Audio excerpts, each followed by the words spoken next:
Yes. She not know what's 10 o'clock. You're going to start with that.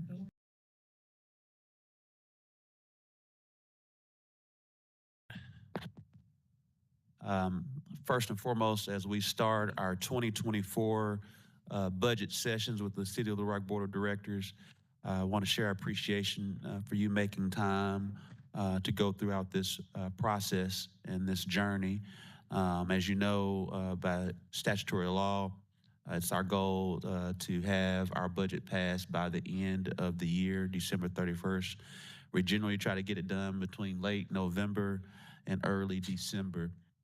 And so our department directors have taken a lot of time and attention to figure out their budget requests as we move towards a new year. Do want to share with you that after we have this request, just kind of give a little bit from a schedule timeline. Is we'll go through the budget requests all day today, and with the hopeful goal of a draft budget to consider, a draft budget to review on November the 14th. So we'll take the feedback from today, confer with the department directors alongside our financial team, which I will introduce.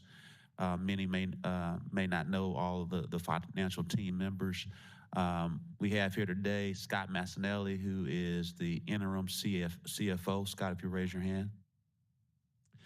Sandra Blade, who is our senior accounting and budget leader, if she'll raise her hand.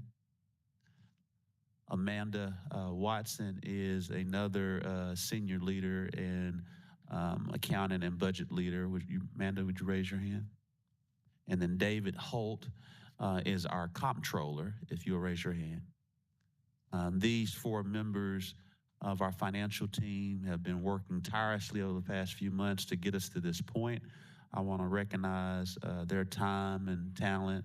I also want to make mention and recognize Sarah Linehan, who's retired, but is still coaching and helping our financial team through this process, and we're very grateful for her. I want to give a special mention and shout out to Sarah Linehan. That being said, the goal is to go throughout today, each department with their budget requests. As we all know, the budget request depends on what we have available as relates to revenues and predictive expenditures that we already are expensing today. And so, what the department directors are requesting today, this will be on top of what they already have, and alongside that meeting the needs of the revenue forecast and expenses that we see and project. We do know a big portion of the budget that we have to consider, which we've already done, is the healthcare, which we've already approved. We're very grateful to have the healthcare already done, have that plugged in. And then next is working with the personnel model, as we've been doing that diligently. And then, of course, revenues, expenses, and then budget requests. So all that's going to culminate that hopefully on November 14th, we will have a proposed draft budget, nothing to vote on, just for review, with the hopeful goal of trying to have a budget passed late November, early December. That being said, we're going to change the order just a little bit. And instead of starting off with the Little Rock Zoo, we're going to start off with information technology with our recently appointed new Chief Information Officer, Abdul Kabal. Abdul? Good morning, everybody. Abdul, if you'll speak up just a little bit. I will try my best. I'm very soft spoken. Good morning, everybody. Good morning, board members, mayor, and esteemed colleagues.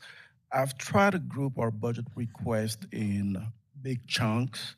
If we look at the list that we have, there's three items that relate to cybersecurity. The first one on line one would be our MDR services, and those are designed to help us for threat analysis, to scan the network, make sure when vulnerabilities are detected that we have staff and consultants to help us fix those vulnerabilities. The second line I want to bring up regarding cybersecurity is also 96,000 for incident mitigation. This only comes in play if something were to happen to the network, then we have people on staff or on hand that could help us do forensic analysis on what happened and then mitigate whatever issues happen and tell us what to do in the future to protect against it. There's also on line 7 some funds for a network assessment. Because of the recent scare that we've had, we've really tried to protect the network, but we find that we may have instances where we have triple protection, where we'll still have vulnerabilities that we need to address. So this assessment will allow us to go through the network, look at all of the endpoint, and see what needs to be done to make sure we're really reliably protected. The next item I want to bring up is our ERP system. We are on a version that would soon be discontinued, and we'll probably have 2 more years before they no longer support it. So we're at the crossroad, and what we need to determine is whether we want to upgrade the current system to its latest version, which will be in the cloud, or if we want to buy a different software and get a provider. But either way, it'll be a long implementation and there'll be a procurement process. Part of what we're asking for is monies to get a consultant to help us go through that process and also go through the procurement process should we need to. Some of these monies will also be used to upgrade, to fix the existing system while we're going through the process.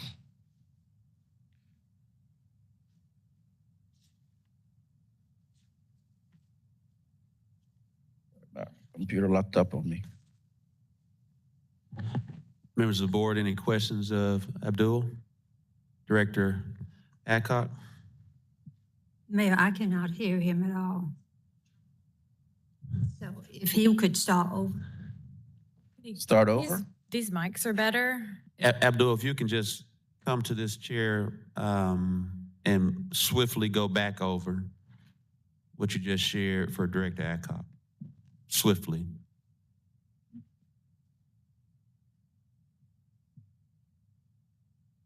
Actually, go, well, you're fine right there. Yeah. Yeah, I just want them to face the directors if possible.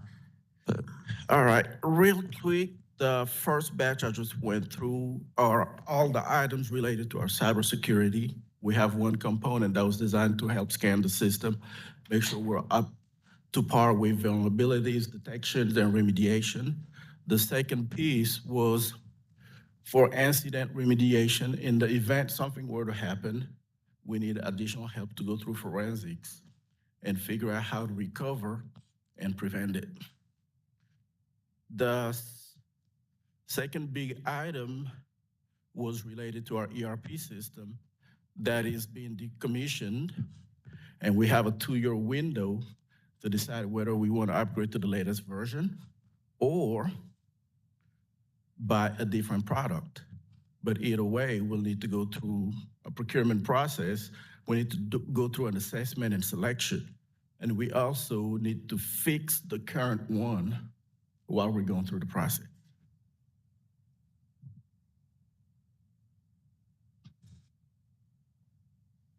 any questions from members of the board?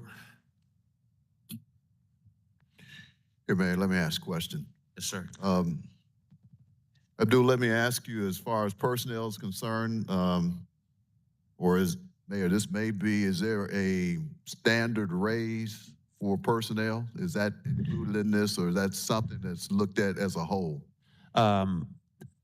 Since we've started in our administration, we've been able to give raises since 2020. They were not given raises in 2019, but they were raised in, well, actually 21 and 22. There were no raises in 20. And so it just really depends on the economic forecast for revenues. It's our goal to always give a raise to our employees. As you know, just a refresher for members of the board, we have our non-uniform, non-union employees, which is about half of our employee base, and the other half are our union employees, which include police, fire, and ASME. And so their contracts are totally different than what we would do for non-union, non-uniform employees. So the IT is anybody who's not an officer, who's not a firefighter, who's not a part of public works, who decided to be in the union, their raises are predicated on the economic forecast. So is there, with this, he's presenting us a budget request here that does not include a raise? No, they would not include that in their budget request. That would come from management. Okay, so when we approve a final budget, would that include the raises in? Yes, sir. Okay.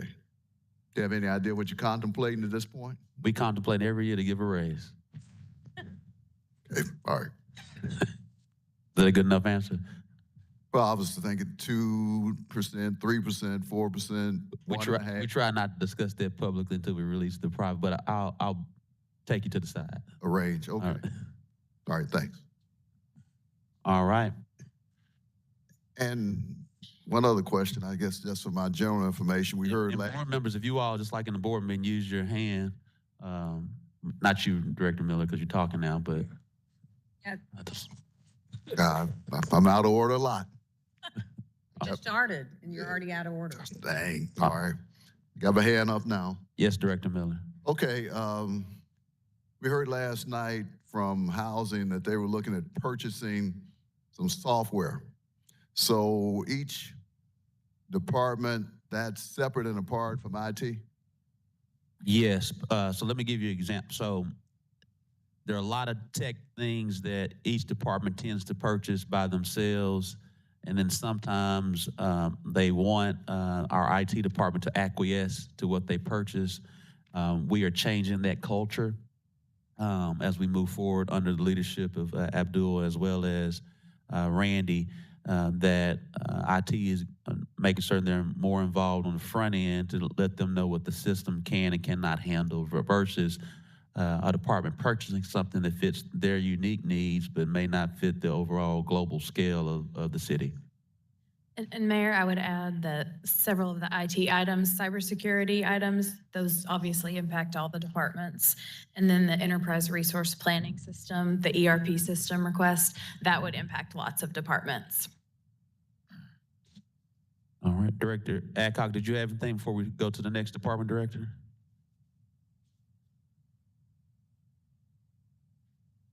Director Adcock, Yes. did you have anything? All right, thank you, Abdul. Thank you. We'll now go, we'll go to Susan Altrui. Susan, test that mic. If it doesn't give you a lot of voice so our directors can hear, then we'll just move over here. This one here? Can you, And where would you like me to sit? Director Adcock, can you, is that a good tone? It was very good with her duo. All right, so Susan, if you'll just sit right there, just sit next to her.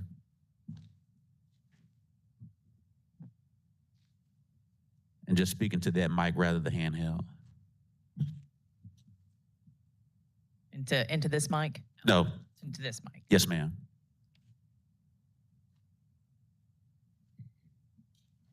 Into this mic? All right, here we go. All right. Good morning, Mayor, directors, and other members of our city staff.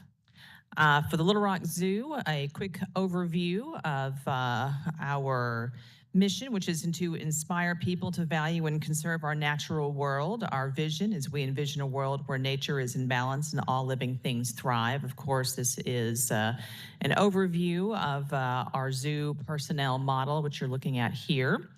In the personnel model that we also have, which shows some of the vacancies and head count that we have right now. We are in the process of hiring a few of these, so that gives you an idea of what the zoo looks like right now.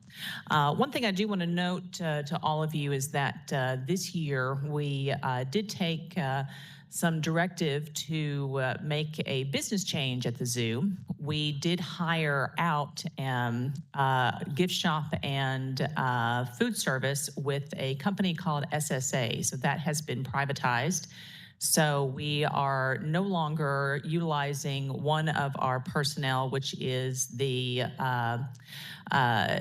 supervisor of the cafe. Now, that individual was hired by SSA, but the actual position of the supervisor for the cafe, we did request that that be transferred over into a position for maintenance, since we have some savings in that area now, and we have a big need for us to have a supervisor in our maintenance area. So that was approved earlier, and we're very happy to have some savings there that we can now use in our maintenance department. So just a quick note on a change that has been made in our personnel model there.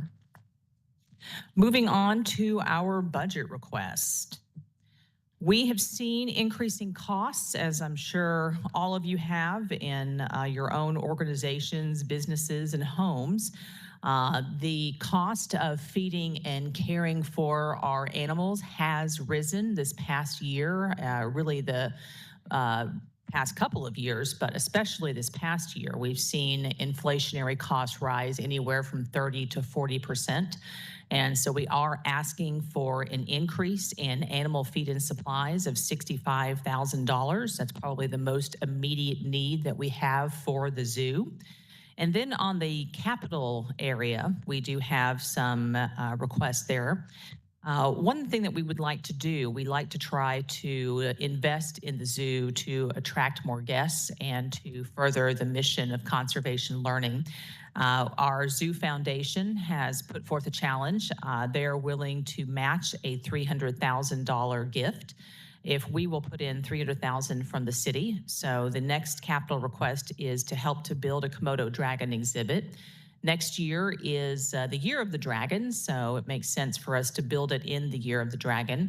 It would also help us to build this exhibit next year while we have the front area of the zoo under construction. A significant portion of the zoo will be under construction with a bond project that we will be breaking ground on. So this will potentially affect some of our attendance because guests will not want to be around a lot of construction. So having something new will help us to maintain our attendance, potentially increase attendance while we have a lot of construction going on. So we would like to have something new to open in the spring. This is a little bit of a smaller new exhibit potentially, but could help to draw new attendance. We are also going to be doing a show in the springtime, which features 14 animatronic dragons that will be throughout the park. This is also being funded by our Zoo Foundation. So this is another gift of the Zoo Foundation that they're bringing to us, which is very similar to some of the dino exhibits you might have seen around town, but features 14 animatronic dragons. Dragons are a big attraction to kids and adults alike, and we're really excited to bring this show to the Central Arkansas area this spring. The next is a capital request for updating space in our education and admin building. Right now, we have a lot of those office spaces in portable buildings, and that building is rotting. It is in desperate need of replacement with an actual office space, so we need to expand the office building that we have for education. A lot of those part-time and full-time employees are kind of on top of each other. We've got one office space where we've got 5 people sharing one area, so we really need to build and expand that office space. The next is for a special event storage space and area where we can store and then also host special events. This is a revenue generating area where we would be able to host corporate and special events in an indoor area and then also provide storage, which is desperately needed at the zoo. And then finally, we have a need for HVAC replacement at the zoo. We have several different buildings that are in need of HVAC replacement. Several different buildings that are anywhere from 30 to 40 years old that need those HVAC systems replaced. And so that's what you're seeing here. More on the operating side, we have a need to invest in a staff person to do major gift fundraising. Those individuals come at a high dollar price, and so that's why you're seeing that there. Also, we have a need for a full-time registrar. Right now, the individual that does that does a dual function of doing our registrar duties and also doing animal well-being. And so we would like to split those duties so that the person doing animal well-being can focus on that. And we have some person focusing on just doing animal registrar duties. The animal registrar ensures that we are complying with all federal, state, local regulations, and also is in charge of doing animal shipment, also in charge of ensuring that we're complying with what we need to do with just all other paperwork at the zoo. Medical labs and licensing is another thing that has increased over the last couple of years. It has been the goal of our veterinary staff to ensure that we're doing annual medical wellness exams for all of our animals. That requires a lot more lab work. We also have an aging population with our animals, which means we're doing a lot more lab work than we used to. And as such, we are having to do a lot more lab work. So the cost of labs has gone up significantly at the zoo as a result. So we are requesting funds for more lab and medical licensing for our veterinary staff. Safety ranger, we also would request some funds for a full-time safety ranger. Right now, we do have a safety and training coordinator, and then underneath that safety and training coordinator are 3 part-time safety rangers. We would like to eventually make those part-time safety rangers full-time. The safety rangers are in charge of monitoring park safety. They are first aid trained. They help with everything from assisting guests to cross Zoo Drive, which is a very busy drive, to assisting with parking, to ensuring that the park is safe for guests and ensuring security. And then finally, we're asking for an additional $60,000 to help us to market our Eclipse events and also our Dragon event that we have this coming spring. And this concludes our entire ask for the zoo's budget for 2024. Director Phillips. Thank you. Thank you, Director Altroy. I guess 2 questions. One, I know earlier this year we had a free day or a $1 day at the zoo with apparently great turnout. I know the weather was great that day. Do we plan to do more of that in 24, and how does that impact your budget? We do. So we have 2 things that we're planning. One is we are going to be launching a couple of days that will be dollar days for Little Rock residents, and they will be quarterly, where for all Little Rock residents, they will be able to get in for $1. And we actually have a corporate sponsor for that, and we're going to be announcing that in the end of the year for next year.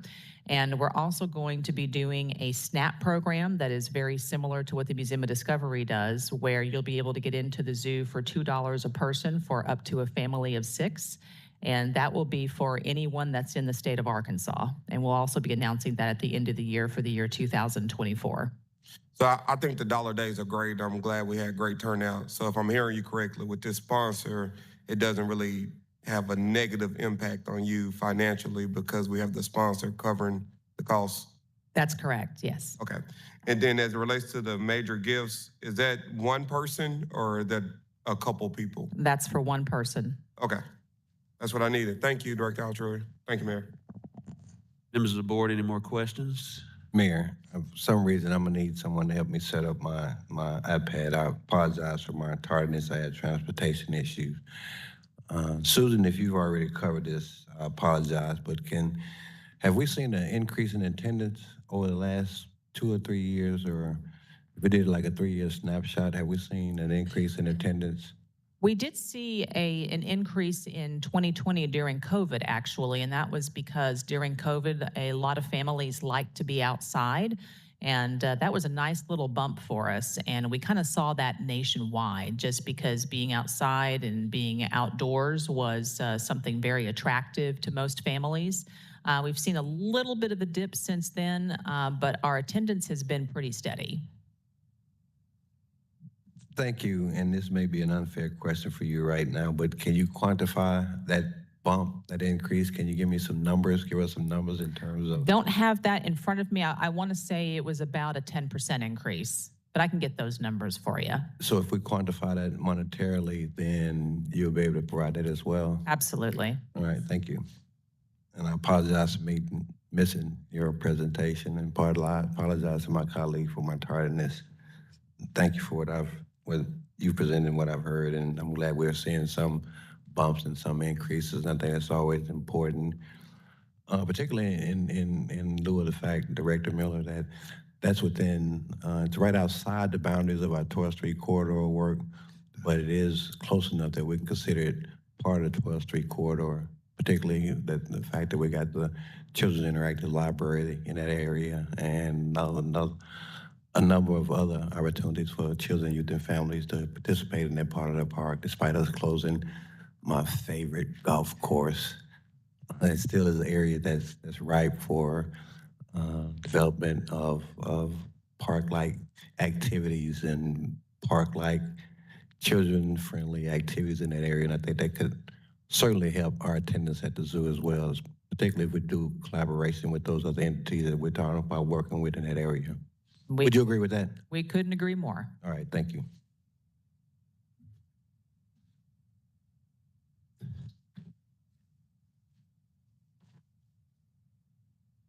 Thank you, Susan. I had my hand up. I didn't want to blurt out.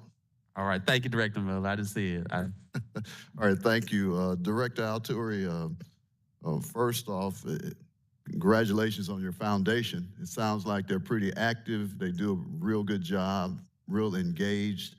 Do they have a budget that they try to achieve on an annual basis?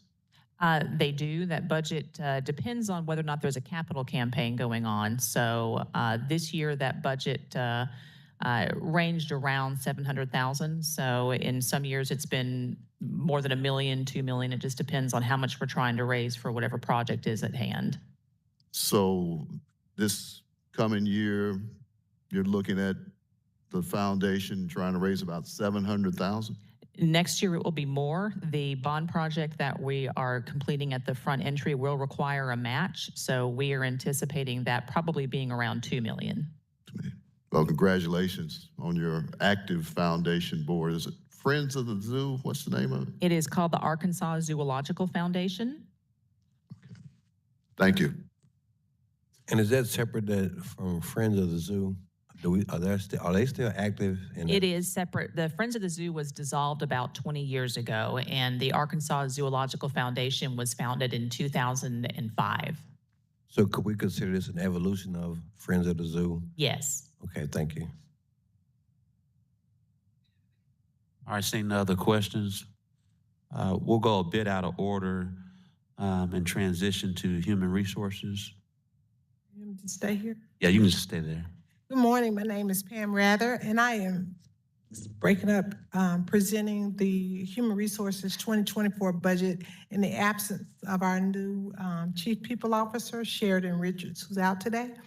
And one of the focuses for the Human Resources Department for next year is to attract and retain talent, increase the efficiency across the HR systems and processes, and to implement best practices to ensure that we're operating.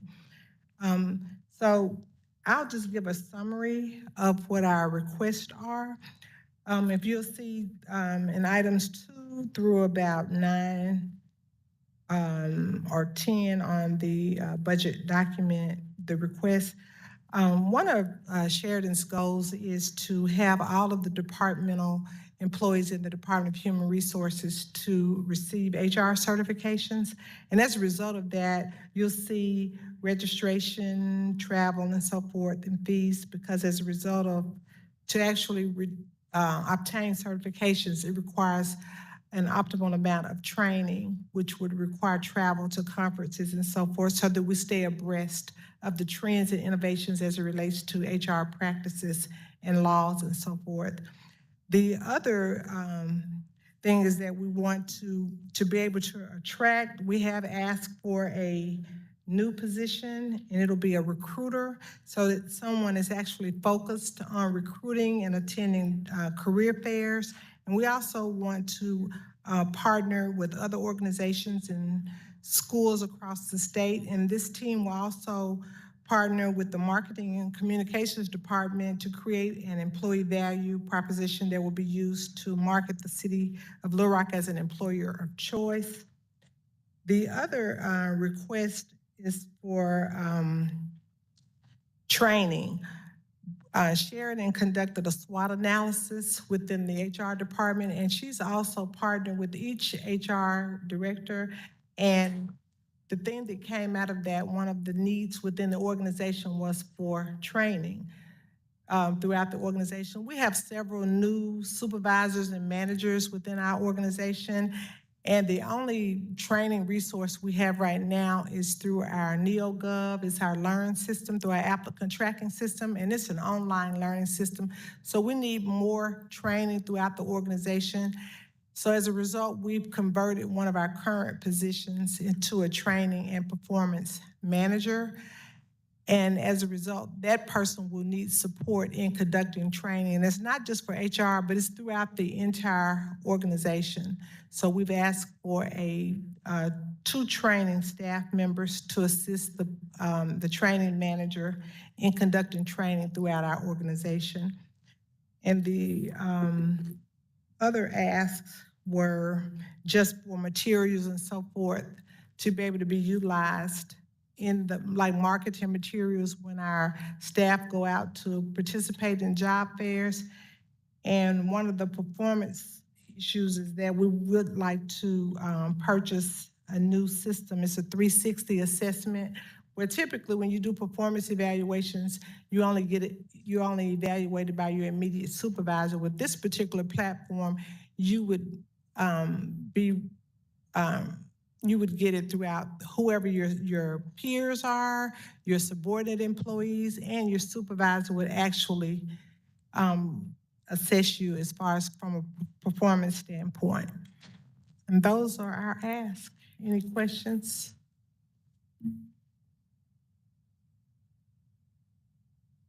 Director Adcock? Yes, ma'am.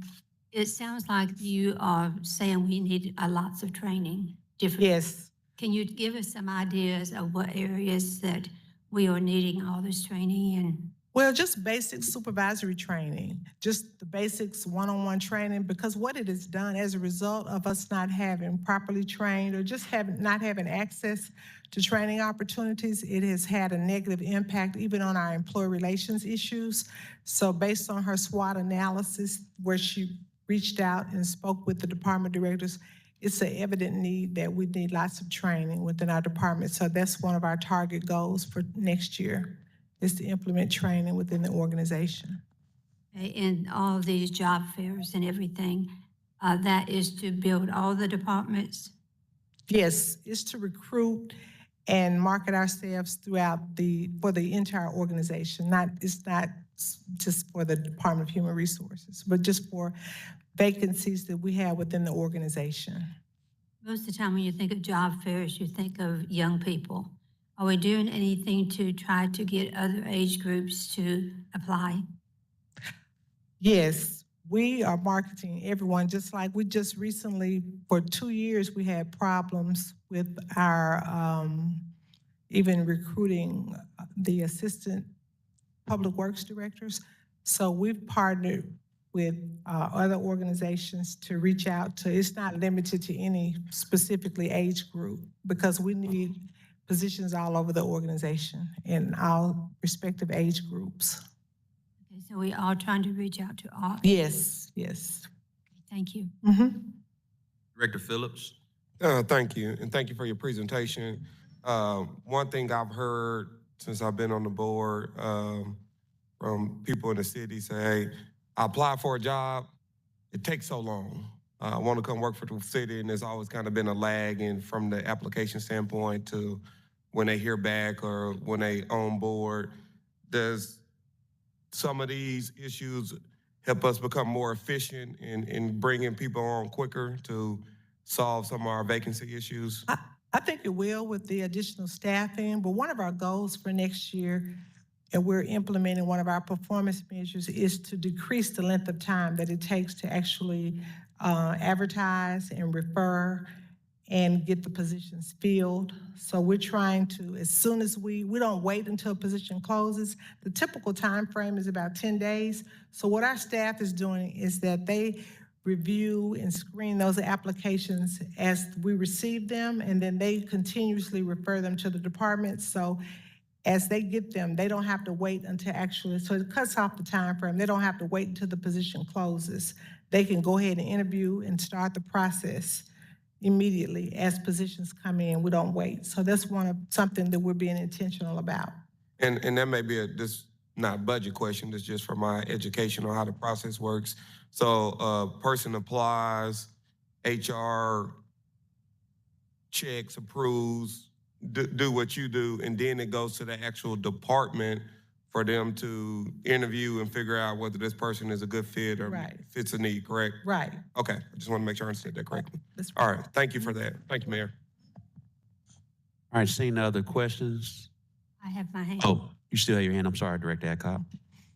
Ma'am, also, how often do we look at job descriptions to see, I know in one department, we have people who have been under the same description for 24 years, although I know that their job has gone way up from what they started out 24 years ago. Okay, and that's one of my primary responsibilities is to review job descriptions. But anytime a department submits a requisition, and that's the first step in filling a position, we immediately review that job description. We send it out to the respective department hiring authority and ask them to review that job description and advise if there are any changes or modifications, any certifications or updates. So we do it on an ongoing basis as the positions are advertised. And tell me what the procedure is that if we find that we have got one class that has been the same description for 24 years, what would be the way that we would get them re-looked at? There's a process, the department, once we, like, for example, just as I mentioned, if someone submits a requisition, if they want to fill a position, we reach out to the hiring authority and we can review it then. They'll tell us what changes need to be made, or if a position incumbent, if they feel like their position hasn't been reviewed, because there's only two of us right now, 2 staff members, but there's a process in place. It's a reclassification request or a classification review where they can initiate that process or we can initiate the process, and we'll actually meet with that employee as well as the department hiring authority to get the position updated. And in some cases, we recommend a grade assignment, a new grade assignment, but we do those on an ongoing basis. And would we go back and raise everyone that's already in that position? Anyone that's assigned to that particular classification, they would be affected by any changes. It wouldn't be for any specific employee, but anyone that's assigned to that classification. So we're not having new employees making more money than what our other employees are making. Well, that's another process, and that's our equity review process that's currently being reviewed by our employment division. But anytime there's a salary offer that's made, and if it's gonna create what we would call internal inequity, which is where you have someone coming in from the outside where the salary rate may be higher than our current employees, then we go in and review that. We look at their education and experience and everything that they bring with them to the city of Little Rock, and that's reviewed. And in some cases, we recommend salary increases for everyone as necessary so that we don't create those internal inequities where we have someone making a higher salary than our current employees. Okay, thank you. Director Richardson? Thank you, Mayor. Thank you for your presentation. And this is somewhat of a question and a comment, Mayor. I think it's another part of our late great city manager's legacy. When I worked at New Futures for Youth, there was this campaign across the country through numerous foundations that was called Move the Box. And essentially what that said was a lot of job applications, the first question on that application was, have you ever been convicted of a felony? When they checked yes, they threw the application in the trash. So there was a movement across the country. Bruce took it another step further, and we banned the box with the exception of applications for police officers, firefighters, and people who worked in finance. Is that correct? Am I correct on that? Right, So for that, and also our communication staff, our dispatchers. Absolutely. So we don't have that question on that application, so that helps us re-engage those who've been disconnected. It helps us by employing people who are ex-felons, people who without a real meaningful connection back to our community, get them involved in positive, productive ways that addresses some of the public safety issues that we have in our community. Has that been effective from your standpoint? Yes, because we have the reentry program, so that's been very critical in we have several programs within the department that are financed through each, and I think community programs has started out financing or funding some of those positions, but we are able to grow some of those employee skill sets because we have them as staff throughout our organization in our reentry program. So I think it's been effective.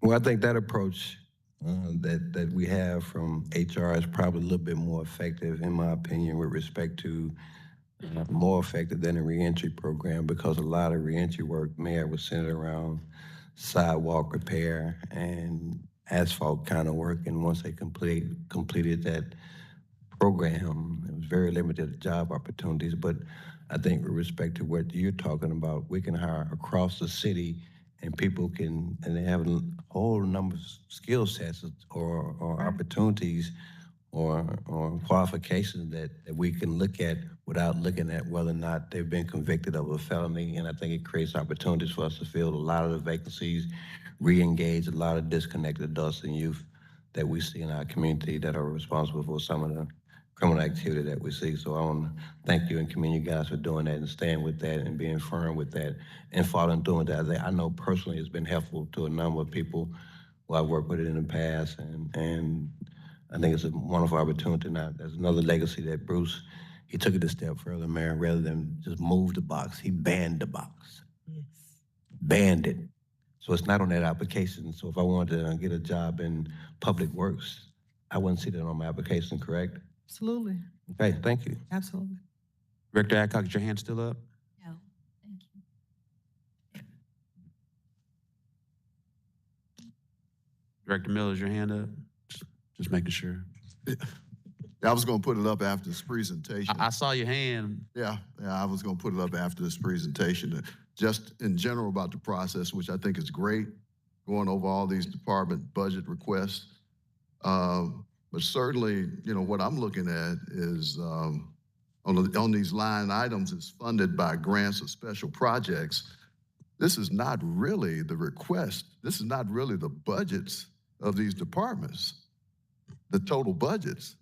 What we're looking at is,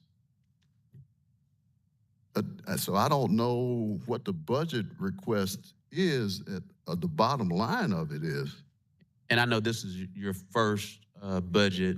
Generally, this is the process that the city board has requested that we operate in this standpoint. So essentially, I'm sure you don't have it, and normally Director Webb would bring it. She normally lives by the budget book. Did you bring yours today? You didn't really? I wish we had a budget book like that. We do have a budget book. Oh, Last year, you Yeah. normally bring that. So essentially, everything that's in the budget book for 2023, that's their particular budget. And then what they're requesting is anything over and above that. So essentially, think about there was a flat budget for 2023. There's not a flat budget for 2023. Whatever that budget is that we're operating from right now, anything in excess is what they're asking for. And depending on the revenues and expenses and or things that they may want to cut out themselves before they come to this particular meeting to make room for something new because they've seen something not effective, that's how it's processed. We can certainly change that, but in the years that I've been, the last 5 years, this is the process that the city board has requested. Now, we definitely can make that change for you. Well, I appreciate that. I'm just right. This is new to me, but I would certainly like to see, what their budget was that we're operating on, and then what this change is. This is a percentage up or down, because this. So let me help you out. I need some help out. So every member of the board has a 2023 budget document. If you don't have it, if you lost it, we can get that back to you. I have it. And so that 23 document is what we're operating from right now that you all approved on December of 2022. Any request that's coming before you right now is something in excess of that particular budget. We can get you there, that breakdown. Again, we're just operating from the way that board members have asked us the last few years. And I understand this is your first budget, so we can always amend and make that change. And so that is the difference, and we can get you that percentage difference after this meeting based on that. Okay, I appreciate that. That's very helpful. So when I look at this and I look at this personnel that we have here, these are new personnel. So let me walk through that. All right, so every board member, we'll take human resources. You see the budgeted head count. You all approved in December of last year, based on the budget and the personnel model, HR had 25 employees. The associated head count is 22, which means while we got 25 positions, we got 3 vacant positions. My understanding in the budget request, I'm not going to talk through the negative one, but you got 3 vacant positions right now. As you go through Pam's request, as she just shared, she wants a new recruiter position solely dedicated towards recruiting, because what happens right now is we're sharing a number of different employees, pulling them off from different things, whether it may be benefits, it may be health insurance, what have you, and we're just asking them to do additional duties. When we really need, most companies have a dedicated recruiting team. All they're doing is wake up and sleep, is recruiting. That's what she's requesting. So that's an additional position. So whatever that amount is plus employee benefits, that would add to the personnel budget going forward, which would be an increase in the budget. Again, you have your 2023 budget. We can get that to everyone tomorrow. Everyone should have one already. That we always give. And so that's essentially from that standpoint. And again, if you look at, and so what you see right now is the department request is $524,690. So when you look at whatever the amount was in 2023, this would be in addition to that, unless there's something, because many times what'll happen is Pam and Sheridan will say, okay, I really need this particular position. This particular expense that we've been expending in 2023 wasn't that helpful, and this is more important. And sometimes it's not going to be a net positive, it's going to be neutral. But what you have before you right now is an additional $524,000. What we have to do is, just because they're asking for this, and this is what we tell them is, it's a yes until we look at the numbers. Numbers being the revenues, and once we reconcile revenues and expenses. And so just because they're asking for this 524, as you all know, we're in discussions right now with the police union, and that dictates a lot alongside healthcare of what we have available. We can look at all these requests, but if we don't have any extra money, we have to then make decisions on how do we right-size things to get anything that's uber important. One of the things that we know that's uber important that we have to figure something out is code enforcement. We know that. And so we're gonna, figure that out from a right-sizing standpoint. And so again, from a human resource standpoint, the net positive in the difference between 2023 and what they're requesting right now is an additional $524,000. Everybody understand? Got it. All right. Can I jump in there, Director Miller? Yes, sir. Just for a second, 'cause I think what Director Miller is asking for, and Mayor, correct me if I'm wrong, is something that we usually get, but not at this conversation. Because I do remember us receiving documentation showing an increase or decrease in the number of personnel. So you can see that we were at 22, but now I need 3 more. And I remember saying that, and it wasn't laid out like this. And I think that's what you're getting at. If we budgeted 25 and now you need 28, I want to see an increase of 3. I believe we've done that before. I just don't know if we do it in this form. And also a side by side of your last year budget was 1.5 million. Your 2024 budget is 1.75. And that's what you're asking about. I think we do that, just not here. Is that correct? Not necessarily. So Okay. again, we're just operating what's happened the last 5 years. Just because we've done it like this always, we don't have to continue to do that. I'm just, again, today, let me set the stage because more board members are here right now. That may be better. Today, we are receiving budget requests in addition to the 2023 budget as they prepare for 2024. They're sharing with members of the board what they would like to see in their budget that we have to determine as we move forward. So that's number one. What we haven't seen, Director Miller, and what we'll share once we get these budget requests is that we have to continue to finalize the revenue expectations. As you all know, we get our numbers 2 months behind, and so we have to make certain predictions as we come before you with the understanding that hopefully we make a very conservative predictions that we're hoping for a budget amendment up rather than a budget cut down.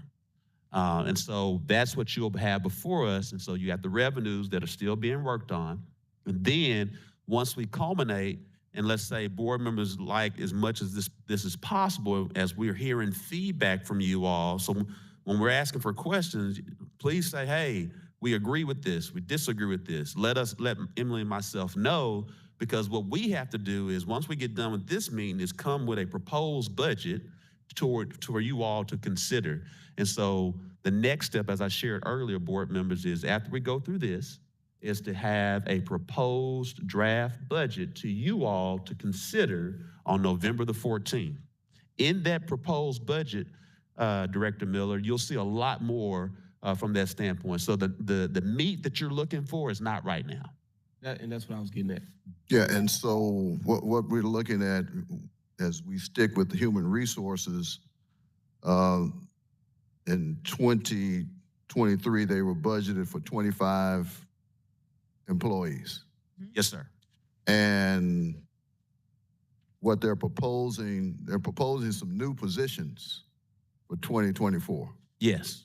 So this 25 is actually going to be more in 2024, or what they're asking for. Yes, sir. So, Well, maybe let me walk it through again. So this second page, everyone, this is a point in time, and even this number could change today. We could hire someone today, and we got 3 vacancies. Tomorrow, it could be 2 vacancies. So this is just a snapshot from the 23 budget you all approved, December 22, 25 positions. At one point in 2023, it may have been filled completely. But today, we got 3 vacancies, but we have the budget for 25, whether or not we use the 25 or not. So we got 3 vacancies today.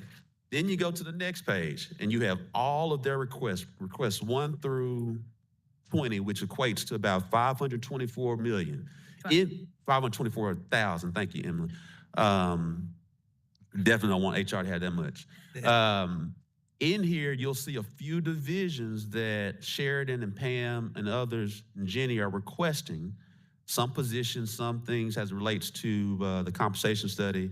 And in that, if there are 2 or 3 more positions, then because they're not requesting a downgraded position, so you're right. So let's say it's 3 positions. So in 24, if you all approve it and we can finance it through the revenues, is that we would have 28 positions in 24. so what they're actually, so I guess I can figure this out looking at looking at this document, how many more positions they're requesting. Yes, sir. And how many more positions are you requesting? 3. 3, so instead of, 1 recruiter and then 2 trainers. so it'd be 28 So positions. it would be 28. 28 positions, and then the way we budget is that we budget, if it's approved, we budget on 28 positions, Yes, sir. regardless if we just have 25 or 24 at the time that the budget's approved. Yes, sir. Okay. All right. Director Adcock, your hand still up? Yes. Yes, ma'am. What are you doing in trying to get bilingual people? I know that our planning department and other departments definitely need them because we only do online in English. and is causing problems in the community. So what do you have planned, or what are you doing now to get bilingual people? Well, we actually provide bilingual pay. We have several departments, and I think we even have one in code enforcement, the police department. They actually receive additional compensation for those that utilize the bilingual, the second language in the course of their work each day. They receive additional pay for that. What are we doing recruiting these people, though?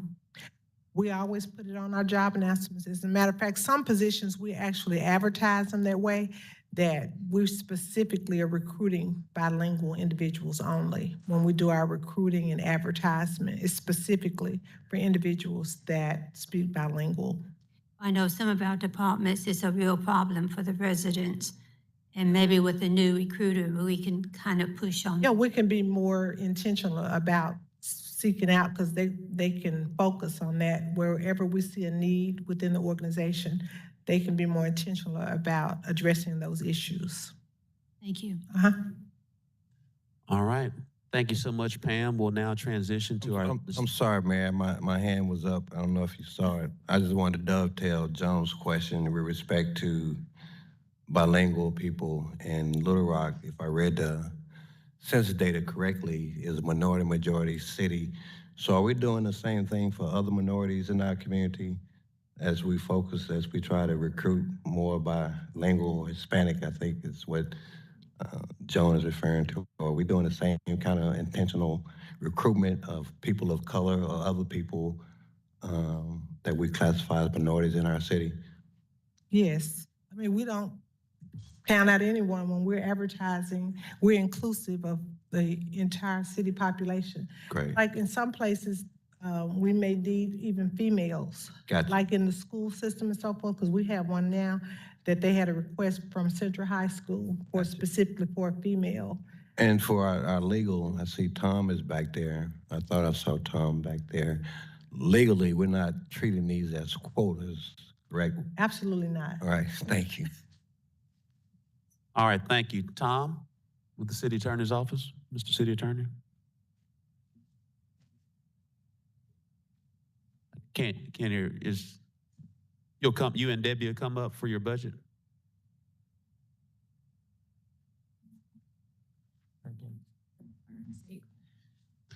I think they fixed it, yeah. They did. They have it, Debbie. That's something new?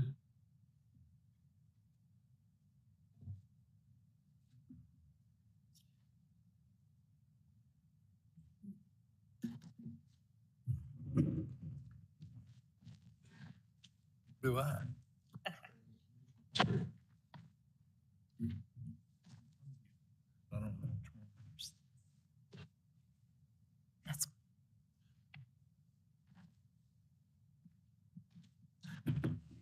Where's that list that we just passed? Tom, will you or Debbie be presenting?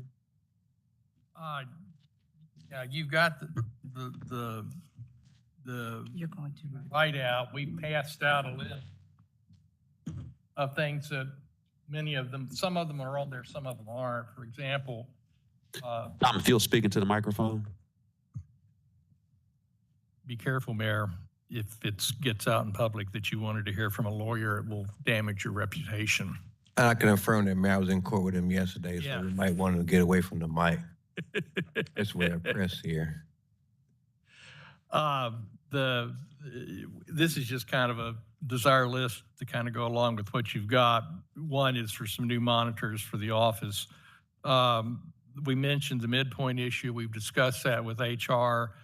That's for the current lawyers. And we've got one new hire, if we can come to an agreement on salary, who happened to have been the assistant city manager in Las Vegas before she went to law school, and then has worked as a prosecuting attorney in the White County and has worked as a civil attorney both in Texas and in Arkansas. We've got the paralegal hire in there, which we had mentioned at the last one, that would include. I'm sorry, City Attorney, which document are you referring? Are you referring to the The one we budget handed request or out. the handout? Right. Okay, all right. And how are these different? It- They're just in addition. I guess the city attorney has some additional things he wanted to present today. Okay, so this list is in addition to the budget request chart. Is that correct? For the most part, the issue on what we were told at the first meeting was to go ahead and work out the midpoint range for the deputy city attorneys, and it's not worked out, but we wanted to make sure that that list is there. It's not worked out because we've got to do some differentiation. And I'm sorry, then, I just want to make sure I understand what your requests are. Your But- requests are both sheets? Let me walk you through it, everybody. There are 2 sheets. This is what we had prepared. In addition, the city attorney has prepared some additional desires that he's bringing today. So just add that behind that. Okay, so both. They're all together. Okay, that's what thank you. Sorry, city attorney. Okay, and then right now we've got 2 people who are working at a rate of 35 hours an hour, 30 hours as a maximum, that we need to get to the 35-hour to a maximum to help us with our FOI request, and that amount's in there. We were asked, do we need more attorneys? And the answer is yes, but I really don't have a where and wherefore, because we're having an issue. We lost our traffic court. We didn't lose him. He's leaving for an amount closer to what our midpoint for the deputies would be in a couple of weeks. So we're going to need to replace him. And I'd mentioned to the mayor, and I don't have it for today, that we're just not doing truancy correctly in terms of what could be done with truancy. And I'm hoping a discussion can occur so that we recognize, I think if you want to see dramatic decreases in criminal offenses and criminal victimization, get kids in school. And there's things that we can do, we just don't have the manpower to do them.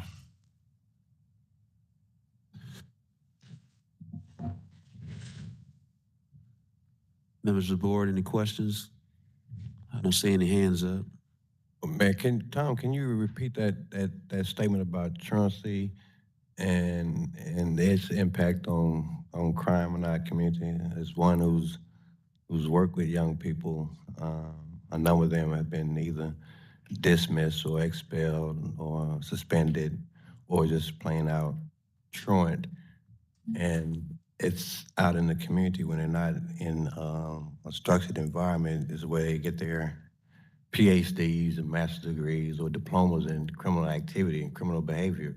So can you explain to us how, if I understood it correctly, how that would help us with our public safety efforts, our ability to be able to enforce truancy? I will do that. I want to tell you I'm getting ready to give you the 20,000-foot view because you don't have time for the overview. No, I don't. But truancy is a joke. Truancy is a joke. You have to miss such a number of unexcused absences. That doesn't mean absences. That means unexcused absences before we ever get a list of students that are being subjected to truancy.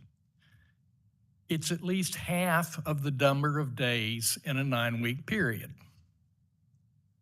And then we get them, and then we file them, and then a month or two later they get to court, and then a month or two after that they may have a trial, and then a month or two after that the school year's over, we're into the next school year. We catch one every once in a while because we're lucky. If you look at the Little Rock School District manual on truancy, it reads like the platinum gold truancy deal.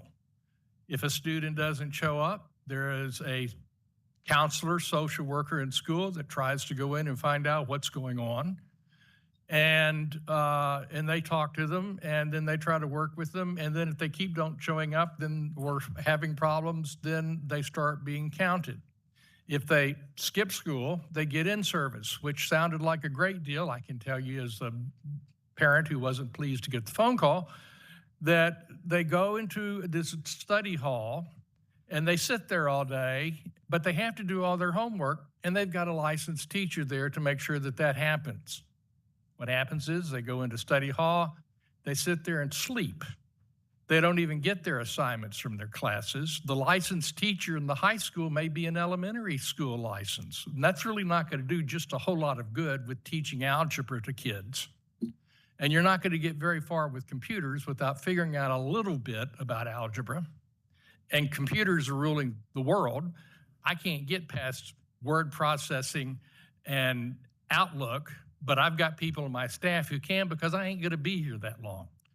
But, you know, that's what happens with our kids. So truancy becomes a joke.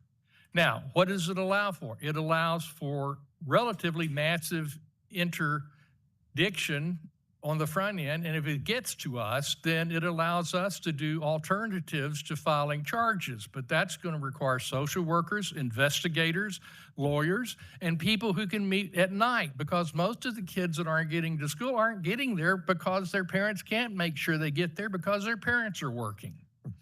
And a lot of them are elementary school kids. They're not junior high and senior high tough thugs. You go to those classes and they tell you they're going to pop you one in the knee or something like that when you're trying to talk about the Constitution and the teacher gets all upset. They're the ones that are supposed to be getting A, B, C, red, blue, and black. Green are our colors. This is how we read, see, spot, run. And if they don't get that, they're never going to get Control-Alt-Delete except on how to play a video game. Now, that's what we need to address, but it's going to be more than my department. Sure. It's going to be more than the education division of the city. It doesn't need to be, by the way, you get a thing if your kid's truant as being a child, a family in need of services. Well, you know, if you don't care about what somebody calls you, a FINS petition is nothing. Sure. But if you care about what your neighbors think about you, and some of us do, they get highly agitated. You can imagine how that high agitation about being taken to juvenile court at some point, which is going to be 6 to 8 to 12 weeks down the line, if we can get service, which we have to depend upon the sheriff's office to do, and they'll do what they can. I'm not saying that they don't want to do what they can, but it's just something that's done. And they get a lot of cases out there, but they've got services that can be offered. We have services that could be offered. Judge Leverett has often said he would love to try to get something done so that he could maybe be an alternative to it, so we could speak to him. But that's really a massive problem. And how does it relate? It relates that maybe we can start doing the things where we look out for retired teachers who really do care, still do want to teach, don't want to teach all day, and don't want to do lesson plans, but can sit there and say, I know a little bit about the Scarlet Letter. And yeah, it's a boring book, but once you get past the first 100 pages of all the weird stuff about how they lived in Salem, you start getting into the interesting stuff of what's the preacher done? What has she done? Should they both be condemned for this forever? Or you get to somebody in algebra that says, you know, I can talk to you about A plus B equals C or X minus B equals Y, but that doesn't mean anything to you unless somebody figures out what is X, what is B, what is Y, and which one of those unknowns do we have to find out, as opposed to just sitting there making sure that you behave yourself in service. And then they might want to learn. Let me add, thank you for that passion and the clarification on that, and hopefully you would agree. May I interrupt you just 1 second? No. Just 1 second. The mayor has heard this and has been enthusiastically supportive of it. But he has not gotten a full picture either. He has said more than any mayor we've had about education. I agree. But I think that it's important for the rest of us to hear that as well, and particularly those of us who hadn't worked with those people. So in addition to those young people sleeping in those study halls, there are also the places where they congregate and collaborate on misdeeds after school when they get out of school, that they may be younger, but as they grow older, there's a graduation and maturation to criminal activity. Doesn't necessarily, back in the 90s, they were gangs and we identified them easily. Or victimization, victimization. If absolutely. you're doing well in school in some communities, that's as bad as being the most despicable thing you can be. I agree. But in some parts of our city, to be kicked out of school is a badge of honor. It's a rite of passage. Would you I agree? found out in my part of the city, it's very, very popular. It's a rite of passage. Like in some places in our city, unfortunately, Mayor, going to jail is a rite of passage. It's where you get your stripes. But you would agree with me, hopefully, that through our PIT efforts, if we had some specific nonprofit, community-based, school-based case management programs that work with those young people in school and out of school, that would help tremendously in terms of what we're trying to do, would help our young people develop in healthy ways that they can be positive, productive members of our community. Would you agree with that? And I would go a step further. I would say that if you look at juvenile offenses across the board, not just crimes, and juvenile victimization across the board for the whole time that this city has had PIT programs, that there is not a correlation between increases there and increases here because of the PIT programs. But I'm not talking about a PIT program. Sure. I'm talking about there is the unofficial arm, that's them. And it could be anything from the lady that opened her house and the kids came in and they studied and she had textbooks and pencils and notebooks and stuff like that, to, oh gosh, I can't think of his name, but the football player for the Green Bay Packers, who was so great, who's done. Keith Jackson. Yeah, Keith Jackson. I wanted to say Keith Green and I knew. Keith Jackson. But he's done a fantastic job. Absolutely. And Ronald Weaver did when she had her program. You've got those. But you also have the official arm that at some point it's got to come into play. And it can either be a joke or a tool. And I think it's time to have a tool. Now listen, I'm speaking passionately and it sounds like I'm speaking ex cathedra. And I know a lot of people have questions and I know a lot of people have interests that I haven't even thought about. But we really need to have that ongoing discussion. And as we look at this clearly, correct me if I'm wrong, would this help us address the disproportionate minority confinement in the juvenile justice system?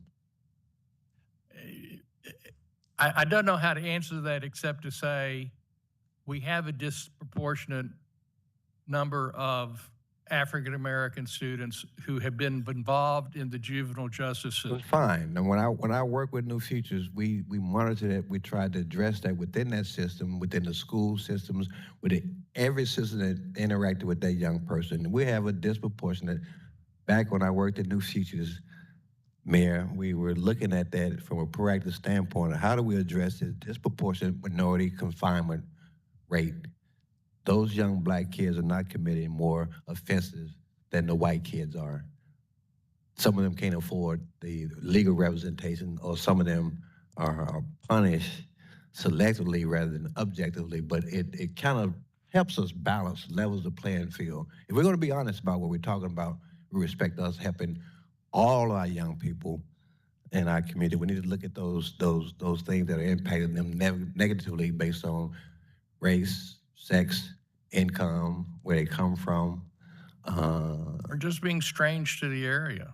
I mean, you've got a Thank you. school in the middle of a neighborhood, Thank and you. then suddenly you've got 6 kids walking around your backyard or walking through your backyard that you don't recognize, and they're teenagers, and you get scared. It doesn't matter what they are, I think they suddenly become a terror source to a lot of neighbors, and then now we've created another classification without fairness, and we haven't helped. And it's based on perception, Tom. I thank you for your passion, because if Virgil and Antoine and I were walking in some of those strange neighborhoods, the three of us would look like 6 or 10 to people in the neighborhood who are not used to seeing people look like us walking in the neighborhood.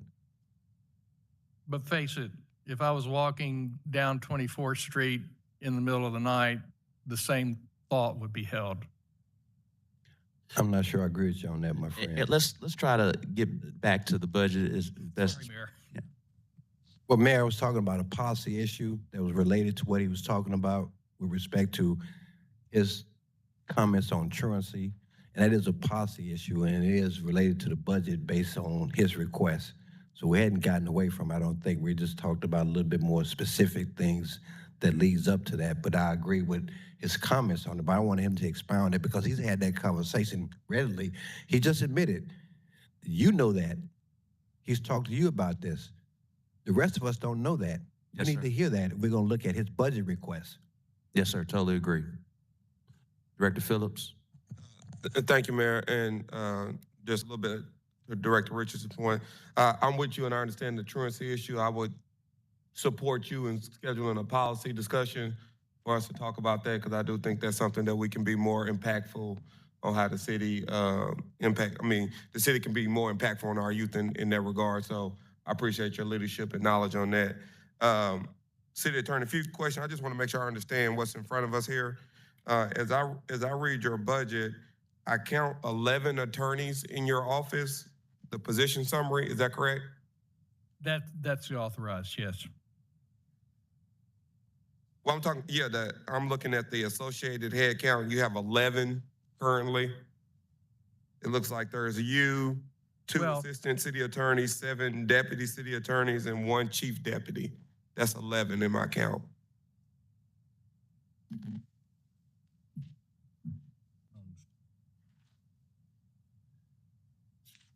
Mr. Beals leaving, when this was done, Mr. Jones had just left. He went to take the chief deputy spot at the public defender's office. So you So actually there's only have, practically 12. so how many is it? It would actually be 12 fully staffed. 12 fully staffed, okay. And you're not requesting more attorneys because you put a question mark on the document that I have. I'm not today, no. Okay, understood. And then as it relates to the paralegal, on the handout you handed us today, there's a second paralegal for combination transactional litigation. And It is then on new. the budget request, there's a senior paralegal position. As I understand the associated head count, you currently have 2 paralegals, and if I understand these documents combined, you're trying to get to 4 paralegals? 3. Only 3 paralegals. Yeah, Miss Fields is leaving. She's going to become the FOI coordinator in the 911 division. next Okay, year. so we're gonna refill her position and then add 1. Right. So that's really only 1 additional budgeted position. That's what's in this, yes. Okay, and let me just make sure I'm clear. That's why I was confused earlier, Mayor. So on the budget request, line 4, it says create a senior paralegal position at $68,000. And then this handout you gave us says second paralegal for $65,000. So which one are we doing? Well, a senior position would be designated among them, and we think that the salary should be 68 because it will have some administrative duties. And then the paralegals that we have, we're trying to get at 65. We hired yesterday a paralegal with 11 years experience, and the way that it was working, they were offered at 60. We pointed out certain experiential matters, and we were able to get that to 65. So we would like our paralegals at 65 and the senior overseer at 68. So 2 Okay, so 65s and basically one the 68. second paralegal that's listed on this handout that you brought in with you today, that's just a raise for a current position. Yeah, I mean, paralegals are essentially getting 60, 68 is what we think a senior should be. So if one of those goes to that, that would be 68. We would like another paralegal position, and we're going to put her into a cross-category. Okay, I think I understand. And then the rest of these line items on your priority desires, these are raises for existing positions, correct? Yes. Well, Is a new one. one's, here it is. Wh- One of them's Which is new. the new one? One of them's new. The one that says second paralegal, that's a new. No, position. you're talking about lawyers. No. I'm talking about she follows me. Okay. Yes. Yeah. The new $5,000 amount is to increase our budget from this. So sorry. The $5,000 amount will allow for the 11-year of experience to take her from 60 to 65. The 65,000 is a new hire for a paralegal. The 8,000 is to take the existing 60,000 paralegal that we're budgeted to a 68,000 senior position, See, whoever that is. whichever one of them, whoever's hired for that. So that's what number 4 is on the budget request? I'm sorry that I'm a little confused, so I just want to make sure I understand. Everyone, let me help out. What you have before you is the current, page 1, that's the current personnel budget for the city attorney's office. That's today. It's this. Then you have 1 through 5 are the official requests that they've requested. In addition to that, some of this is included, some of it's not. That's what I'm trying to figure out. And that's the yes. And that's, I think I have his answer. Number 4 says support assistant. Is that what you're referencing, Director Phillips? I'm referencing number 4, create a senior legal paralegal position for 68,000. And then you just said there's an $8,000 existing paralegal equity plus senior status. My Is that number the was same wrong. person? That is the same thing as increasing on the existing. It's the same thing. Okay. It actually is only an $8,000 increase. Okay, so these are raises other than the $65,000 position for a third paralegal. Yes, sir. Okay, understood. I'm with you now. Last question. I think I understand what it is, but for the benefit of everyone, how does Midpoint help you run your office better? Well, I think maybe I'll just use my most recent example. I had a new attorney at 54 who had been with me for a year and done a great job, and he's going to a new job for 100. And I've got 20-year attorneys that have been doing outstanding jobs, and they're at 90. So getting them to the midpoint after 20 years seems to be appropriate. But that's not, you got an across-the-board figure that I'm asking for in terms of, and listen, I'm really not a defense contract budget person where if I get 107,000 per person, I'm going to spend 107 per person because I've got differentials in terms of time. But it's easier to say, give me the authority up to this amount and work out the equities within the office than it is to say I've got people who've been here 10 and 15, 20 years and are not at the mid-range for their job. Right, so that's not 107, that's how much money you need so you can allocate it among the existing people. This is not everyone goes to 107, correct? Right. Got it. All right, thank you, City Attorney. Thank you, Mayor. Thank you, Director Phillips. We'll now transition to Fleet. Thank you, Mayor. And I apologize for taking up time. Thank you, City Attorney and Debbie.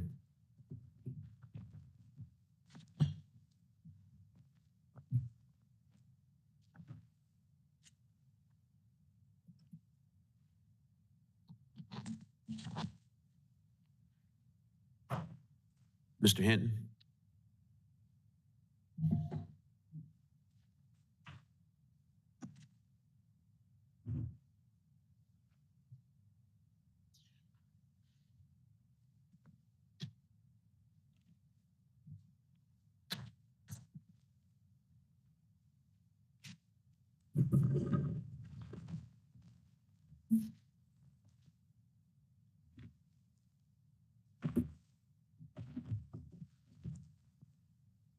Good morning, everybody.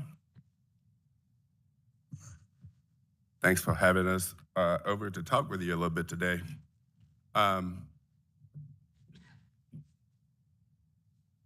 You'll look at our org structure. I'll let you know who these people are up here with me. I think most of you know most of them, but just in case you don't, obviously I'm Willie Hinton. To my right is Kenny Mulkey.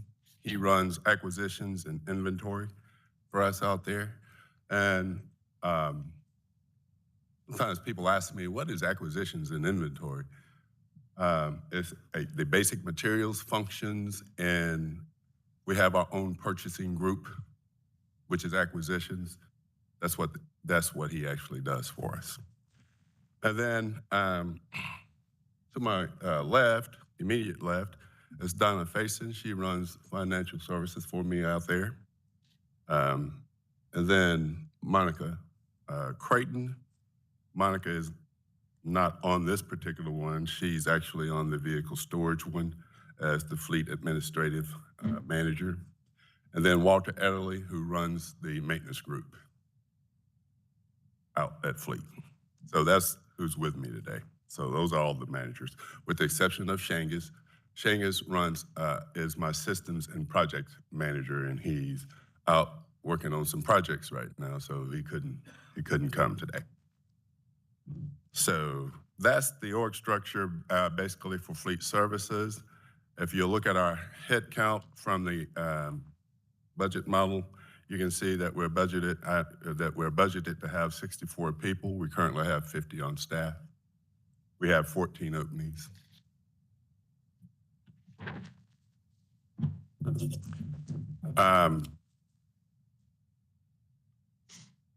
We are trying to hire people out at Fleet, and a lot of what we talk about today will be related to that. So then for our budget request then, I'll just start at the very top. Let me get my notes out here. We don't intend to have that many openings at Fleet. That's just the way it is because we simply can't get people hired. And once we do, we can't retain them for a myriad of different reasons. But right now, it's just hard to hire people with mechanical and electrical background. It's just tough to do.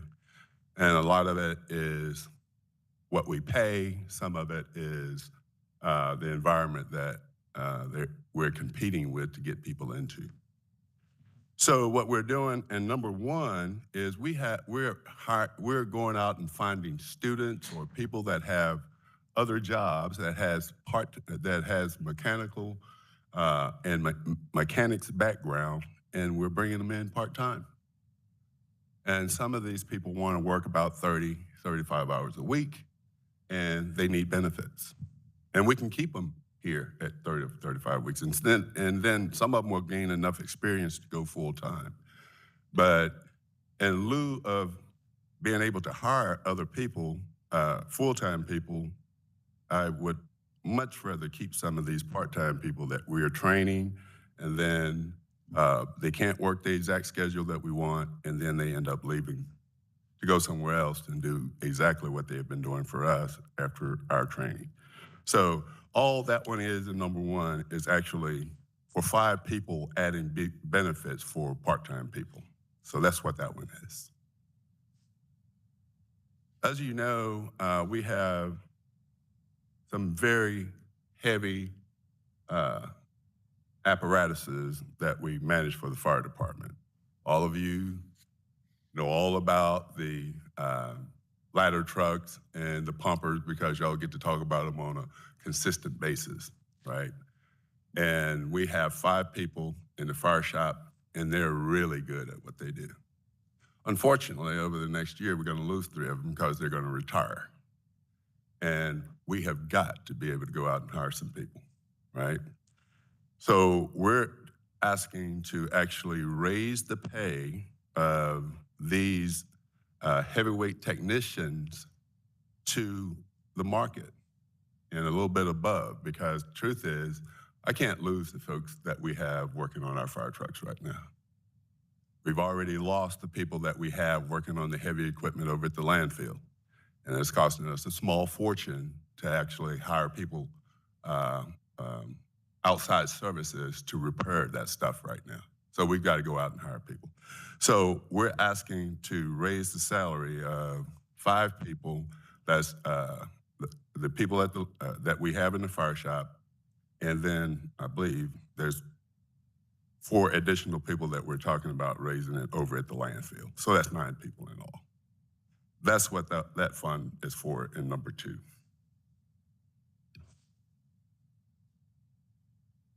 Number 3, me and Walter is having active discussion about, because right now, as I said, it's hard for us to hire people, especially at the landfill. It's a harsh environment. It's a dirty environment.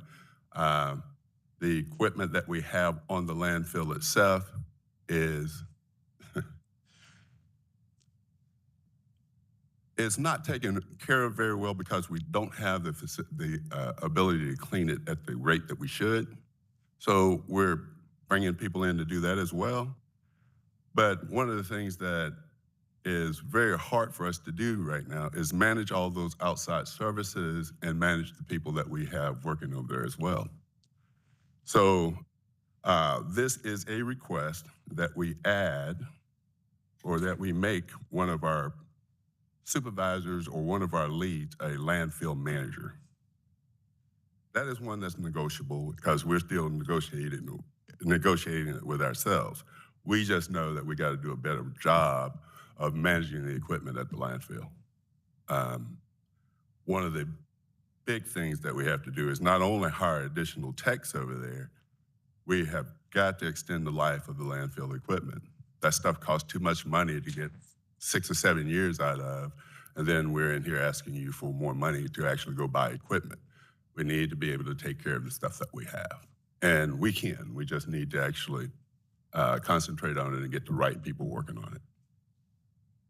And add the building equipment over there that we need to be able to take care of it. We'll talk about that at a later point.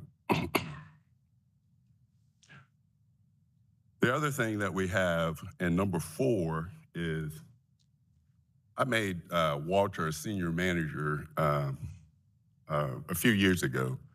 And Bruce had approved me actually doing an assistant director at that point. But I had just came on board and I really wanted to know my people before I decided, do I have that person on board? Well, we have a couple of people inside the organizations that could fill that role. So all I'm doing here is requesting to promote one of my managers to a assistant director. I do have some things that I want to concentrate on a lot more. I'm going to turn my attention almost exclusively over the next year and a half to implementing our system and then helping other departments use it as we roll it out through the other departments. So that's going to claim a lot of my attention, and I want to make sure that my area at least continue the things that we're doing and continue to improve. And then obviously there's some salary increases here on number 5 for the current managers that we have. And then number 6, pardon me.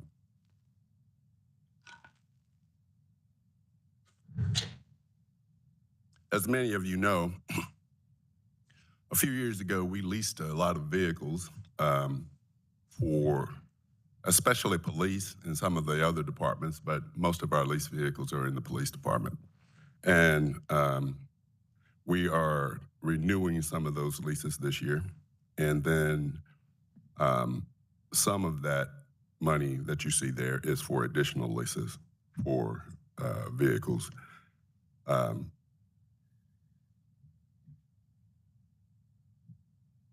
can't remember exactly how many renewed this year, but that's for the full amount that we would like to lease.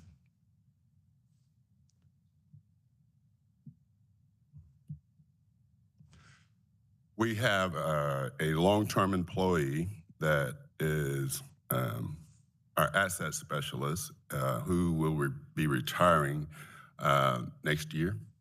And I think it's probably going to be in the early part of next year. So we're just requesting to overfill his position here for enough time for him to actually train people how to manage assets. And that's what that overfill is for. Then we have a couple of tire techs, and people wouldn't think that it would be so hard to keep your people to keep tires on your vehicles. it is hard. I just lost another one, right? North Little Rock hired him at $23 an hour, right away from us, and then may very well lose the one that I have now, right? So we need to actually increase that. And I often ask people, what's the most important part of any vehicle?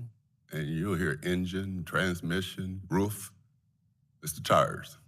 They make sure you get where you need to go. So I want to not only increase the salary enough to keep the people, to get them, but I want to be able to keep them after we get them. And then obviously, our people that's managing those shops are very important that we keep them. Again, that's what that salary increase is for on number 10. And then Donna has some an accounting clerk that she's wanting to bring up to speed. Now, as many of you know, last year, y'all approved us setting aside money to build a equipment washing station over at the landfill. Very excited about it. The architects has delivered the drawings for us and everything. So, I'm sorry. That's the next one. Electric charging stations. That's the first capital item as number 11. No, I'm sorry, number 12. Number 12. That request is so that we can put level 3 fast charging stations at what is currently our 6th Street station over there, right? It's on the corridor. It's a prime location to have them. We have a couple of level 2 chargers over there now, and they're being used all the time. So a level 3 charger is the fast chargers. You can get a charge in 8 to 22 minutes, actually, so depending on the type of equipment that you have. So that's what that's for. And $1 million really only gets you about 3 of those. And I think that's about all that we want to install anyway, on that particular corridor anyway. Now, number 13 is the greasing station, just adding the greasing station next to the washing station that we already have in the works over there at the landfill. One of the most important things that you can do for landfill equipment is do the daily greasing. That you're talking about extending the life of that equipment and the arms that actually operate off the equipment. You grease it every day and you rarely ever have to work on it. You don't grease it, it breaks quite often for you.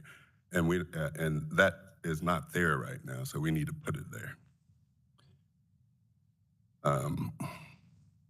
And then we're doing some additional securing of our facility out there. So that's what number 14 is for, over putting some fencing up around Fleet. And the big one for me is we have 3 shops right now, 3 buildings. J.E. Davis is the big one. We have the landfill and we have 6th Street. And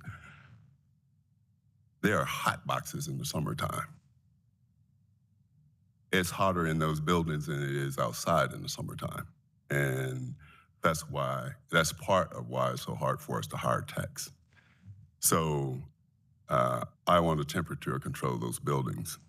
Last year I brought this, and we started doing some things to the roofs of the buildings to cool them down. And Director Capiris asked me, where's the rest of the money for the temperature control? Well, there it is. It's in there this year. So that's what that's for. And it's be able to retain your people and make sure that they can actually work when they're in the shop. It's tough to work when it's 110, 115 degrees in the shop. And this is an ongoing project that we do, number 16, or just replacing the fuel stations and the pumps at the fuel stations around the city. And this year we're going to be doing Parks Northwest and War Memorial. That is it for Fleet. Director Phillips. Thank you, Mayor. I didn't get to attend this last year. Had to tune in remotely, so I'm asking all the questions. There's 2 years worth of questions, Mayor. Yes, sir. Director Henn, thank you for your presentation. Thank you for your staff for being here and all that you do. What I noticed in some of the other departments' budget requests was an increase in vehicles for whatever reason, code enforcement officers or whatever. If we approve those vehicle requests and they do get those vehicles, do you have enough people to take care of the additional fleet that may come in with those additional requests? Does this account for that? Yes, it does. We have enough people budgeted to take care of all that. Okay, Right. understood. Absolutely. And you'll find with me, and the reason why Bruce has pretty much approved the things that I wanted to do with personnel all the time, is I believe in quality over quantity. We got some excellent mechanics out there. We got some excellent techs, and they can do a lot of work. Then we got some that we have to do a lot of training with. I want some more of those excellent people, and we'll find them provided we do some of this stuff. Okay, I just wanted to make sure we didn't approve other things and now you're behind the 8 ball, metaphorically speaking, because you don't have enough people. So I'm glad to know that you do have That's that. right. I think we would be fine with what we have here. Yeah. And then, Mayor, this is probably a question I just want to mention for a later discussion, but Director Henn mentioned it. I've heard other department heads mention it, and I'm picking on North Little Rock, but I keep hearing we train people that North Little Rock pays them more than us, and they go there. And I don't know what we can do or what we are doing to try to prevent that from happening in his department or any other department where we're building people up, and then North Little Rock's like, there's a good person, let's pay them $2 more, and then we lose those people. So I see that's happening not only in your department and other departments, and I'm sure the mayor is thinking about it, but if there is something that we can do as a board, I'll be open to that discussion. We are already underway with a compensation study right now that this board approved. It's being paid through the healthcare savings. There's about $50,000 that you guys approved in the budget amendment a few months ago. That's good to know. I just want to recognize that because it keeps coming up. Thank you, Director Hidden. That's all I have, Mayor. And Mayor, can I dovetail Director Phillips' question about us losing people in North Little Rock? We also have to recognize, and I don't know if this impacts it or not, has an effect on it, not that North Little Rock has a different form of government. North Little Rock has a mayor-council form of government, and unbeknownst to a lot of us in the city of Little Rock, Mayor, because you've taken on when we made the mayor a full-time position, you made it more than just a high price proclamation issuing, ribbon cutting position. You've actually gotten involved and you got down and got involved with the work. You got on the ground and you hit the streets, and the work that you were doing, while it's been misinterpreted as you trying to take over, you were really just actually fulfilling what that ordinance said when they voted when we had that special election back in 2007. So Director Phillips, I don't know if the fact that they have a different form of government has anything to do with that or not, but right now we still have a manager-council form of government, which allows us to have 3 at-larges, Director Phillips. If we had a mayor-council form of government, you'd be out there. I tried to get out there, y'all wouldn't let me. Well, you understand. Well, you understand what I'm saying. You understand. We've talked about this briefly, but I don't know if that mayor, if anybody's done any study on that or research on that, whether or not that impacts their ability to get people from Little Rock, and it may be some Director Phillips you and I may need to look at as we move forward with our form of government and how we improve the services that and the policies that emanate from this board. Policies that emanates from this board, that this is board and those policies are more reflective of the community that we're trying to serve or that we are serving. So I just want to make that point, Mayor. I'm sorry if that was out of line, but North Little Rock has a different form of government. North Little Rock has a mayor-council form of government. Emily, we still have a manager-council form of government with the mayor as a full-time position. We haven't changed our government, our form of government yet. Yes, to sir. add another level of bureaucracy to a hybrid form of government.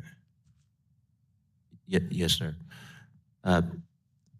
Director Adcock, and then we'll transition to police. Mr. Hinton, Yes, ma'am. the first thing you talked about was the part-time benefits. Yes, ma'am.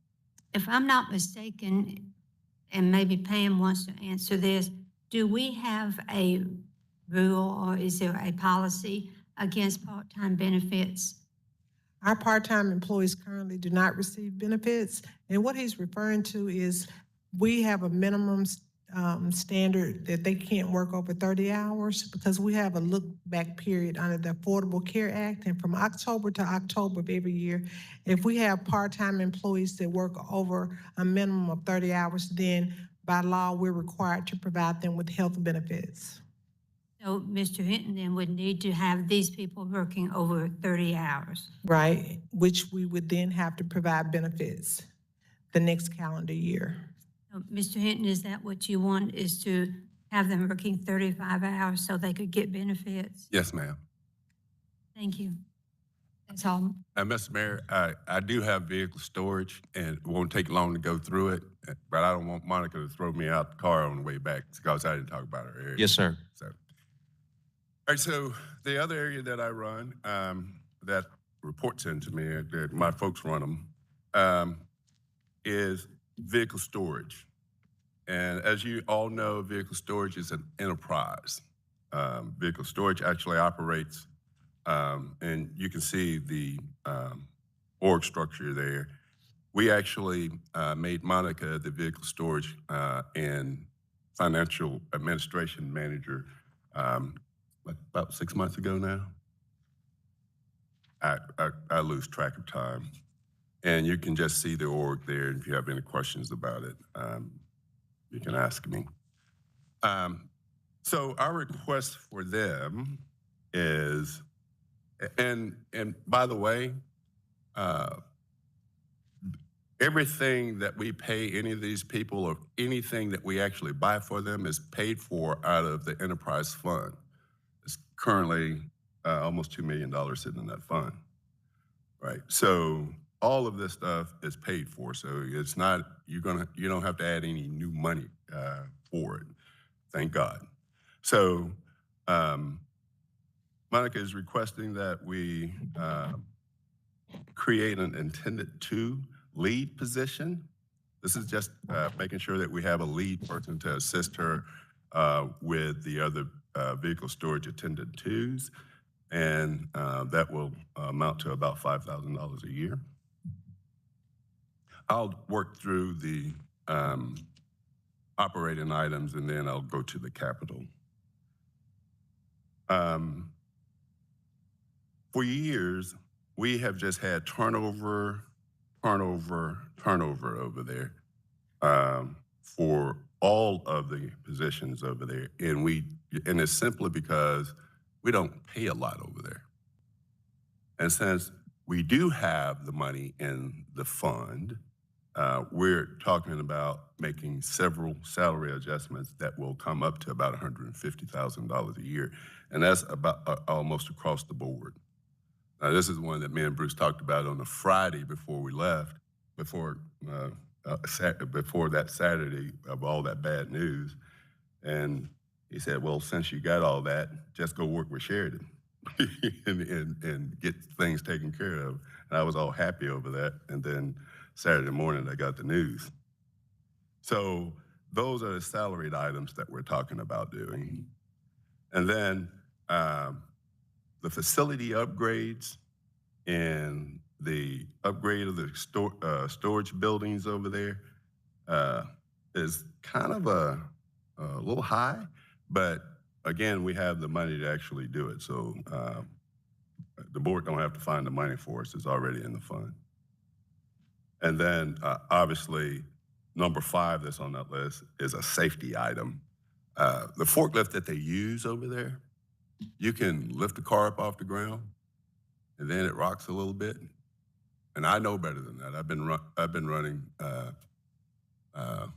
supply chains a long time, got a lot of movement equipment. Anytime you pick something up, it starts to derate. And if it starts rocking back and forth, you could cause a problem.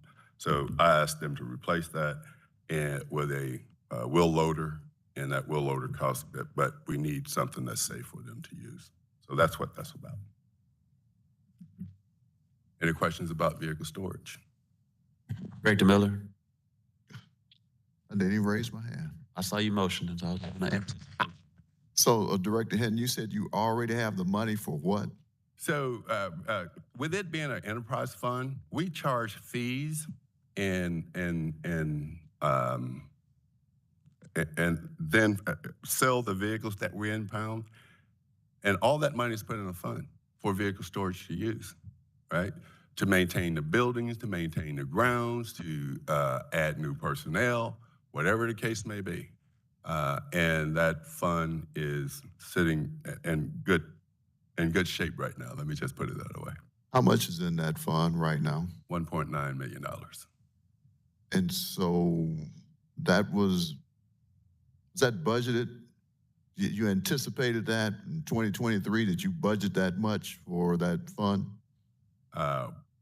We have budgeted revenues that we think that we're going to get over there, right? And we pretty much exceed those. So To answer your question, Director Miller, yes, the enterprise fund, we considered it a part of our budgeting process when we're looking at revenues. So how much was budgeted for that in 2023? We don't have, we can get that to you, but it's a forecast. So it generally is, many times it's spot on. I would actually want to say it probably was 2 million last year, and you're probably reaching that right now, but we'll get that exact number. Okay. And then you just carry that money over? yes, we do. Okay. Thanks. Yep. All right. Police. I know we're running. We're going to press through with police and fire, and then we're going to go to lunch. How did I do? Did I do any good? Think we gonna get any money?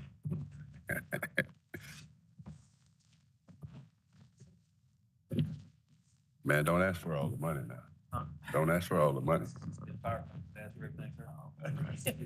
Firefighters. They want everything. She's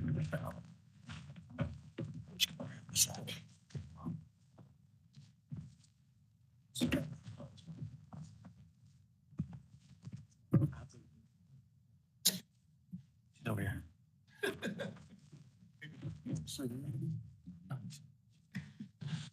All right, Chief Hilton. Yeah, I think, I guess I can go ahead. It's close enough to afternoon. Afternoon, Mr. Mayor, Vice Mayor Webb, Interim City Manager Cox, and the members of the board. As you can see, we're here to talk about our budget request for the year 2024. We have submitted 11 items for your consideration as we move into the new year. I'll just kind of hop through the 11 items clearly and then answer any questions that you all may have. You can see on item number 1, obviously the board, I think y'all approved a contract last night for our video storage for our body cams and the in-car systems. Obviously not identifying a funding source as part of that agreement that you all approved last night. This is part of that deal as we move to next year. We've got roughly, Ms. Lanahan had set aside some funding in a special account to take care of us for this year. Obviously moving forward in 2024 and 2025, that $400,000 will encompass the spending that will be required to maintain that storage for our in-car and body cam footage. Item number 2, this is something that we saw where a big need. We've seen it plague us in the department when it comes from an FOI standpoint accreditation, and that's digitizing a lot of our documents. We're very paper heavy. One of the challenges that in our department directors meetings that we have this year was to try to figure out how do we transform the department. And one thing that we saw a need for ours is to really get into a digital age. As we move into 2023, 2024, where we're heading to, we saw the need to really digitize and get away from paper. We waste a lot of paper. When you have that waste, it creates extra expenditures. So we want to cut that back and try to digitize a lot of our efforts, especially when our heavy FOIs come in. It requires us to go back, dig through a lot of paper. We just feel like digitizing some of our documents, not only for FOI, but for major crimes and our professional standards unit would really help us in that management of those documents. Our ammunition, obviously, that's an expense that's ongoing every year. We've seen price increases, obviously, with inflation and the demand for a lot of our products that we utilize. We've seen an increase, and obviously, we've got to compensate for that. And plus, going forward, to try to get caught up with our recruiting and staffing challenges that we had, we're going to run 3 classes a year to get us caught up to where we need to be. Because honestly, if we stay doing 2 classes at a time, we're never going to get caught up with our vacancies. Item number 4 is our hand tool budget. That's items that we use to buy certain equipment. For example, whether it's items that's equipment needs for our SWAT team, anything for personal protective equipment. I know we've got to purchase some filters next year because our filters have expired. So those type of expenses are coming up that we'll have to, and obviously the demand on those products, that we've seen inflation, the prices have gone up. So we're asking for a little bit of increase there. Same thing with item number 5 with uniforms. We've seen uniform prices go up across the board for our stuff, so we've had to make a little bit ask there as well. Item number 6 is, we've created our 21st Century Policing Division. Now that we have that built out, there's never been a budget that has been set aside for that division. Obviously, some of our community programs, like our, which we used to call Citizens Police Academy, we're now going to call it a Community Police Academy, because we do recognize that not all members of the public are citizens, but we definitely want to be encompassing for all of our community. We utilize various funding for that, but we want to put that in that 21st century. Some of our initiatives that we're going to try to do more involving with our community, and then we're getting ready to start our Chiefs Youth Advisory Council, where we're going to work with our youth in the committee, strictly working with the Chief's office and try to tackle some of the issues that I know I heard referenced earlier with dealing with the youth. So we're asking for a set aside of $40,000 in a special project allocation for that. Item number 7 is, item number 7 and 8 are a direct reflection of the staffing study. Currently, we have positions within the organization that we have sworn personnel that are manning, for example, like our front desk, our warrants, things that are manned by sworn personnel that really I could use at better places within the organization. So this is in line with what was recommended from the CPSM study, as to civilianize those. So these will be new creations within our department to get those staff with non-sworn personnel. And then items number 9, 10, or 11 are our continual split that we share with the fire department, and I believe either emergency management 911 for the towers placed throughout the city. And with that, I'll be happy to answer any questions that anybody will have. Director Miller? Thanks, Mayor. Let me ask you, Chief, something on the board. I think there's been a lot of discussion about evidence room needing to be upgraded. Is that in this budget at all? I believe that's going to, I believe, I'm not going to throw Interim Manager Cox, but I think as we move towards the new property room, court complex, that'll be, man, I think that money's already kind of set aside for that project. So that'll be in the budget, in whose budget? It's in the bond. Yeah. Okay. And we're very excited about that project, by the way. And looking at the vacancies, this is not all officers, obviously, but you have 92 vacancies of the positions that you were budgeted for. That's with the sworn and non-sworn personnel. Yes, sir. And it's, Mayor, like I said, it's a point in time. So this, Yeah, and I'm going to be clear again, police department is more than just the police officers, and so we're probably around 69 or 70 officers. Is that correct? 74 as of today with our sworn personnel. That changes periodically. so you upgraded your cameras you're talking about, and is that in this budget? That we are still using our opera funding that you all approve so for that. So we're still good, and we are upgrading. We've sent requests forward to continue to add on that. Okay. Thank you. Director Campiris? Thank you. What do we need? First of all, is it in here? And if it's not, what do we need to make your real-time crime center more effective and work better? Obviously, to be frank, need the community to get more involved. Our community partners have not stepped up like I thought they would. We've seen it roughly. We've got about 1,200 residents that have registered their cameras or registered the fact that they've had a camera. We're really lagging on our community partners. We've done so many demonstrations and had a lot of talk, and people coming in and excited about getting on board, but we just have not seen that come to fruition like we thought it would. That's our problem, trying to help you with that. But what do you need physically to make it better, assuming that we get people in there?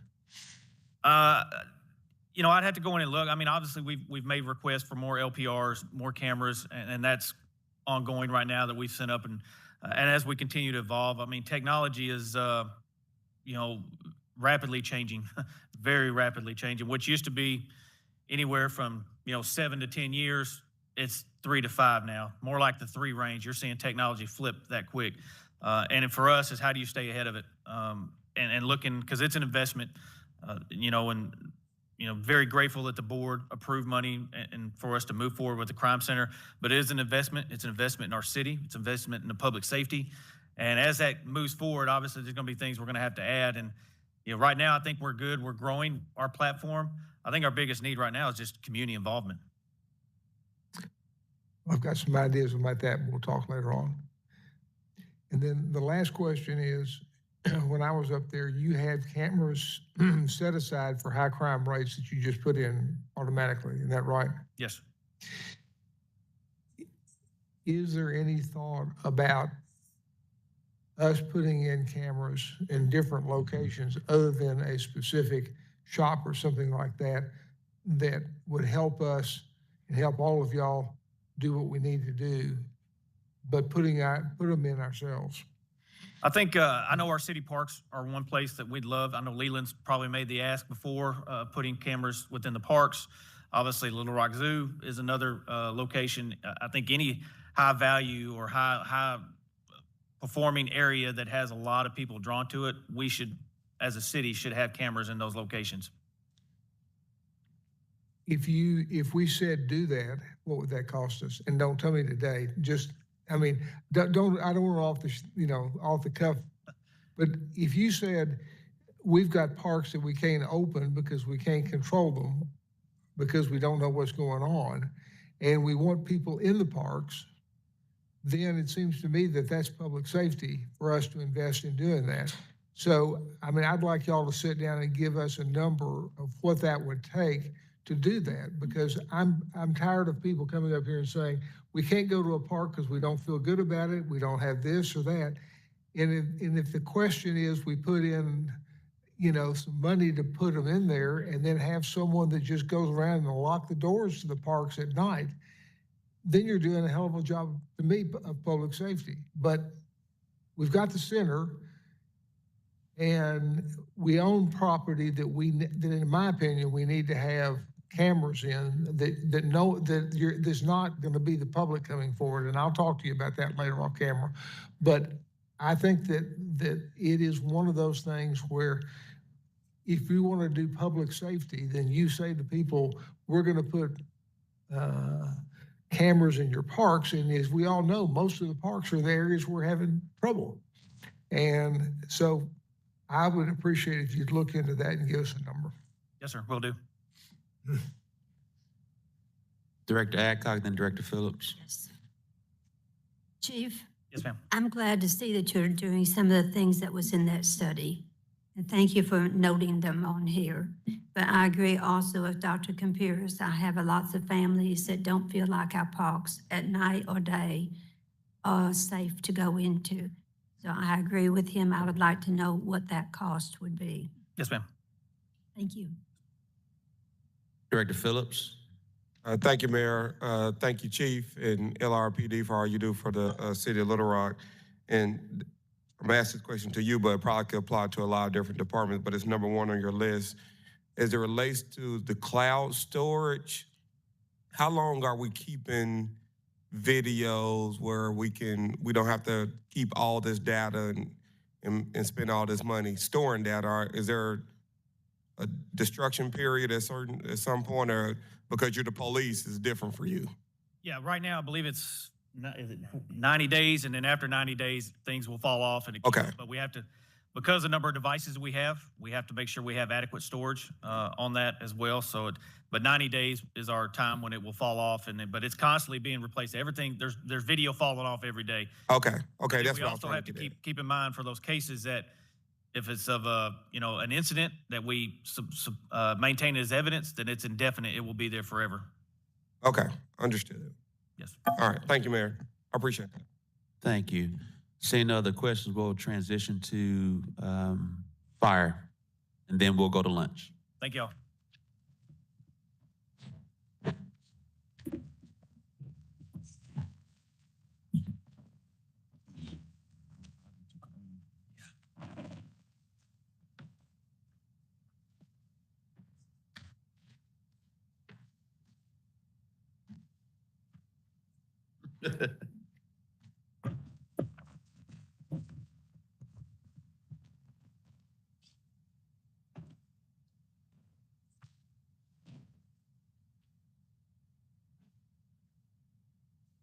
Chief Hubbard?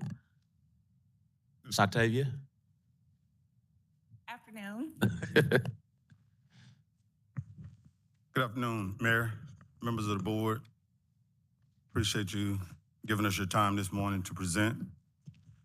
If we would, our org chart, I'll start with the first page here in the presentation. Our org chart has not changed. It still remains just as outlined there before you. Then we go to our authorized positions. We're authorized for 445 personnel. That's 438 uniform personnel, 7 civilians. But as of this morning, we are -6. That's 6 firefighters, and we're down 6 firefighters and 1 civilian. But we are currently taking applications. Looking forward to starting the recruit class in April of 24. So there are no issues as far as staffing is concerned. And then as we move forward towards our requests, I'll start at number 1. What you have before you on number 1 is a training building. This particular building, it's a Connex box, as we call it. It's necessary for fire recruit classes. You have to have a certain number of hours where you exercise different evolutions, actual burns, teaching individuals the proper way in which to extinguish it and how to go about doing it safely with all of their protective equipment on. But as we stand here today, that particular piece of building is considered unsafe, and it has been ruled to be condemned. It's a must that we replace that in order to continue to perform our own on-site, in-city training for our recruit classes. Camden, where the State Fire Academy is, they currently just installed a new one. Some of our neighboring cities have started, installed their new ones as well. And I don't feel good about sending our trained personnel somewhere else to receive their training, other than right here. We have a great training staff. We just need this particular building to continue that training. Secondly, we move to our operations, where we would like to add 2 additional battalion chiefs. As it currently stands, we have 4 battalion chiefs who's responsible for supervising the individuals at the fire stations throughout the city. The city constantly growing. The number of personnel has continued to grow, but our mid-manager level supervision has remained the same since Roughly 1960s. the 1960s. We've had 4 battalion chiefs. These individuals are responsible for supervising our personnel who cover the entire 124 square miles of this city. So they're roughly responsible for over 30 square miles of coverage, and approximately 50 some odd employees per shift. So we'd like to add those 2 positions. And then as we move to number 3, 3.5% step raise for our assistant chiefs and battalion chiefs with 5 years or greater. After sitting down, talking with our battalion chiefs prior to this budget presentation, that was one of their requests. As it currently stands, we have 18 battalion chiefs. It's a very young group. This is part of the retention of keeping some of those mid-manager level supervisors on staff. The assistant chiefs, this 3.5% is to keep them within range of the market value for their position. And it's also a huge retention issue. We step down to number 4. Number 4 is very important to me. This is something that I think is very necessary. This is a physical therapy group that comes in to assist us with rehabbing our firefighters who are injured in the line of duty, getting them to the necessary medical professionals in a timely fashion. As it currently stands, individual can be off for an extended period of time, going through whether they have a MRI, whether they have therapy. It's a delay. And so this here group also will assist us with different plans to continue to keep our people in some kind of working condition so that we will limit the number of injuries. I think it was last year, Human Resources shared with us that we were impacting the workman's comps very strongly because of the number of people that we had off for an extended period of time due to injuries. So this is like a preventive measure to address that, to also to impact the city's insurance rate as it relates to workman's comp, decrease our overtime costs, and then just the well-being of our firefighters that serve the city. Number 5 is currently in the warehouse equipment and supply position. He's part-time. I'd like to move that position to full-time. With Little Rock Fire Department, we only have 2 personnel working in the warehouse. It's a huge warehouse that serves the entire equipment, supply distribution, supplies distribution, equipment repairs. There's only 1 person that does that, along with a uniformed personnel that works in that warehouse. And then we have this part-time person. If this part-time position is able to go full-time, it will be greatly helpful on the efficiency of the operations of that warehouse. Number 6, generators. There's a need, according to, with the support of Fleet, they handle all the generator installations at all of our fire stations and our facilities. 3 of them are in need of being replaced as it currently stands, and that's not including the one that was removed at Station 9 during the tornado. And then number 7, we're in need of a replacement for our search and rescue boat. It's at the fire station directly across from MacArthur, the Fine Arts Museum down there. They are the ones who, whenever there's a jumper or an alleged jumper into the body of water there, they're able to access that boat and be on the river within minutes. But that boat the one we currently have has been considered decommissioned. And so there's a huge need to replace that. And then 8, 9, and 10, just as police just stated to you, is part of a 3-way split of the tower maintenance and upkeep between all public safety sectors. Any questions? I would just like to leave with this body. None of these are wants. All of these are serious needs. Director Compeers, then Director Phillips, then Director Peck. Your hand's not up? All right, Director Phillips. Yeah, real quick, thanks Chief and team for what y'all do for the city. The physical therapy, are you hiring physical therapists, or are we contracting with a physical therapy existing outfit to provide these services? It's an outside vendor. Okay. HR, ourselves, police, all of us got together, spoke with a couple of these organizations that provide these services to see which would be the best fit for police and fire. Because of the unique injuries and recovery methods that occur during these particular jobs, we wanted to bring somebody in that could address those right away. These are like athletic trainers almost, who have had that background in. Yeah, and I'm surprised. I just didn't know if you were bringing someone in-house or this was this existing outfit. This is a true vendor. Okay. I'm sorry, Pam. You said an outside vendor. Okay. Thanks, Chief. That's all I have, Mayor. Yes, sir. All right, Director Peck. Thank you, and thank you, Chief Hubbard and your whole team for what you do every single day, and I understand these are not wants, they're needs. I just have a quick question on number one on the live fire training building. I heard you say it's condemned. I completely understand wanting to train people here. So we've got a recruit class starting in April with all construction problems and delays in the supply chain. Can we get one built and ready to go for that recruit class? You're doing. I'm not real sure with the manufacturer right now what the lead out time is. We can check on that. We can also have some conversations with our partners in North Little Rock, Benton, Bryant area, and utilize their facilities if needed. Okay, that's all, but because I think that would definitely be a priority. Again, thank you. I'm supportive of anything you need.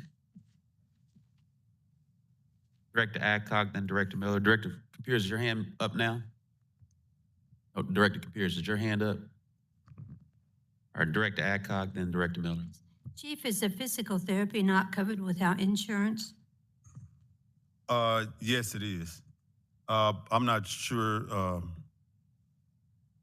HR probably could get a little bit more in depth. I noticed in my time, along with police, it seems like to be a slow process. What we're trying to do is address whatever that need is a little bit quicker. Turnaround time on the employee being, whatever the issue is being addressed expeditiously, but wholeheartedly. We don't want to just patch someone up and put them back to work, and then they have that same reoccurring injury again. This year is a little bit more thorough. Mayor, I'd like for us to check first to see if we could do something with the insurance that we have for our employees. We do have physical therapy coverage within our insurance plan, but what this outside vendor does is when you go to the doctor, they say, well, let's try this, or let's try that. This outside vendor immediately addresses whatever that concern is without having to go through the process with the insurance before you actually referred for an MRI. Like they could get to an MRI quicker, this outside vendor, than your insurance coverage, just because of the nature of the insurance and what the processes involve. And with the number of firefighters that we have with the issue, this is just, yes, it is an additional expense to what we already spend, but as we know how much our firefighters cost, and we need to be more proactive with prevention and rehabilitation, and this is just additional expense to move that way. To get them back, yeah. Get them back faster. Yes, ma'am. There is a medical provider with this. Yes. Okay, thank you. Yeah. Thank you, Chief. And also, Director Adcock, thank you for the question, great question. This is one that we did sit down and talk with the unions with. And we talked with the unions with, and they were in agreement as well about the opportunity to have this organization come. We saw it work, we've seen it, and we've talked with other departments, police and fire around the country, who have the numbers to support the benefit of this particular initiative. All right. Director Miller, then Director Hines. Thank you, Mayor, and thank you, Chief, and the whole department for what you do every day. Yes, sir. It's great, and certainly our rating reflects on that. I know you're saying these are needs, they're not wants. I may have a want. I don't know what the fire station number is at Roosevelt and Springer, but it's looked like that ever since I could remember. I mean, what are plans for renovating or giving just a upgrade on some existing stations, and certainly specifically that one? I mean, when it rains, and I guess that's Public Works too, it looks awful over there. Yes, sir. Is there anything in this budget to deal with that? It does not directly address that, no, sir. The ARPA funds, Director or Chief? Did you want to talk about the ARPA funds? I was going to go there. What this board did, and the firefighters throughout the city are very grateful for, is the 1.5 you guys gave us for facility improvements. We've been able to do quite a bit of painting, floor replacement, carpet replacement. We're replacing some of the driveway pavements of several of our stations. 1.5, as we all know, is not enough. So we had the opportunity, this board also gave us opportunity the funds to build a new station out west. Sometimes you have to have funds to replace and then to repair or either build new. Some of our stations, we got at least 2 stations, in my opinion, that we really need to demolish and build something new there on site. Is Roosevelt Springer That one is of them? one of them. Okay. That is one of them. That's one that has some serious maintenance issues that we've been working directly with a lot of those in building maintenance on repairs. But sometimes you almost get to the point of beyond repairs. It's time to replace. And so I appreciate your acknowledgement of that. And that falls on me. I didn't put that in here. But that will be something we would look forward going forward. I would certainly like to just, you put it in there. I don't know if it'll stay at the end, but I would love to see something done with that station.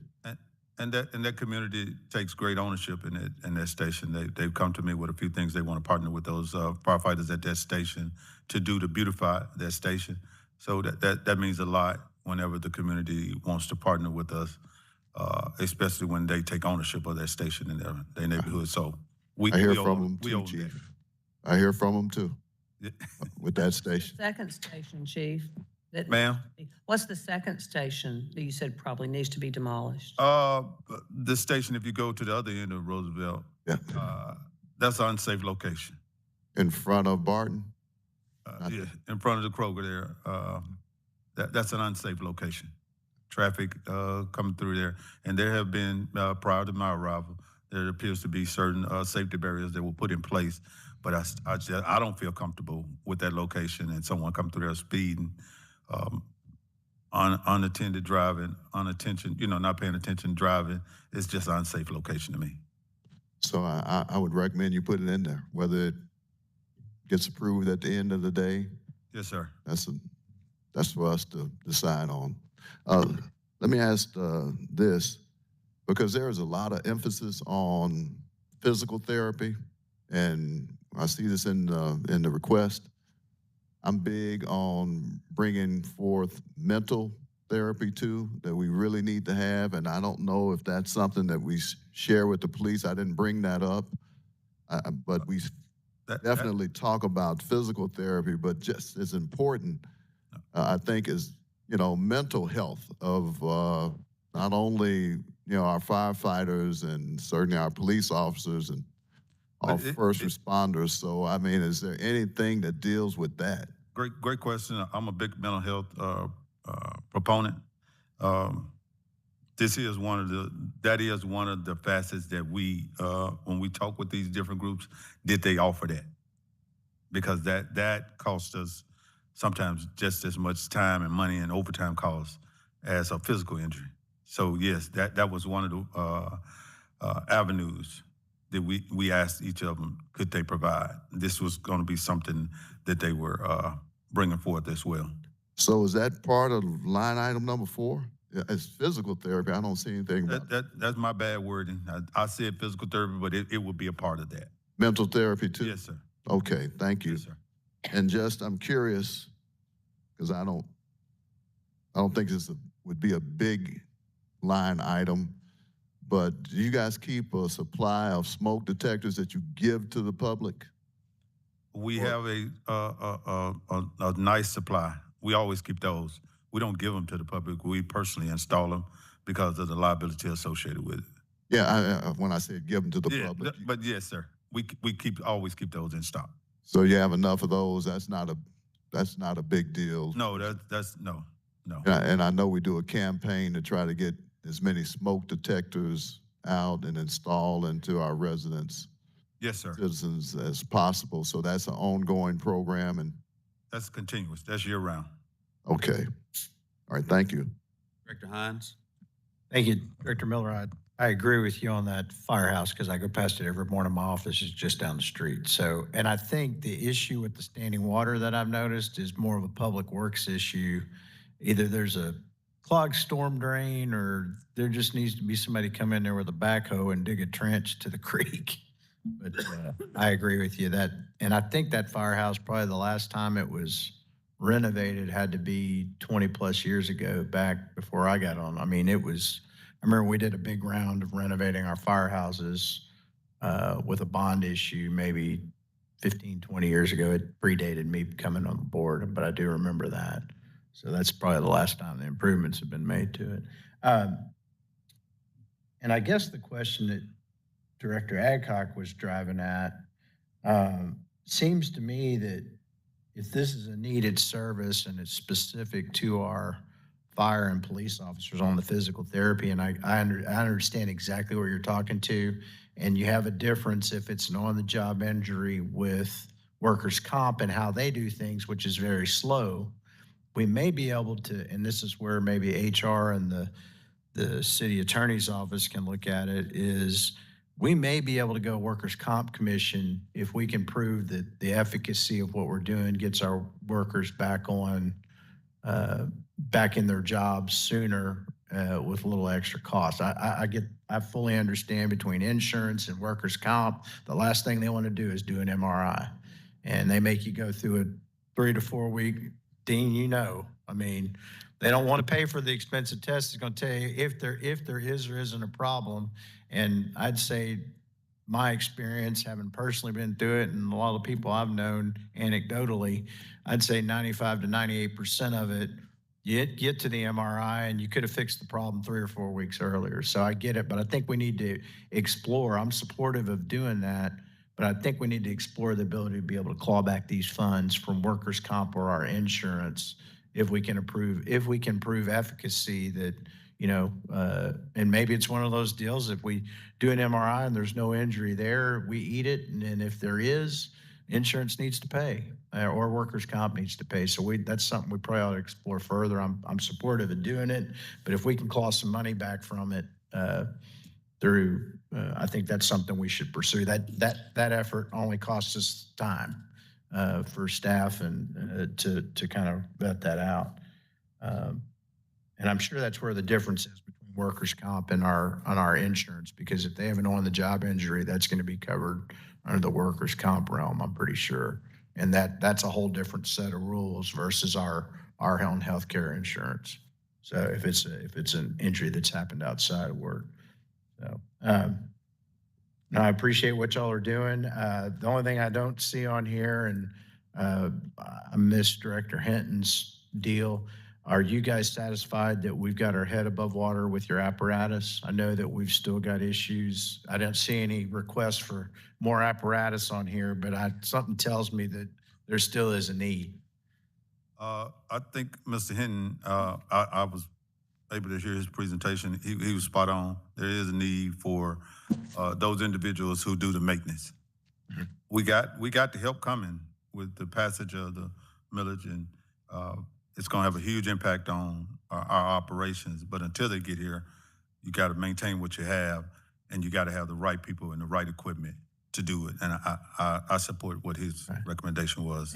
And I'm wondering, since we've lost a couple of apparatus in collisions where the apparatus has been providing safety and security for our crews that are working, you know, the highway department uses one of those big trucks that has that collapsible bumper on it. I'm wondering if maybe we shouldn't start having one of those we can deploy to protect worth the investment. And it's not necessarily it's just the time that it takes to replace an apparatus. Absolutely. You can't go out and just buy a new one tomorrow when you total one, even if it's covered by insurance. So I don't know, maybe we need to get outside the box and get imaginative of what we're using for. I don't want to put our folks in harm's way when they're working in the middle of a live street. Absolutely. But I know that we've lost a couple of engines doing that duty. So maybe we could explore, see if there's any innovative, devices that we could use that protect the apparatus too. Provide the same. We are, Director Hines, to your point, we are looking at it's a large piece of equipment. It's called a blocker. Blocker, okay. And it's used whenever you have, when the firefighter's on the scene of an accident on the expressway, this big vehicle comes out. It's almost like just to help you out, it's like a dump truck with the big sign that points you in the different directions.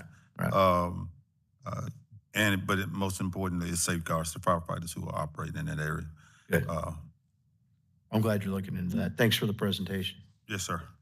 Thank you, members of the board. We'll now adjourn to recess to lunch, where we have executive session. We'll try to start back at 1 o'clock with 911. Rachel, if you'll reach out to Joanna, and then I'll also see if Public Works can be here at 1:30, and let's try to move everybody up. Board members, if we're pushing through and we're grateful, we're going to try to get us out of here earlier than the projected 7 o'clock.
we'll start off with our administrative services division with office supplies, janitorial supplies, copier leasing, things of that. Those are typical operating expenses for our 24-hour facility. We also are responsible for paying for the landscaping of the building, as well as the upkeep of the 3 radio towers. Public relations, we're requesting to outsource this. We don't have any dedicated personnel to do our public relations, social media content, things of that nature, any marketing for the department, so we're outsourcing that. In our operations division, we are requesting to get uniforms, and that's basically uniform shirts at this time, where we can kind of hone in on a more professional look for the department and all of their employees. Lines 8, 9, and 11 are going to be split with fire and police for the upkeep of the tower, the installation of the tower alarms and cameras, upkeep and maintenance of the equipment in the towers, as well as the land rental and maintenance of the land. Also in our operations division, we're having an opportunity to send more staff to conferences for professional development. So this is a total of, I think it's like 5 conferences we have been attending for the year, affording our employees an opportunity to participate or attend those conferences, bring back information, and pour into training and with other employees. Information Systems Division, for our contracts and subscriptions, for our maintenance agreements with our CAD systems, our QuickBase application, all of our other systems that we pay a yearly we have a yearly subscription or contract with. That's included in that. GIS training and services that's needed, and all of our equipment replacement from monitors, printers, mice, keyboards, things of that nature. In the training division, for supplies, we keep an inventory of headsets, training cords, and adapters. So we need to have those for our new hires as they come in. We subscribe to memberships with APCO, NENA, and IAED for our certifications and recertifications, training courses, leadership courses, more professional development for our staff and frontline leaders. And of course, the training manuals for those different courses. The salary, we are requesting to add a new position, an admin assistant. And we're adding 2 more operations supervisor positions. And that's going to help us as we continue to expand our staffing. Right now, we are authorized with 6 supervisors. We want to have 8. That way we can have 2 day shifts, 2 night shifts, and each shift is led by 2 supervisors. We are reclassifying the GIS specialist position to an information systems coordinator, and that position will entail touching, troubleshooting all of our systems in the department, as well as incorporating those GIS duties in that position. And the total you see there is the difference in those 2 positions to reclassify from the GIS specialist to that information systems coordinator. We're also reclassifying the current systems specialist position to an information systems manager. As stated before, in the emergency communications department, we have 4 different divisions. Each division is intended to be led by a manager. And right now, the systems specialist is pretty much performing those duties and with some additional duties as well, leading projects as we continue to implement new systems now. So that would be ideal for her.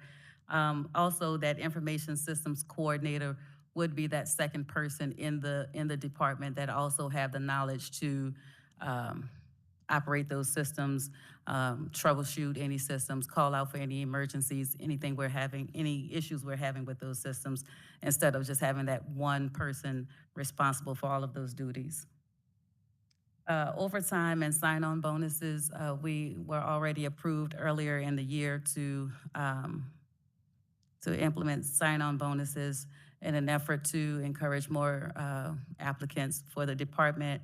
So we have a total of 50,000 allotted or requested for sign-on bonuses. And it's in overtime, because we work 12-hour shifts, we have a built-in overtime already with the schedules. So we're kind of estimating about another 200,000 for that. As a one-time project, capital project, we have a large request for updating our equipment for the radio system.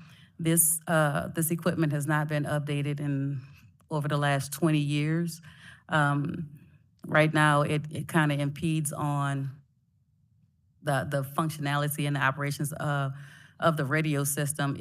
If there is any, I don't want to call it a glitch, but if there's any trouble with the radio system and we have to resort to using the backup system, right now it causes extra work for a dispatcher to do that, because the consulates have not been updated in over 20 years.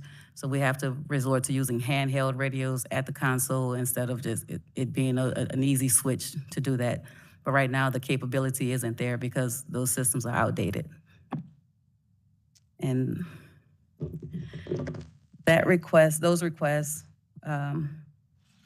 totals you see on the form there. I don't have anything additional to add to that at this time. Thank you, Director Green. I do want to highlight to members of the board two different things. If you'll go to the personnel model, you'll notice that we have 17 vacancies. You'll remember a year or so ago, it was upwards of 30. So this is, I want to credit Director Green and our HR team really working hard to get staffed up classes. I know we have a class coming that probably will come offline later next year to further decrease that number. So wanted to share that. And then secondly, if you recall, a few months ago, the city board approved dollars in a budget amendment to go towards the sign-on bonuses that she's referencing. However, because we were in the middle of, we had already started the HR process of communication and had a staffed up class, we did not have to utilize that. And so we didn't. I'm enjoying Director Richardson's sweater, I'm sorry. Oh, okay. Director Hines. I was trying to figure out why Director Phillips was just grinning in my face. Director Hines said my other shirt was anti-woke, so he woke me up. Oh, Lord. Okay. Getting back to business. That being said, I wanted to share that with members of the board. That's why you're seeing it now in this budget request, because we didn't fund it in the budget amendment. If you remember, you just did a budget amendment. That was not included because we had a staffed up class, but you'll see this in the budget going forward. Director Phillips. Mayor, my two questions are exactly what you just mentioned. So I should have took my hand down. Thank you for that. All right, Director Richardson. Yes, thank you, Mayor. A quick question. Thank you guys for the presentation. Do we have a high turnover rate? And if so, what, if anything, can we do to help address that? Is that an issue for you guys with respect to the vacancies and being fully staffed? Is that based on turnover rates, a high turnover rate? So I will say the city of Little Rock is not an anomaly to the industry turnover rate. Sure. However, we have reduced a lot of our turnover within the last year or so. So we are getting a better quality of individuals who are interested in making this a career more than just having it as a job. However, there are some who are just, they want to explore things that they've always wanted to do. So, but we have reduced that number significantly. So then with respect to new hires or new employees, are we doing the training, orientation, and technical assistance? Are we doing that in-house? Yes. So we have recently subscribed to the call taking protocol system that has improved our training process tremendously. We have a 16-week training academy. 6 weeks are extremely intense in the classroom when they learn all of the literature and everything they need to know on how to, the information that they're going to use on the floor. And then there's a 10-week training period on the floor for on-job training. I'm assuming, and please forgive me for doing this, I'm assuming there's an industry standard curriculum for training that we're utilizing that has a heavy emphasis on best practices and just how to do the work that they're going to be doing. Absolutely. And then there's a part of that classroom training that we're not allowed to train, that we have to get the vendors, from the outside to have instructors come in to do that training. Sounds good.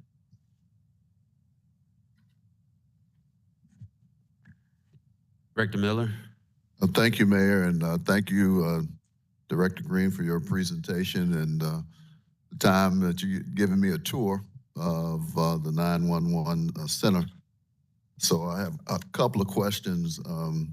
First, let me ask, your authorized position summary page has an additional column that the other ones have not had. Is that, I want to make sure I know what this is, use dash authorized, what is that?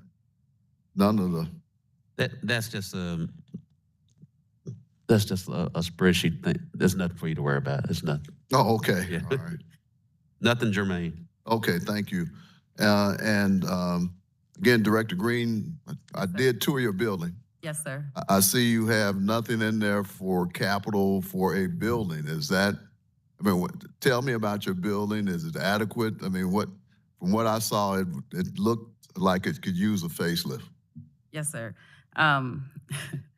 There was a request or discussion about an aspiration for my aspiration costs to fund us to getting into a new building. However, with further discussion with the mayor and myself, we're gonna continue to utilize what we have and get our staffing and training and everything focused on those issues, and we'll eventually go into the discussion more on the new building. But yes, you are absolutely correct. Our current building is really not conducive to serve as a 24-hour facility. Right now, even with the increase of staffing, we're having issues with parking being located where we are. We want the people to come to work. We don't want to have any kind of reason to deter them from coming to work. However, people are going to be people, and issues as minute as parking will keep someone from coming to work. The inside of the building is not a pleasant sight, if to say the least. But again, instead of investing more into the improvement and the upkeep of this particular building, I'm going to opt to request funds to help us move into a new space at a later date. Okay, so what you're saying, it was on your first request, it just didn't make it to us at this point? Yes, sir. Okay, I understand. That's a nice way of putting it. Let me, 911 is a very high-profile department. And of course, when something goes wrong or people have long wait times, they generally call board members, and we hear a lot of that. Does that information get back to you? I get a lot of calls about 911. I say a lot, but again, it's such a high-profile thing, and it gets picked up by the press. How much of that do you hear, and how do you deal with that when you hear that? When you hear it, I hear it. And what we have done is again, increased the staffing. We have increased the number of people we can put in a new hire class. That way we have more people transitioning to the floor, more people going through their training to work independently. I will say in the recent months or so, I have not been getting a lot of complaints about wait times, call answer times. I have shifts of folks where I have a minimum of 6 to 8 call takers available to take calls. We have improved our call answer times tremendously. We talked about in a previous presentation what the national standard is for call answer times. And Nina states that 95% of your 911 calls should be answered in 20 seconds or less. And we've completed this month with 90.5, I want to say, % of those calls being answered that way.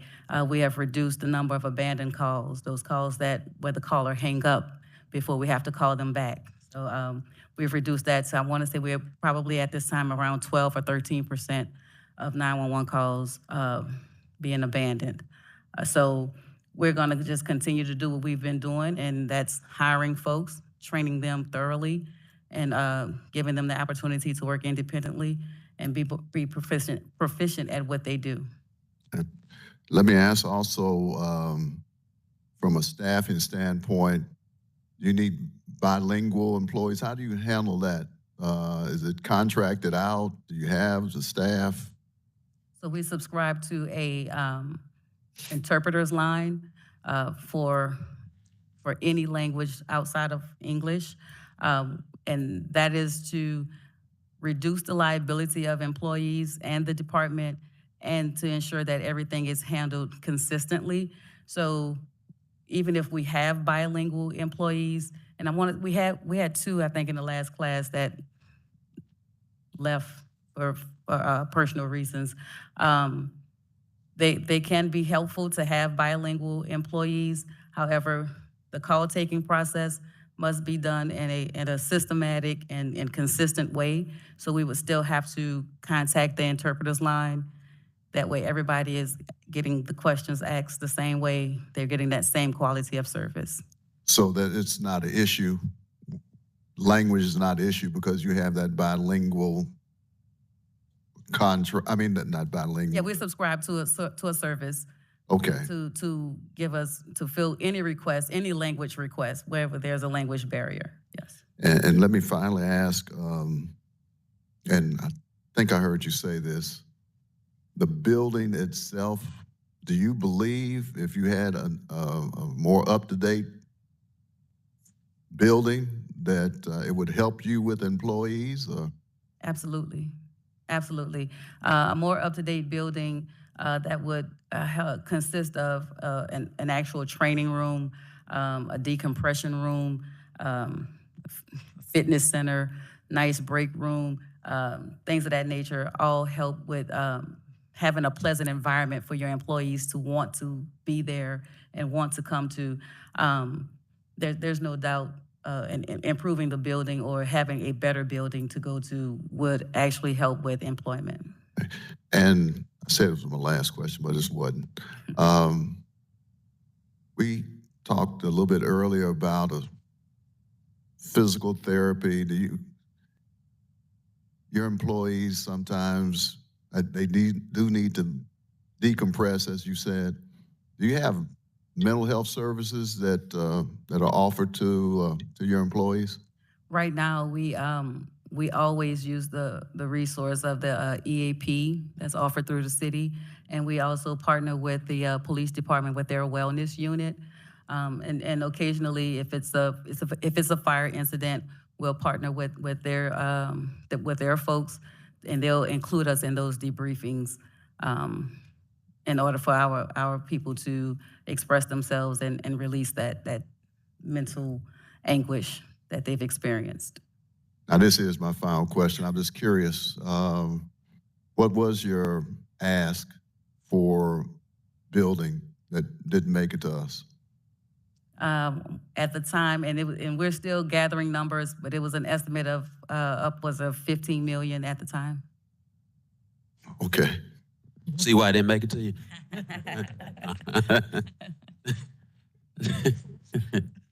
Yes. Yeah.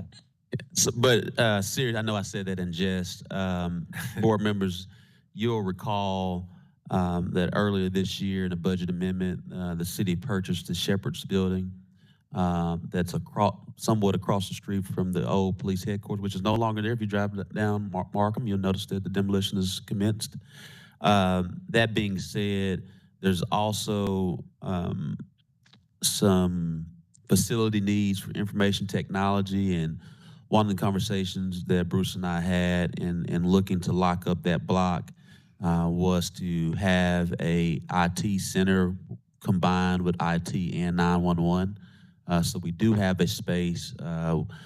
Clearly, it has to take a lot of architecture and things of that nature to look into it, but also we know the cost will be very significant. We're not at that point yet. I think the main goal and priority is to, before we look at a new facility, is to make certain we're fully staffed and to be very conservative from that standpoint. Director Richardson, then Director Webb, then Director Computers. Thank you, Mayor. I just want to dovetail on Director Miller's points he was making about complaints. And I agree with you on the staffing issue. And that $15 million question is a hard one to follow up. I'm going to do my best. I want to commend her because one weekend I had an unusual amount of people calling me, complaining about wait time for 911 calls. And I sent an email to Ashley and asked Ashley to copy all you guys on it. And as a follow-up to that, I requested monthly reports from, I think we had our first one last month. Last month, yes, and you do one. Monthly reports, so we can see on a month-to-month basis their performance standards, where they need help, and where we got little gaps in services. So I want to thank you and commend you for that report. It was certainly helpful. It helps me answer questions to my constituents in an intelligent way, if I can't do that at all, about what's going on within your department. So I want to thank you very, very much for doing that promptly, thoroughly, efficiently, and addressing that, because I had an unusual amount of calls. And I sent Ashley an email and said, Ashley, please send this to her, CC all the board members. I think your first report, was it last month you sent to us? Yes, sir. And she's committed to provide us monthly reports so we can see that for ourselves, how they're performing and where they need help. And please, by all means, come to us and ask for assistance where you think you need it, because that's really one of the most important services within our city. I think that sometimes it's taken for granted, it's undervalued, and it has a direct impact on a lot of our constituents, and certainly in certain parts of our community. And I would encourage you, Director Miller, if you got lost in the shuffle of the Ashley emails, she sends so many of them, it's incredible. I don't know how she does it. Mary needs to figure out a way to get her a raise, a $15 million raise at that. But if you could resend that report that you sent to us last month to all of us again, I really appreciate that. Okay, I'll just include those numbers on the one that's due this month. That's fantastic. There you go. Thank you so much. No problem. Director Webb. Thank you, Mayor. I had a conversation recently with the folks at World Services for the Blind, and I just wanted to follow up. I know they've talked to the people at 311 and wondered if he had been able to connect with you yet, and if not, I'll pass on the information.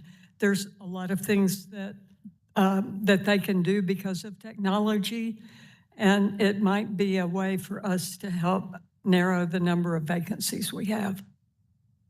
I do remember getting an email, and we've been missing each other and making contact with each other. Thank you. I will follow up with them on that. Thank you, Director Webb.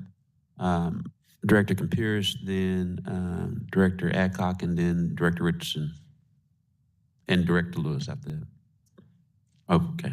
There you go. Thank you. Director Computers. I lowered my hand. Director Webb asked my question. All right. All right. Director Adcock. I'm sorry, I was a little late getting back in. Your item here on copier renting, do you not purchase your copy machines? No, ma'am. Not since I've been employed here. The copier is being leased. I inherited a lease for the copy machine. Okay. And it says here on this item, it says public relations. What type of public relations? So I don't have anyone dedicated to do branding, marketing, social media content, and as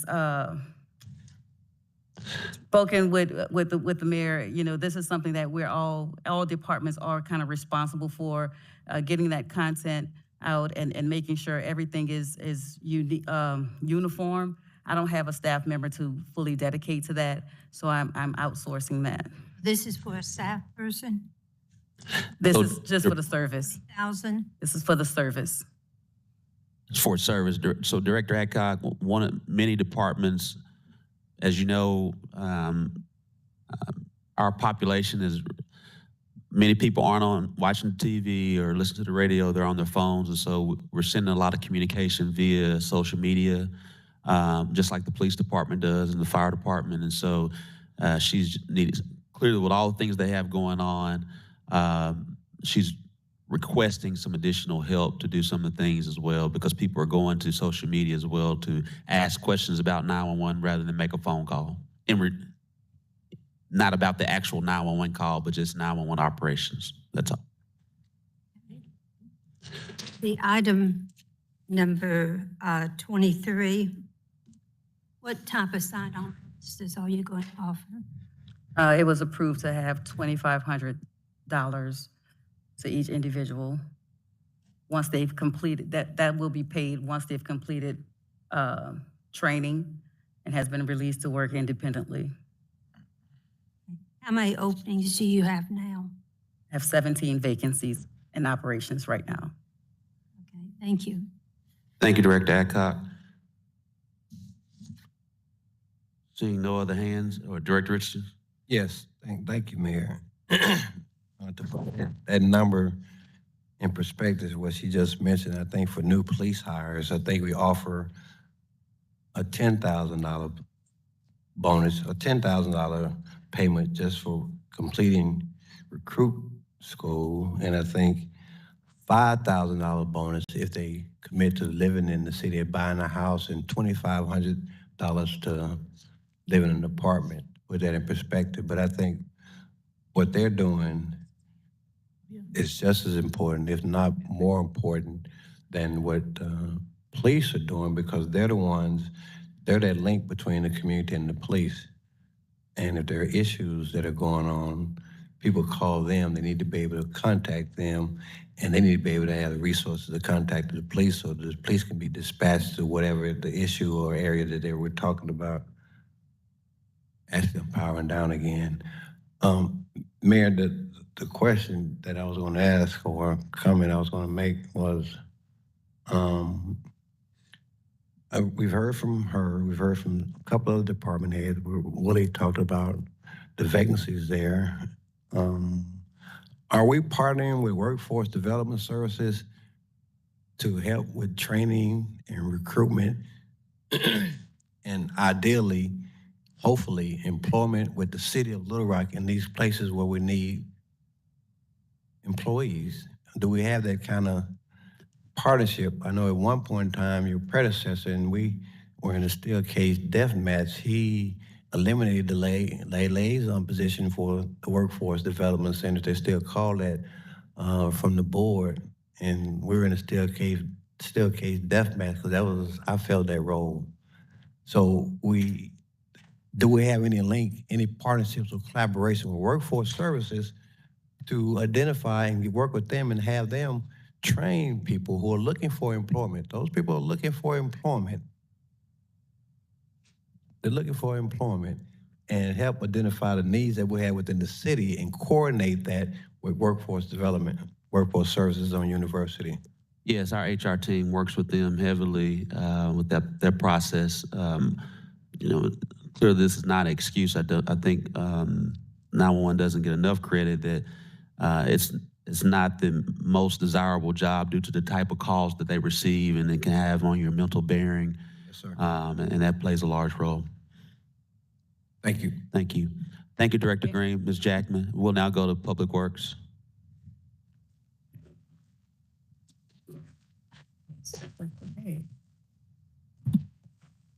Thank you.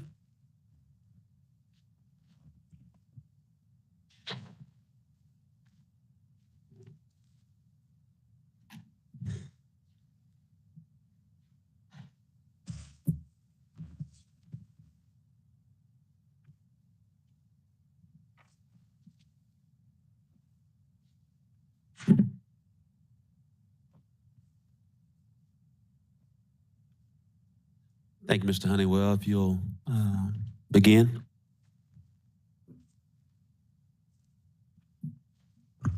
Look real quick what we got.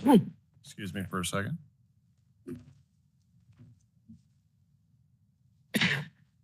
Bless you.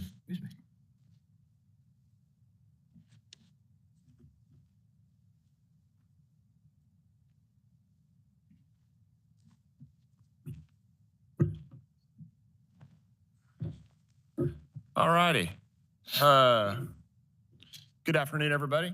I'm sure as all y'all are aware, we have 3 separate budgets in Public Works. And it looks like the first one we're going to do is Building Services, which is part of the general fund. This is one of our smaller budgets. It is houses 12 employees. All those positions are currently filled. There's just 2 items that we're asking for as part of this particular budget. It's an increase in 2 of our funds that we use to do maintenance for the buildings across the city. One of those is just general building maintenance. That might be painting, carpentry, those kind of things. And the other one is an increase in funding for HVAC repair and maintenance that happens across the city. Do you want to do these each individually as we go through, or Yes, just go straight through. you want to go through all of them and then do questions, or? Just Okay. go through all of them. All right, so the second one is our street fund. A little bigger than building services.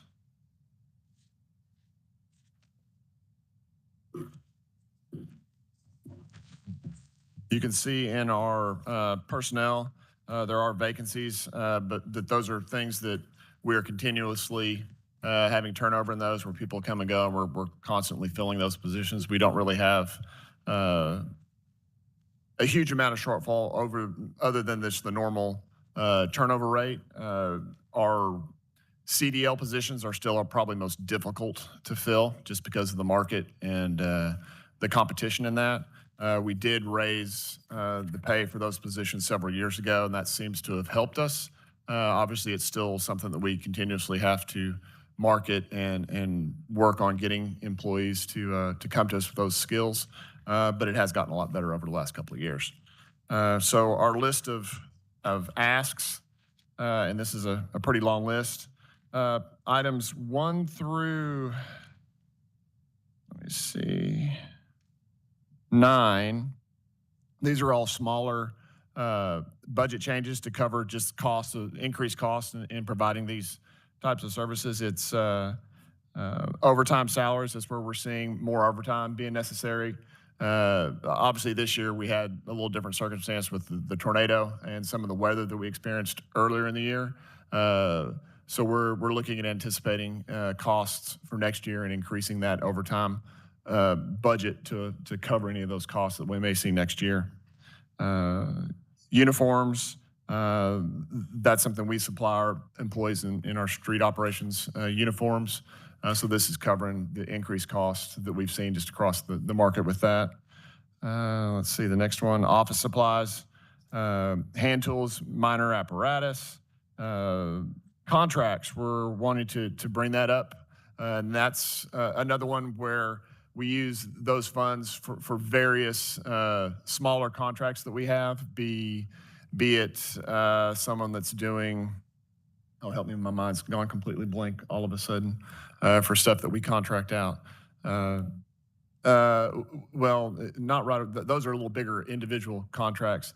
These will be like, I'll think of it and come back to you. It's completely just gone blank. I apologize. But those contracts are mainly in our operations division.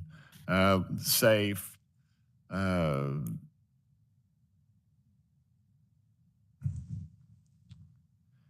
materials that we're buying, where we have it under a contract for, let's say, street sweepers, some of the equipment that goes on that, some of the maintenance of those kind of things that we have outside contracts that we use that funding for. Then, and some of these, you'll see the same thing multiple times because there's different line items within our budget that has the same category that we're seeing that same need for increase. Let's see, parking meters.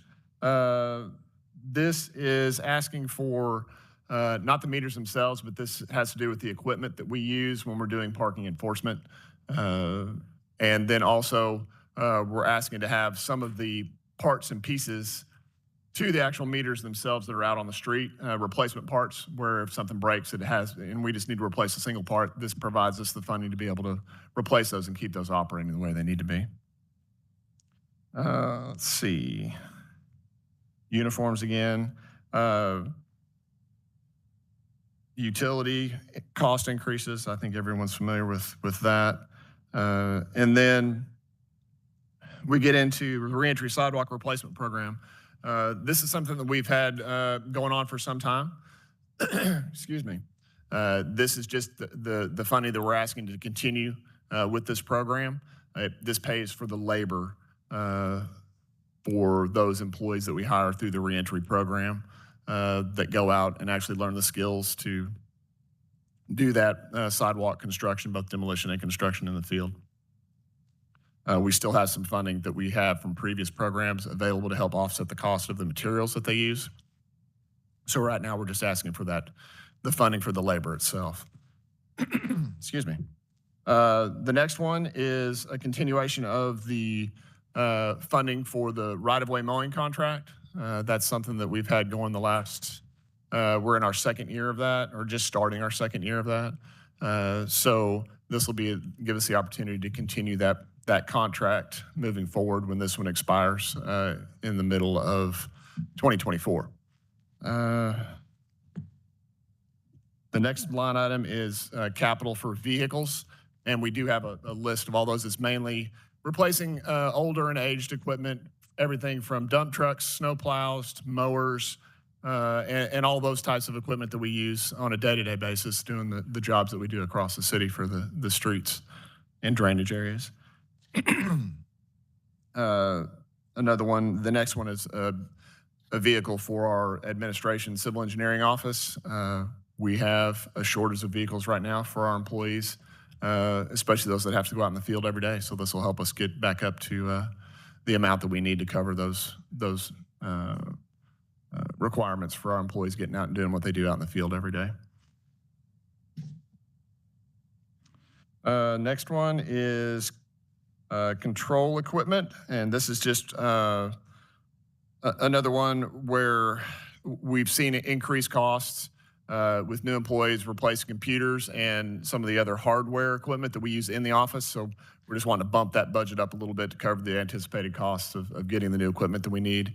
And the next item is the software that goes with a lot of that. We're seeing increased costs with new employees plus increased costs in those software programs that we use in doing our day-to-day operations to cover what we anticipate those costs to be next year.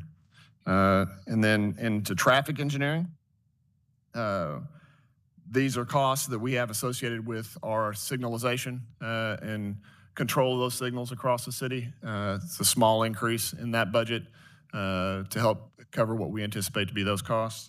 The big item in this one is utility for streetlights, the money that we pay energy for the operation of streetlights across the city. We're anticipating about a $665,000 increase in that overall bill next year. And then The last one is a new one that we've talked about. I know this year we fell behind in some of our right-of-way maintenance, and a lot of y'all saw locations where medians especially had become overgrown, especially medians that were concrete or hard surface where you have weeds and that kind of stuff grow up around them, where our crews just weren't able to get to them as quickly as it was necessary to keep them looking in the proper shape. So we've proposed to put together a contract that we can put out on the street to hire contractors to help us do that. And this will fund that for next year to see how that goes, to assist us in keeping up with all of the work that we do across the city. So that's the last one on operations, or street fund, sorry. And then next is waste disposal.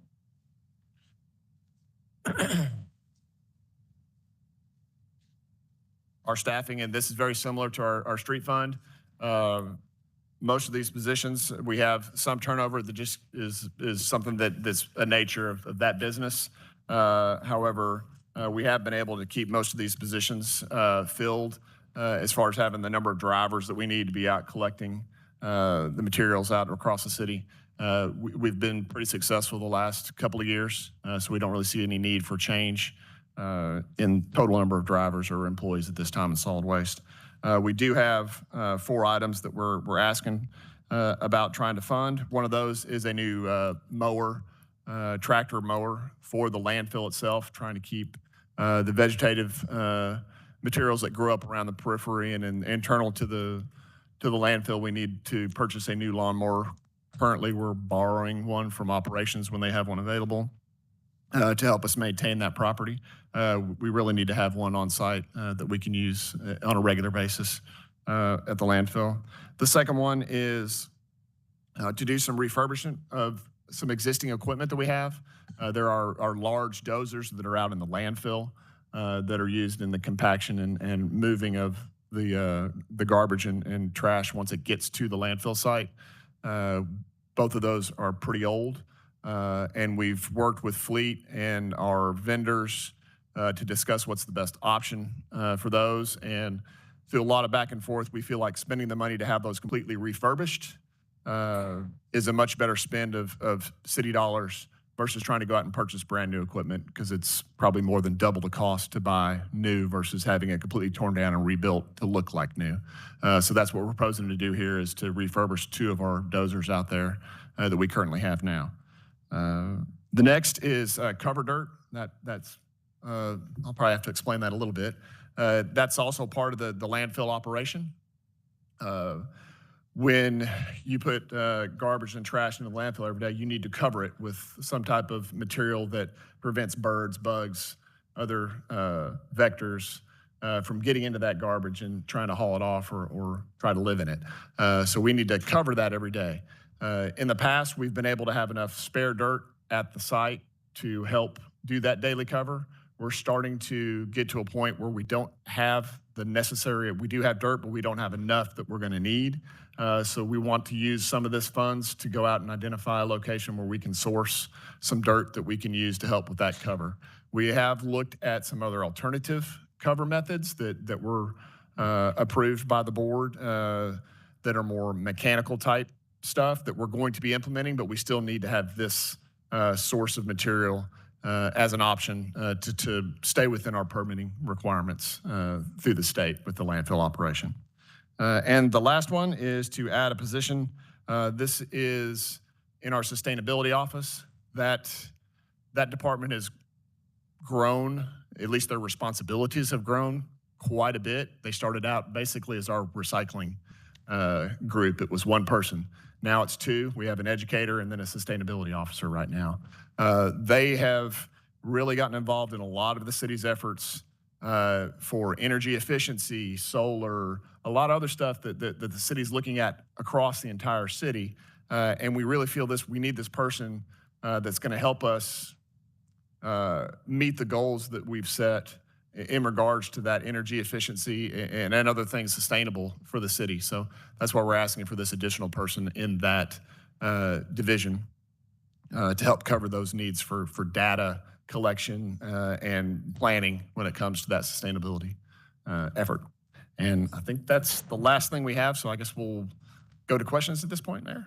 Director Peck? I just want to say thank you, and I applaud the sustainability analyst position, much needed. For the- Yes, I'm certainly. thank you. Director Warwick? Thank you, Mayor. John, a couple of questions or a couple of comments first. I appreciate the right-of-way mowing contract that you all put into effect. You may have done it last year, but this year it was really noticeable in the right-of-ways that you were mowing.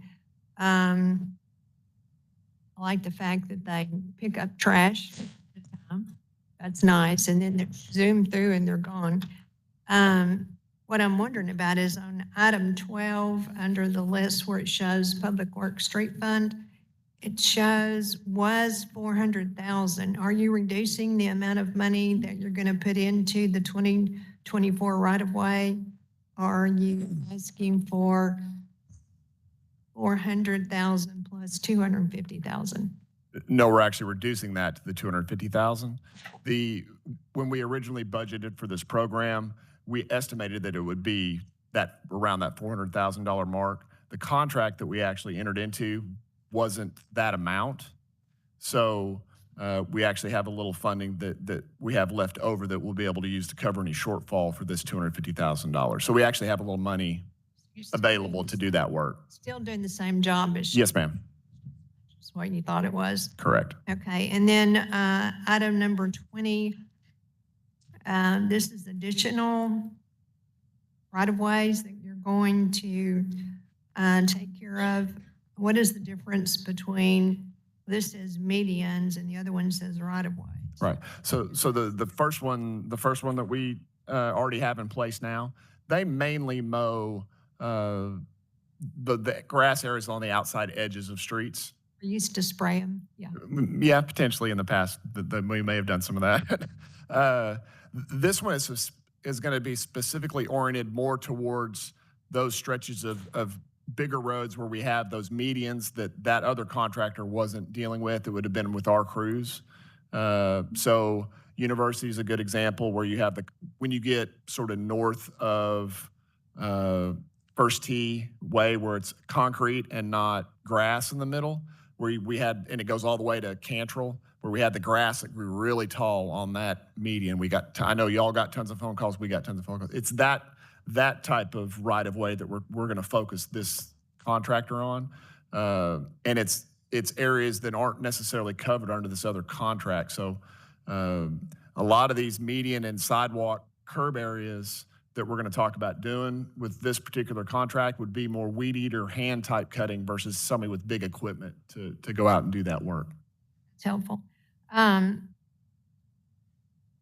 of the things that I think we fell short on this last year, or maybe we just had a lot more requests, or maybe it was because of the tornado and you couldn't get two things, was ditch cleaning. And I wondered if you thought about doing some sort of contract arrangement for ditch cleaning, because we obviously don't have all the work that needs to be taken care of. Sure. Excuse me, I'm sorry. This year especially, for ditch maintenance, we fell way, way, way behind because of the tornado. We had quite a few drainage ways through that tornado pathway that were completely inundated with material. I mean, from the bottom of the creek to the top of the banks were solid with debris from the tornado. And we literally had all of our equipment crews that would normally be out doing work in mowing ditches and cleaning ditches across the entire city. They worked for probably at least the last 6 to 7 months on doing nothing but working in those areas most of the time, trying to get those back open where they wouldn't be impacted when we finally started having rain again. So the reason we didn't put anything in for a contract for that is next year we won't have that kind of situation where our crews are getting pulled off to a disaster like that, and we'll be able to do more normal operations to get to that next year. You're saying that Ward 7 suffered in ditch cleaning because you were working. They're Yeah, at my board. Not just Ward 7, the entire city, but yes, Ward 7 was one of the ones that didn't get as much work from our crews because they were working on those particular areas that were impacted. I just didn't know if increase in demand or if you truly were being sidetracked with. Yeah, Thank you for doing that. you bet. And it's something that our crews worked incredibly hard just because of access. I don't know how many of y'all got the opportunity to drive to some of those neighborhoods where sort of way back in those neighborhoods where we literally had to go between each house, equipment in there, clean that little spot, drag it all out between the houses, go to the next house, go in, clean that. It was like going backyard to backyard just because there's no access to get to them. So it took forever to try to get that material, and that really impacted our operation outside of those areas. A lot of folks that were having issues because they couldn't get it just cleaned out, and it seemed like it was several months from the time Yes, ma'am. work actually got done. So I just wanted to make sure we weren't leaving something on the table that we needed to address. The other thing that happened this last year on regards to Public Works is the missed garbage pickup. And at one point, I'd heard something about there were 14 trucks that were in the shop at one time. That and it wasn't the old trucks, it was the new trucks. Do we have enough of those garbage trucks to sustain the city, or do we need more? I don't see any on your wish list. Sure. Yes, we have had issues with trucks being in the shop for maintenance issues, and that has impacted our ability to do garbage collection at some points during this year. We have seen an increase in getting those trucks turned over and back to us. We feel we do have enough trucks. It's just a matter of getting those trucks repaired and back to us when they do have a problem. Fleet is working on that. We utilize not only Fleet's services, we also have outside contractors or outside dealerships that work on those repairs. We're somewhat at their mercy of when they get it repaired and back to us because we're not their only customer. There's a lot of folks that are needing that kind of service. And not to be a broken record, but that's another one of those industries where trying to hire diesel mechanic type employees is extremely difficult and extremely competitive. So that's sort of where we are from a service side. And we did have a few instances, especially over the summer, where we were short quite a few vehicles to cover routes where we're splitting routes and having trucks go back after they finish their route to cover other routes, or if you have to roll over into the next day where you're behind getting collections. So we did have that instance several times this year. It was split routes or routes that someone new had to go to. Those were where you were missing them. Right. So you have someone that's unfamiliar with that route, and it seems like all of them have a little quirks to them where you may have a street that they thought somebody else got, and so you end up missing homes during that process.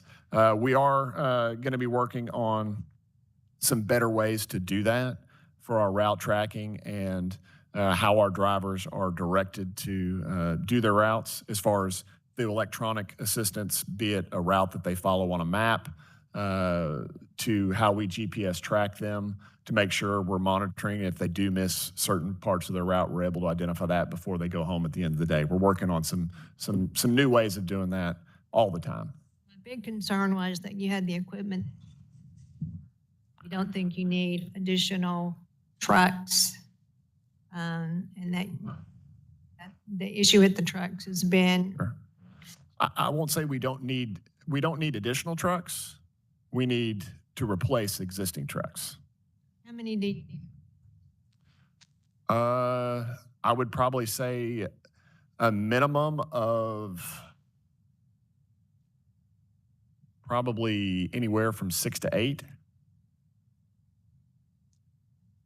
And those are probably in the neighborhood to $400,000 to $500,000 a piece now. And that's part of the reason is we didn't come to y'all with that ask because we weren't really certain that we'd have that kind of revenue available in our budget this year to do that kind of capital expense. Need to have that on our radar, Mr. Mayor, that we need some additional garbage trucks. It's on there. Then we need to get the ones that he has repaired, but it's my understanding it was the newer ones that you were having trouble with as opposed to the older ones. Yeah, it was across the board. Some of the new ones would have issues versus the old ones. And some of that just has to do with the mechanics of those trucks, especially the automated ones with the arms and all the moving parts to them. They can have breakdowns that occur. The other question I had is, I'm looking at a report. It was the end of August. It was one monthly reports, and it talks about missed yard waste. Now, that's going to be a mixture of you and Kevin Howard's group, right? Or is that all you now? Well, yard waste is our responsibility. I think You had twice as many misses from 2022 as you did 2023. Sure. And I think a lot of that comes from the tornado and some other the instances that we had that occurred this year where you end up having to suspend those services to do collections of other materials like the tornado debris cleanup and some of that, where people are not seeing their material picked up, so they call through and wanted to put in a request. So that's some of that. We also, when you referred to the garbage trucks being down, during some of those instances where we had a lot of those down, we actually pulled our yard waste off to help cover garbage routes. So then you end up delaying yard waste where people are calling in or using their phone app to 311 to say, hey, you missed my yard waste. When we really haven't missed it, we just haven't gotten to them yet because we were doing other work for them in the area. Well, Not an excuse, but it's a reason why you probably saw a bump in those requests. so we had an unusual year. Yes. I think that was all my questions. I just wanted to make sure that, I'm all about, and I want to make sure the equipment, you have the items that you need to in the city. So that's the reason, not to pick, that's the reasons I'm asking the questions, because I'm looking at the numbers and see some of them have increased. And I do know we had a tornado, and I do know you worked on that really hard. But I just want to get that kind of stuff out there so we can keep an eye on what you need. Yes, ma'am. Thank you. All right, Director Miller, then Director Richardson, then Director Hines. Thank you, Mayor, and thank you, Director Honeywell, for the presentation. Let me ask you, as it relates to the building services and HVAC, how many buildings need HVAC repairs or replacement? Well, repairs are sort of on when something breaks, we go fix it kind of deal. I can get you those numbers. I don't have them right here in front of me. I'm sure there's probably, just off the top of my head, for HVAC replacement, City Hall, the biggie. You've got Jim Daly Fitness Center, the pool area. I know they've got some big HVAC issues there. I think we just did a bunch of that at the Willie Hinton Center and completed a bunch of that work. But there's quite a few buildings that they aren't necessarily down or broken, but that maintenance for those types of systems could be addressed, and we can get you a list to sort of show you what that is. Okay, so when you put down 55,000 increase in replacement of HVAC replacement parts and work, that doesn't cover near the buildings you're talking about. That's just, what's that cover? That's basically just covering buying individual parts, and then the cost if we have to do any kind of outside labor to help us cover those repairs. Just say like a compressor in a small unit on one of the smaller building breaks or something like that. So when you get requests like from the Museum of Discovery?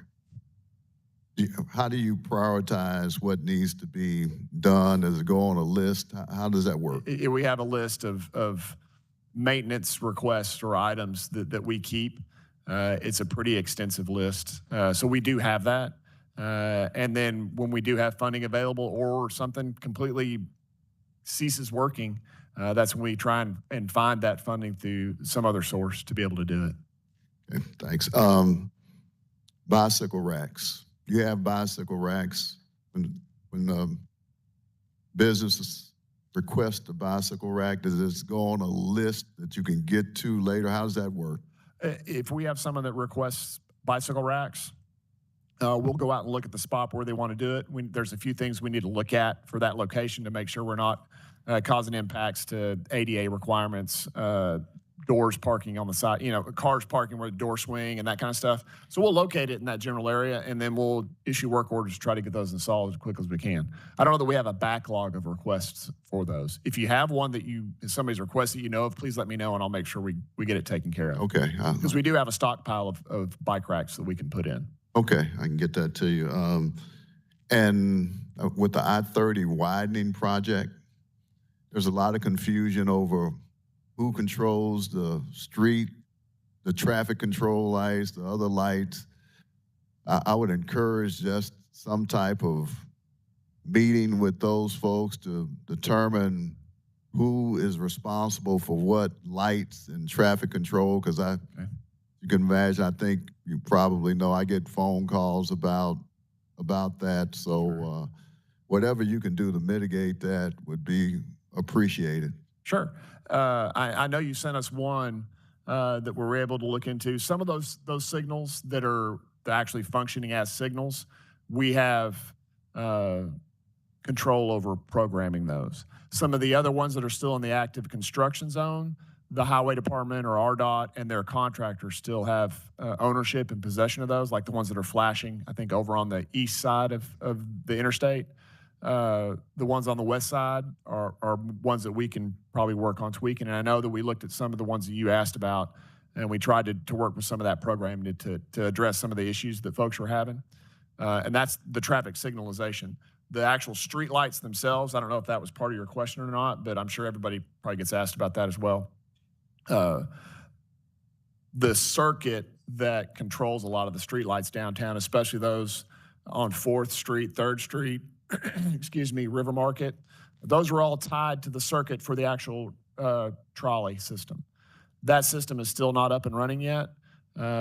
So once that circuit gets put back in place by the contractor, we're going to be working with the RDOT contractor and RDOT to get all those street lights back up and functioning as well. That's something where we've got to get that construction a little further along for them to be able to re-energize all that, to be able to get a lot of those lights back up and running. Okay, so whatever you can do to address the public's concern about that would be greatly appreciated. And maybe this is an issue you don't have to deal with yet, but with the green space that we're apparently going to receive after the I-30 project is complete, or maybe in phases, are we responsible for mowing that green space at this point? There's only one small section that's been released from the contractor in RDOT, and that's a section along 2nd Street, just south of the Central Arkansas Library, between the 300 Tower and the library. Yeah, to Cumberland, River Market to Cumberland. That's the only section that's been released. Right now, I think we have some folks that have volunteered to help maintain that at this point. And in the future, as more and more of that gets completed and released from the contractor and from RDOT, we're going to have a discussion of how we're going to maintain that until we get the final plan of what we want to do with that. So that's a discussion that still is going to be had, probably between us, parks, and probably some other public-private type partnerships to try to work on maintaining all that. But Director Miller, just to get to your answer, once it's complete, the thought behind it has always been discussed with RDOT is that we would maintain it. Now, what goes on it, there's going to have to be a public-private partnership he's done a great job of answering the question that you asked, but I think I know where you're going. And long term, I think in 2025, we hope to have a plan behind it, because we've always had those conversations with RDOT, even when I was on the Highway Commission working with Director Campiris and others about this whole deal. Well, thanks. And I don't have another question, but I do want to state for the record that I love Sue. So just want you to know that. So do I. Thank you. All right. Thank you. All right, Director Richardson. Thank you, Mr. Mayor. John, thank you for your presentation and certainly for the work that you do on a daily basis. You made a comment, I believe, at the beginning of your presentation in respect to the normal turnover rate. And this is 1A and 1B for me. What is that rate? Because you after you made that statement, you immediately used it as a segue to positions that required CDL licensing. So can you tell me what that normal turnover rate is, and is the turnover rate higher for those that require a person with a CDL license? I don't know that it's higher for one or the other. What's the normal rate? I don't know rate off the top of my head. I don't know, Pam, if y'all have any ideas on that, but I can probably try to find like some typical number that we see as far as in what positions where we're seeing that turnover occur. I would appreciate that. It's going to be in probably our labor type positions, because at those jobs are typically pretty hard, outdoors, physical labor. So if someone has an opportunity to do something else, they're going to take that opportunity. And then with the CDL, a lot of it comes down to the marketplace. We're on that competitive edge right now with the increase we did, but there's a lot of times where other entities may have something that's more pleasing to that person that has that CDL, and with that particular license, you have a lot of opportunities out there. So sometimes they take that opportunity. So that's why we see that turnover in that particular level of position. Just because there's such a diverse amount of opportunity out there that some people just want to do something else. Well, if you can get that to me, I really would appreciate it. And I'm not a betting man, but I would bet that the turnover rate is probably higher in those positions that BJ made reference to with respect to complaints that we get about services not being provided. But and it's higher with the C. I would be interested to see a breakout of your turnover. You said normal turnover rate. My ears perked up. Wondering what is that? And then you use that to segue to the CDL position. So I would like to see that. And if you can get that to me or to us, all of us, as soon as possible, I appreciate that. And the reason I went to CDL is because previously it was extremely difficult to get one at all. We were training them ourselves, and as soon as they get their CDL, they'd leave us to go somewhere else. But with the change in the pay grade salary range for those positions, has really helped us retain way more employees with CDLs than it was previously 2 or 3 years ago. Well, I'd like to see that. Thank you for your presentation. John, Thank you, we Mr. have Mayor. a turnover report. I'll get that to you. Thank you. Thank you, ma'am. Director Hines, then Director Phillips.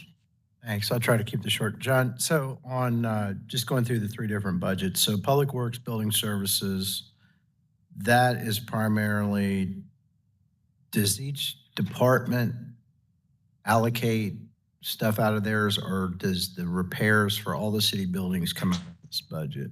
This budget is mainly employment based. The vast majority is paying for the employees. There is small numbers in the budget that cover like the HVAC, some of the other painting and other stuff that goes on. Right. So that rests, that rests under those other departments' budgets if they have big, like they want to build. Okay. big I'm just additions, trying to get clear. That's what I thought. So this is not a building construction or big project budget, I guess you could say. Right. So And Director Hines, we typically have a special project of about what, $800,000? About 800,000. I thought we allocated it in the sales tax. Right. That's what I remembered. And then so like the Jim Daly and that kind of stuff is a separate. And this is just to cover the increase in materials to make repairs to buildings and on any HVAC repairs that aren't complete. That aren't major, yes. All right, super. That close that off. So on our waste disposal fund, and because you guys have a lot of budgets and a lot of different funding sources. On waste disposal fund, why am I thinking that that department's enterprise revenue and should be covered by garbage disposal fees? That's where a majority of the funds for this entire budget come from, is from the fees that our residential customers pay. So are you telling me by these increases for capital costs and that type of stuff that we are outrunning our fees that we're charging? We're getting to that point, yes, sir. Okay, and when, it's been a while, how long has it been since we took a increase on garbage collection? 5 years? I think it's close to 5 years, yes. Okay. All right, and I think one of the cautions at the time was we had gone 15 or 20 years. Yes, sir. And I think, all right, I'm just trying to look at it from a standpoint of if it's an enterprise fund and we're providing fee for service, that we need to make sure we're keeping up with that. And we're actively looking at some of our options as far as that's concerned to see what we can maybe put forward as a proposal. Okay. And as we get into our Public Works Street Fund, so part of the Public Works Street Fund comes from our state turnback funds, correct? Yes. Okay. So my question is, how much are we currently sitting on in our street fund, our street fund holdback funds, our reserves? How many millions of dollars are we sitting on? I would probably have to ask finance that question. I don't have that number with me right now. Okay. All right. We can get that for you, though. I think I know what the number is. I just want verification on it because, and then what's our rate of, and I guess, and we'll ask it for financing you, what's the current balance of our street fund reserve? I know that a large portion of that is going to go in a payment to RDOT for some of the improvements that RDOT's doing on our behalf with the 30 Crossing project. I know it's it was around $5 million. Yeah, $5 to $7 million. So, and then what's our rate of retention? Meaning, how much money are we getting in state turnback funds that we're just sticking over into the street reserve fund? And I just kind of see that because as we see some of this stuff, and I know we have some restrictions, although not a lot on the state turnback funds. I just want to make sure that we're, not being penny wise and pound foolish. And, it's very frustrating for me as a director when it comes down to needing a warranted traffic signal and we're sitting on $16 million in reserves that we have to go find the money from either a sales tax or a bond issue to get something done when we're sitting on funds that the state gives us that are supposed to be used for those matters. So that's why I like some clarification on that going into this budget cycle. Thank you. You bet. Thank you. John, let's just make sure we get that answer to Director Hines tomorrow.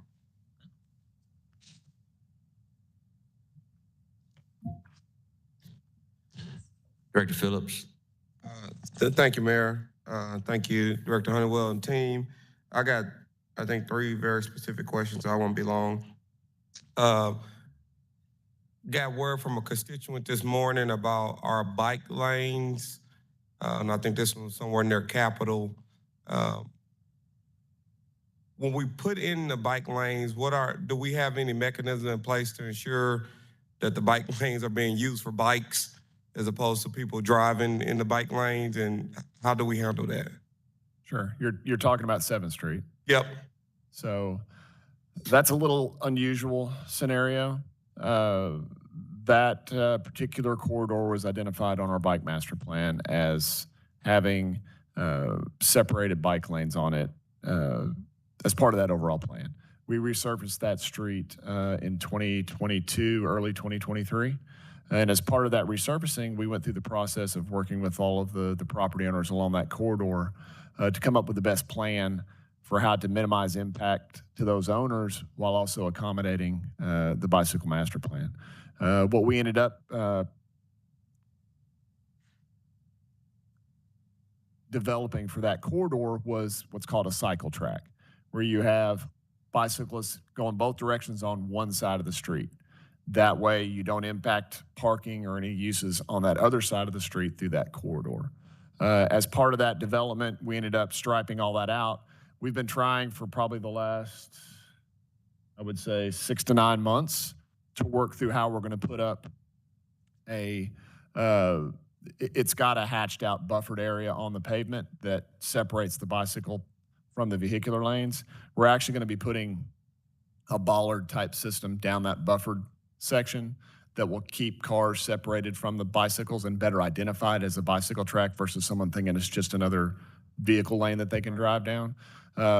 We've bid it out like 3 or 4 times. We've finally gotten an acceptable bid in the last week and a half. So we're working on getting all that material here, and we're going to start installing that hopefully here in the next, before the end of the year. And that should address that situation there. So the money needed for that is already included. You don't need that for next year. We already have that taken care of. Okay, perfect. Secondly, the bicycle master plan and the complete streets. Can you give a guesstimate on how far along we are in completing those things? Just a 60%, 35%? Well, we're right now we're in the process of actually redoing the whole bike master plan. Okay. That's something that the planning department's working on as part of the overall master street plan that they're developing right now. The complete streets, that is more of a philosophy versus a set number of streets. But there are things that came from that philosophy. Sure, we like all streets get sidewalks. All streets were identified by their classification or type, have certain amenities put on them, be it those bike lanes we were talking about, bus turnouts, those kind of things are incorporated into the reconstruction of those streets when the city is doing a project on that street. We're not mandated to go out and do that immediately. It's just when we're doing something to that street, we're supposed to include those concepts of complete streets into those projects. Okay, I must have got those mixed up, but you clarify that. Thank you. Last question. You talked about that strip of grass, I guess, north of 303rd between River Market and Cumberland. And I was approached by a constituent asking about what our plans for the winter, since we are in charge of that. So does that fall under you, or is that a parks thing for us, the maintenance of that area? Probably. Both? Reality, it hadn't been turned over to us yet, so we don't even have it. Yeah, technically it's still sort of up in the air, but Yet. Oh, we don't have it yet? No. That's Won't happen to 2025. No, but I thought we just said that land. We don't have it yet. Okay, I thought that's what we just said. It's as far as the maintenance of that property, it's a little gray. That's what I'm just talking about the maintenance. Yeah. I understand that we don't own it yet, but are we maintaining it? That's what I'm getting at. Yes, and I think the highway department's contractor is still doing some maintenance work out there as well. And that by maintenance, I mean, I think it's just mowing down the grass when it gets too high is the extent of the maintenance that's occurring. Okay. And that may lead to other questions I'll just ask you offline. Sure. Thank you. Thank you, Mayor. All right, thank you. We'll now transition to parks. Thank you all very much.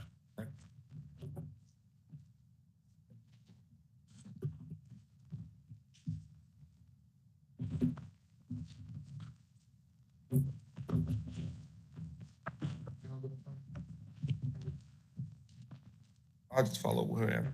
Getting there. But apparently it's gray. It's really black and white. We just get a few phone calls and get tired of folks calling. They haven't given that.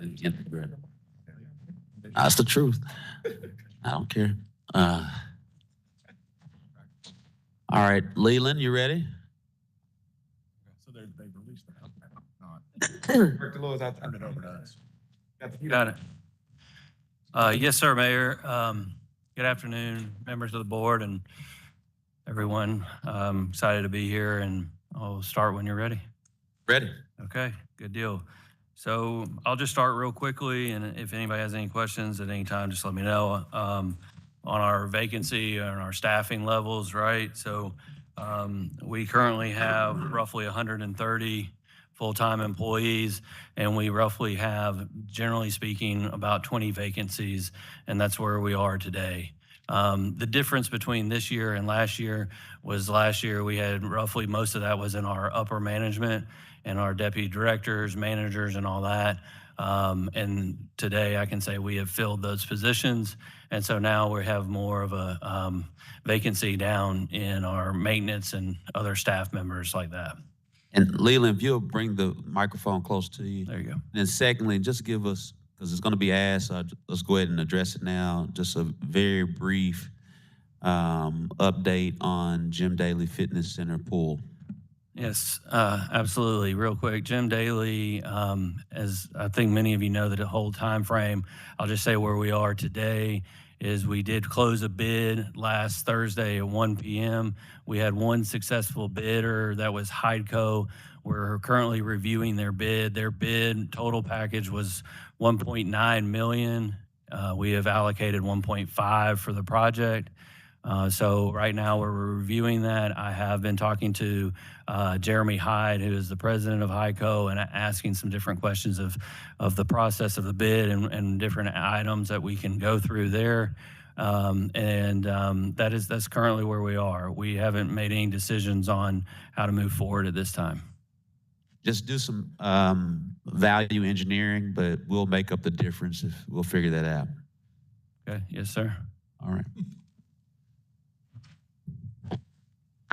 All right, if you'll carry on with the budget. Yes, sir. So no questions on any of the staffing OSM. So I'll move on to my general budget. Trying to raise my hand. Oh, I'm sorry. Oh, he wasn't done yet, Director. No, I just had a quick question. Hi, Leland, excuse me. Does this still work? Yeah.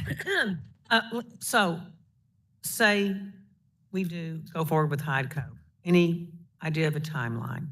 Right. So in the actual contract, we roughly gave them 7 months, I believe, for the time frame of the project. During the bidding process, there were some questions asked by different vendors saying that that's not enough time. I just want to make sure everybody's clear that this is not an air conditioner, and I've said this before, and it's tough to understand, but these are air conditioners that are actually designed by a mechanical engineer and are built and spec'd for the actual space in the pool and the requirements. So these are one-off air conditioners. Typically, you design all this stuff and have it ready to go, and you're pulling out a unit and you're putting in a unit. We didn't have that opportunity here. So this, as soon as we finalize the contract with Hyco, then they will start actually asking somebody to manufacture the electrical components and the components for this air conditioner. That's the time frame that actually will take possibly 7 months to get here. Okay, thank you. Vice Mayor Webb. Thank you. Since we opened that door, one more question. Are we going to soon be able to recommend to the folks who use that pool a couple of alternatives for the winter? Yes, absolutely. So we've worked a lot on different opportunities there. One of them was the Thrasher Boys Club. Another one was Euler. We have finalized an understanding with Euler. That's from what the staff are telling me in terms of it's a $12 fee. So what we're working out right now, and it's literally, that was something I sent last night on the final kind of agreement, was it's a $12 fee. So if you're a member of Jim Daly, the theory is you can show up at Euler's pool and show them your pass from Jim Daly and sign in. And we need them to sign in because our passes don't really expire in terms of being outside of the building. And so we just want to be able to go back and check that. And also that will be a log that we'll keep, and then we'll be able to reimburse Euler for that expense. Thank you. All right, thank you. Leland. Okay. Okay, so I'll start on my general part budget. Okay, so line one this is operation and design. This is park design contracts, and this is for special projects. So I want to note here that this is for projects that anywhere from doing a land type contract to small design to something new, such as a project down at the interstate, right? A design project down there. Currently, we have 75 grand that we utilize in that office for that. As I'm sure you've heard all day, that everything has gone up in price. So our professional services for design work has increased dramatically. And so I'm asking for a dramatic increase there. But this is also to help us get ahead of projects. So we'll actually have, if we know that there's a leaking roof at Dunbar Community Center, this is just an example, we could go on and have somebody spec and engineer that and give us a cost estimate for that instead of waiting for the day that it fails. So anyway, that is increase there that would be very beneficial to our department. Second line is admin resource, education and training, volunteer programs. Currently, we have a volunteer programmer that runs all of our volunteers programs across the city. And she's housed in parks, but she's also historically ran a Rangers division for putting rangers in our parks, as well as a junior ranger program. This program was never budgeted from my understanding, and we really just need a small allocation there, and that's what that $10,000 is there, is to help actually put funding in for us to generate the junior ranger program and ranger program. There's just a cost to running that. The next one is public relations. I'm happy to announce that I'm in the final process of hiring somebody for our PR, marketing, and social media. This has been vacant since 2017. I think this is a huge thing. I've advocated for it long before I ever became a director, but this is to help us tell the story that we have for Little Rock Parks and Recreation. However, to be able to do that, we need to have a little bit of an account. Yes, we do have some funds that we could allocate for that, but we can't say that about everything because then there's no funding for anything, right?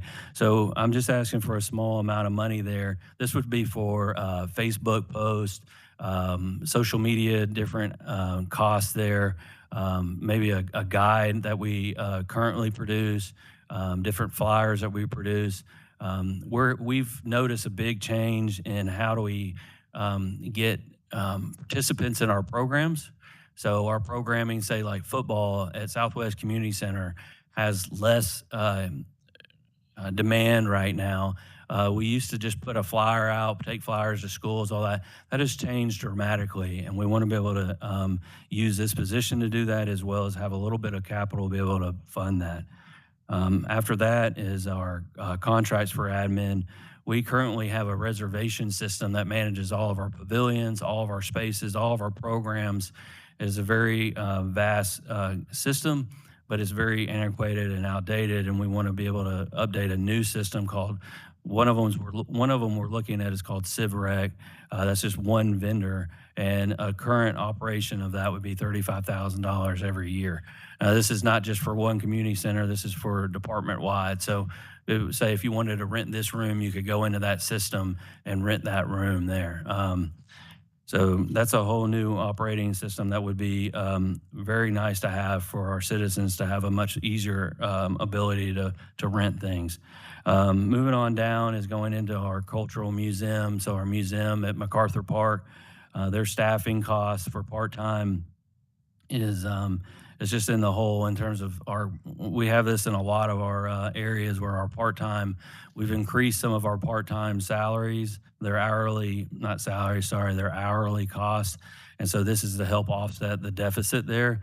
So if we have a deficit in part-time in the military museum there, we're covering that currently by just the general budget of the whole building, right?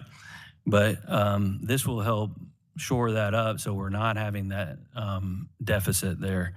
And then below that is in contracts and education and training. So in the Military Museum, we have tons of different exhibits and items that educate the citizens and are used for that. Many of these are getting outdated, and so this is a line item to help boost that, as well as training for our staff so that they are educated for those exhibits. Moving down from that, now we're getting into operations and improvements. So building maintenance, this is a general line item that currently has most of our funds that we will use to do improvements to many of our facilities or structures that we have. All of these type of general maintenance categories are all under budget at this point. I'm sure you've heard that as well today, but construction materials have increased, and so we have less and less money to do the needs that we have, and certain things are falling apart. So in building maintenance, I'm asking for an additional 50 grand. In land maintenance, I'm asking for 90 grand, and that's in operations and improvements. So that's our development construction crew that does that work. And now we'll switch into our park maintenance. So so there's two completely different crews there. So now we have park maintenance where we have our land maintenance. And so that's actually $90,000 additional there. And then another 50 grand in the park maintenance down there. And then the big one here is our contracts for general maintenance, which I really want to talk about. So that's an additional 300,000. So currently we have just shy of $500,000 for contracts. We spend just over $200,000 on the Clinton Library on its own. And then we spend another $200,000 just north of that for our general contractors to mow, to maintain roughly 30 different locations that we have. And then our staff maintain the rest. So that ends up leaving us hardly anything just in contracts. And we're doing a lot more in terms of hiring people to cover trash pickup, homeless cleanups, and a bunch of different things that ultimately we need more. Why I'm asking for so much is really because the contracts that we have are on a 3-year turn. So the $200,000 is going to most likely come to 300 to 350 in a year and a half. And so all of these costs are going through the roof in terms of general maintenance. Okay, so that's where that ask is. So there's tons of things that we're not maintaining to the level that we could if we had additional funds to maintain it. Okay. After that line item, we get into some of our other divisions. Horticulture, which is our landscape. They're currently doing most of our work at Interstate Ball Field Complex, as again, we don't have a ball field crew anymore. And so again, they use a lot of contractors to fix all the different irrigation systems that we have all over the city. We have tons of irrigation systems on all of our ball fields, soccer fields, whatnot that we maintain. So I'm asking for an additional $25,000 to help offset the cost of what those contractors charge us and to be able to provide a more quicker turnaround response in terms of those repairs. Just a simple note, we have over 100 different RPZs that we have to remove currently right now because of all the freeze and we're getting ready for the winter. We use our plumber and different contractors to help us do that as well because of our short level of staff.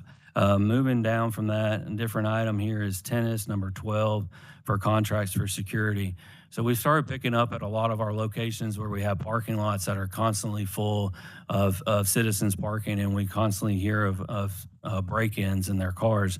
We started hiring private security to manage these parking lots.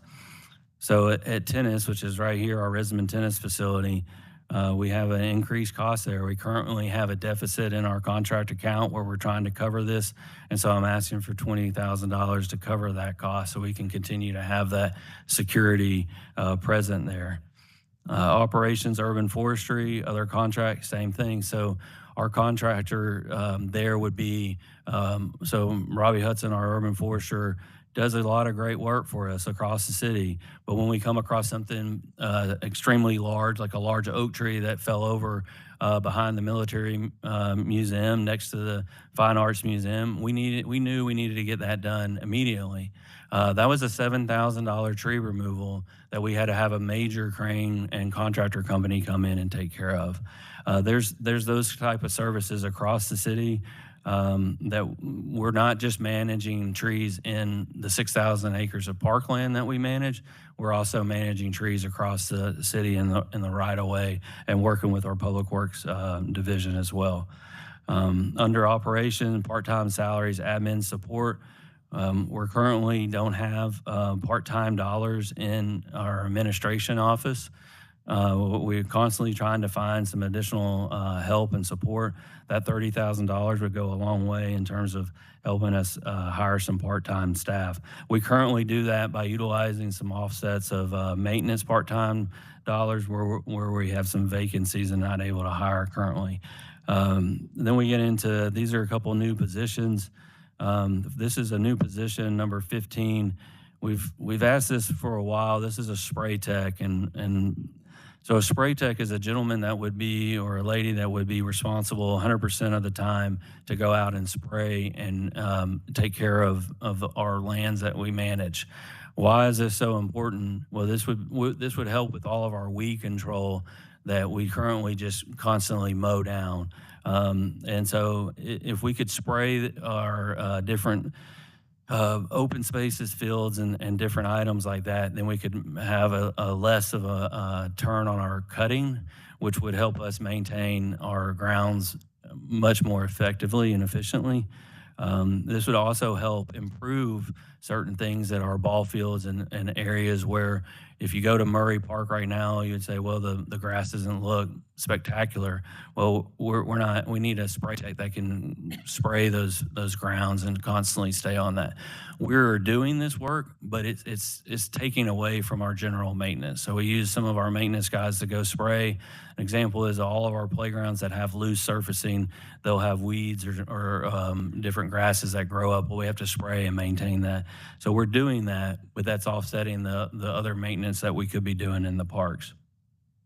The next line is very important. This is our currently a new position for restroom cleaning. This is actually for 2 positions, and I want to go into this just briefly. So we currently have 2 individuals that maintain all the restrooms within our parks. This is not effective at all. They might get to a location where homeless have lived in the restroom all night long and have actually destroyed the restroom. And so we often get complaints that our restrooms are not clean enough and sanitized enough. So we've looked at 100 different ways to take care of this. We've looked at having private contractors help us, and we haven't budgeted that, but we've looked at what it would cost or put into a budget. One restroom would need to be around $30,000 in additional contract to cover that. When I mentioned additional contracts up there, that would allow us to bring some private cleaners to do some one-off cleaning and heavy sanitizing. But we cannot maintain our restrooms with private contractors in my understanding and the way I look at it. It's not cost effective. It's more cost effective to have a $78,000 2-person crew that goes around and picks up and cleans our restroom. Okay, so moving on from there, 17, 18, and 19, I wanted to try something different here. 17 and 18, we work constantly, I work constantly with Willie in our fleet department, and we've done really well this year in improving our fleet for parks.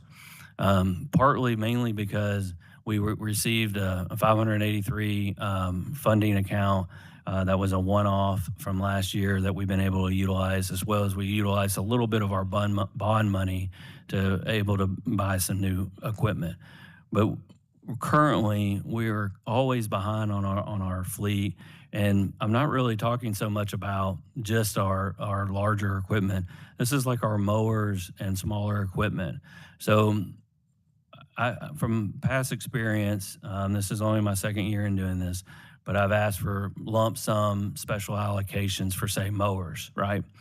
So what I'm asking this time is to say, if we could give a budget item in there of, say, $100,000 or for maintenance, $200,000, I would be able to offset what Willie can or can't do and be able to constantly be upgrading my equipment so I'm not coming in here in dire straits.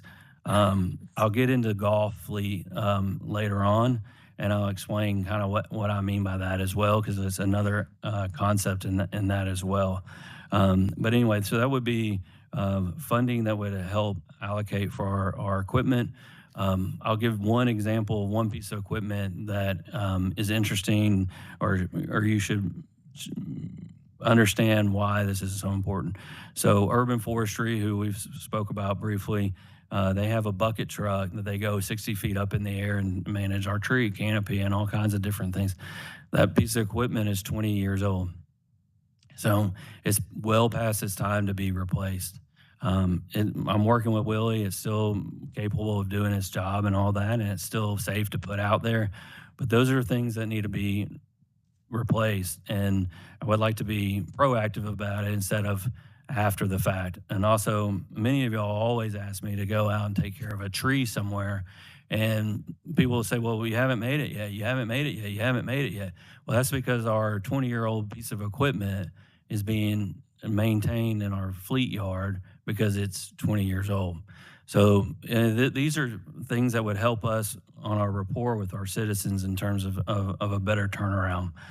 Below that, 20 and 21, or 20 is our outdoor recreation. So, well, actually, excuse me, I skipped 19. That's a van and trailer. So 19 and 20 relatively go together.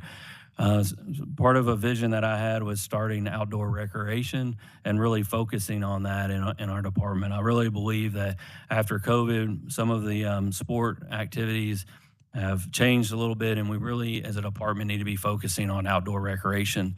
And why would we not do that when we have over 6,000 acres and we have prime trails and all this great stuff, and we're not focusing on how to utilize that? So thankfully, I've been able to reclassify a position, and I've hired a great gentleman to run our outdoor recreation, and he's just gotten his feet under him, and he's starting to do some programming.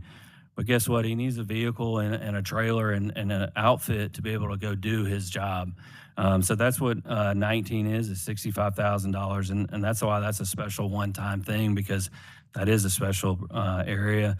And then the $20,000 is actually to be able to give him funds to go out and do this. So we're right now, we did get a grant. We did buy some mountain bike, or we didn't buy them. From the grant, we got some mountain bikes, and we're able to use those to teach people how to ride mountain bikes, and it's been successful.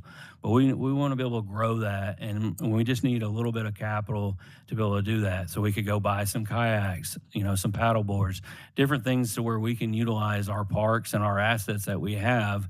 But we need to have a little bit of supplies to be able to do that, and that's what that line item is. 21 is something that's also, obviously all of these are extremely important, but 21 is something I get asked about all the time, and it's security in our parks.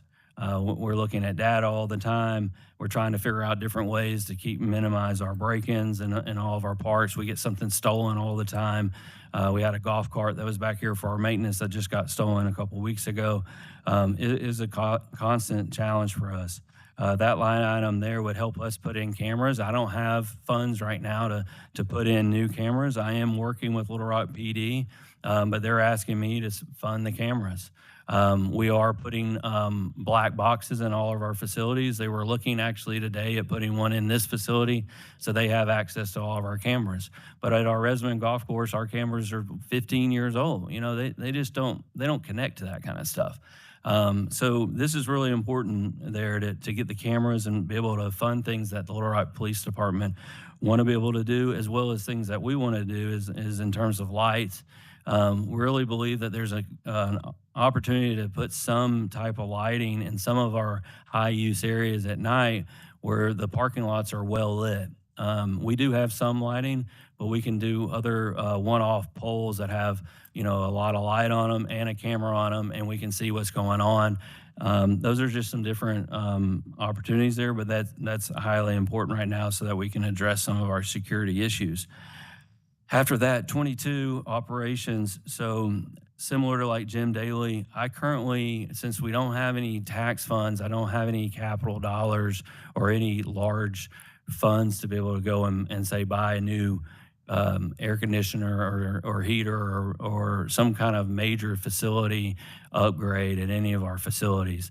That $200,000 on that line is for our community centers.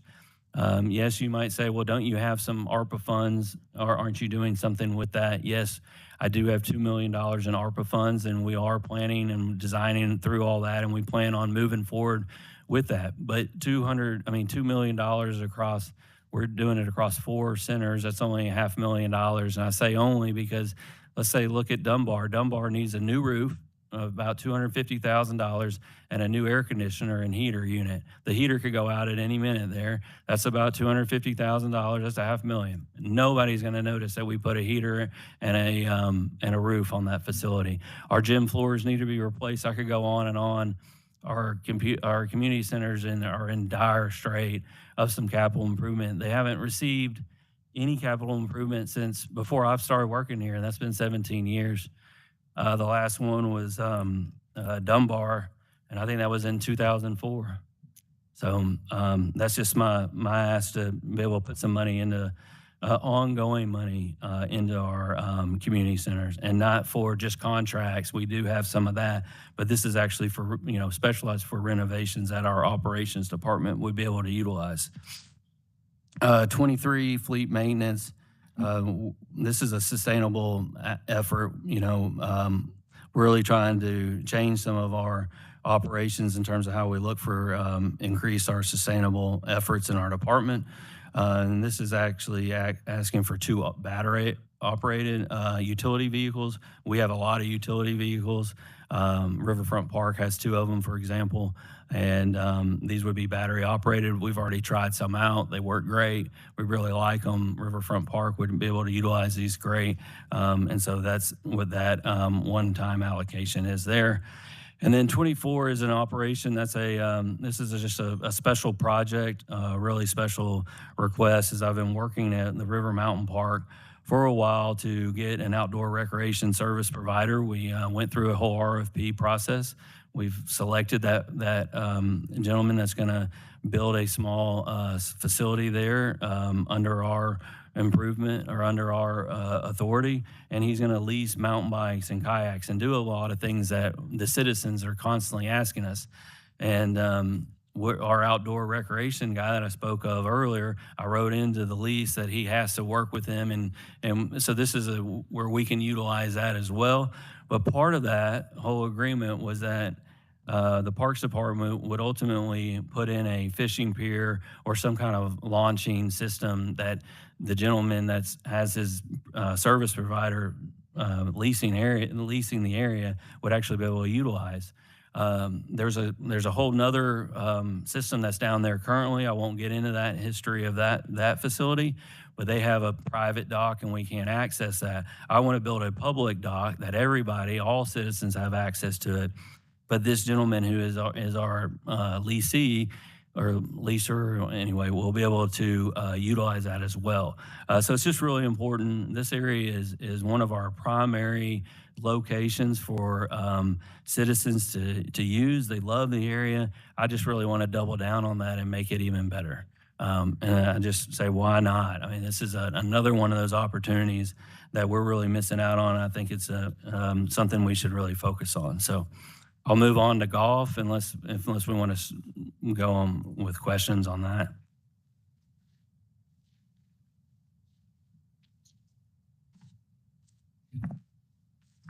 Okay, so I'll move on with golf. So line item number 1, most important one here. It's a fleet to maintain our golf course. So prior to me being here, my understanding is we replaced our fleet every 4 years. Okay.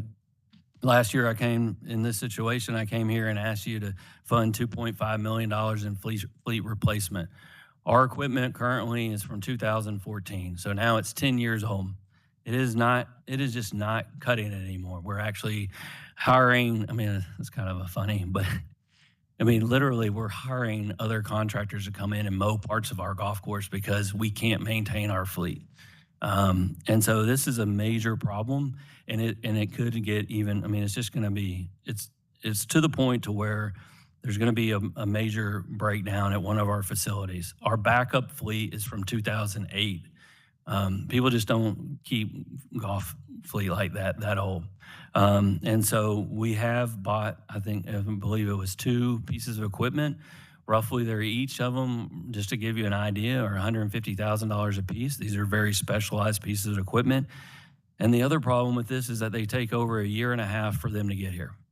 So even if we said right now, go for it, let's give you some money to buy some new golf fleet, it would be at least a year and a half till they got here. So I asked for $2.5 million last year as a special one time.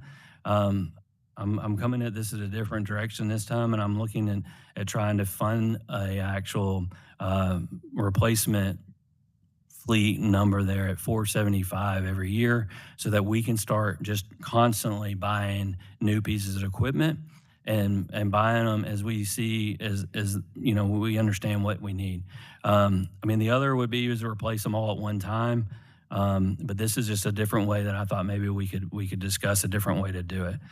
Number 2 is kind of a similar thing. It's not obviously fleet, but it's in terms of typically I would be asking for $400,000, $500,000 for hole number 13 as a special allocation. But as we saw this year, there were several challenges that we came across on the golf course. I know that several of y'all saw the golf course looks terrible. It looks the worst that it's ever looked, all that. Well, so we spent some in-house dollars from other divisions and went down there and took care of a lot of challenges and had contractors come in and do some work.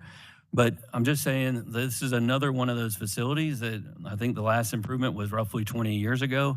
It is a facility that does really well. I mean, Scott can attest to that. It's probably had one of its better flagship years of over $1 million in generating money. But I mean, we're just wearing this golf course out. And so I'm asking for 450 for hole 13.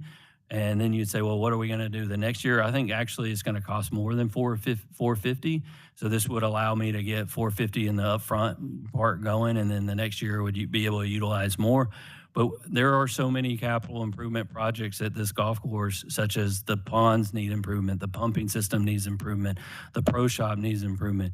We need to invest, and that's what I'm asking for in our golf course.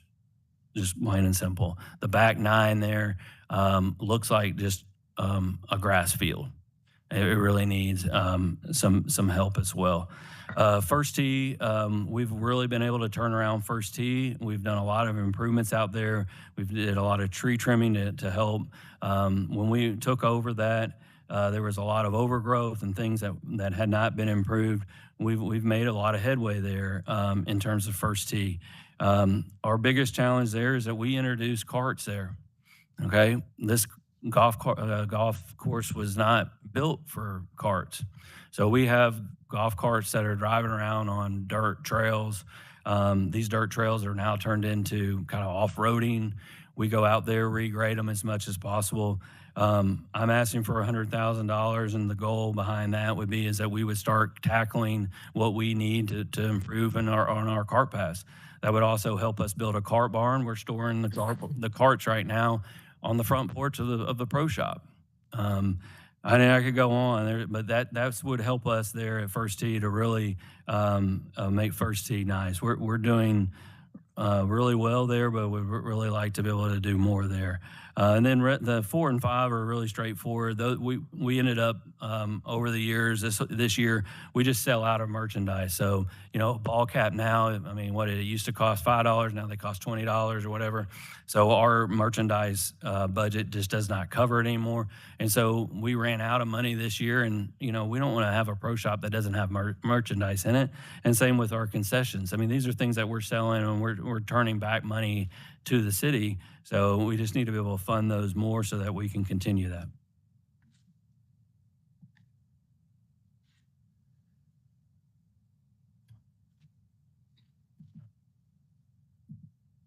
The last one I have is our Jim Daly.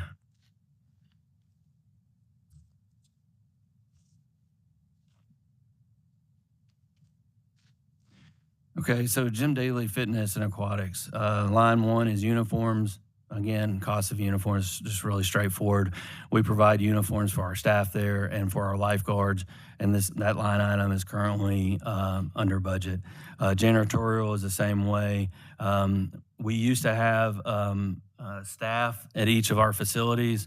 All that was cut, so we used to have staff that did our janitorial. Now we manage all that through our contract dollars, which is another hindrance on our contract dollars. This is actually trying just to offset some of that so we can manage the facility better. Credit card fees as well, those have increased. And then the big line item here is contracts. So as much as I got into, say, Resman Golf, Jim Daly is the same way. So the indoor pool, obviously, we know about that now, but the outdoor pool is the same way. There's areas of the outdoor pool that are actually shut down currently. I mean, they're just not working. They're 30 years old and they haven't been replaced. And so as soon as we finish the indoor pool, we really need to go back to the outdoor pool. The outdoor pool was on the list before and that was what we were focused on fixing before the indoor pool went out. We still have challenges with the roof there. And then quickly after all of this, the fitness equipment in the gym needs to be replaced. I mean, we just replaced it, but in another handful of years, we're going to need to replace it again. So instead of asking for a special allocation, I'm just asking if we could fund Jim Daly, refund it with additional contract dollars, where we can manage these things and be proactive as well. And the last line item there is salaries part-time to retain our lifeguards.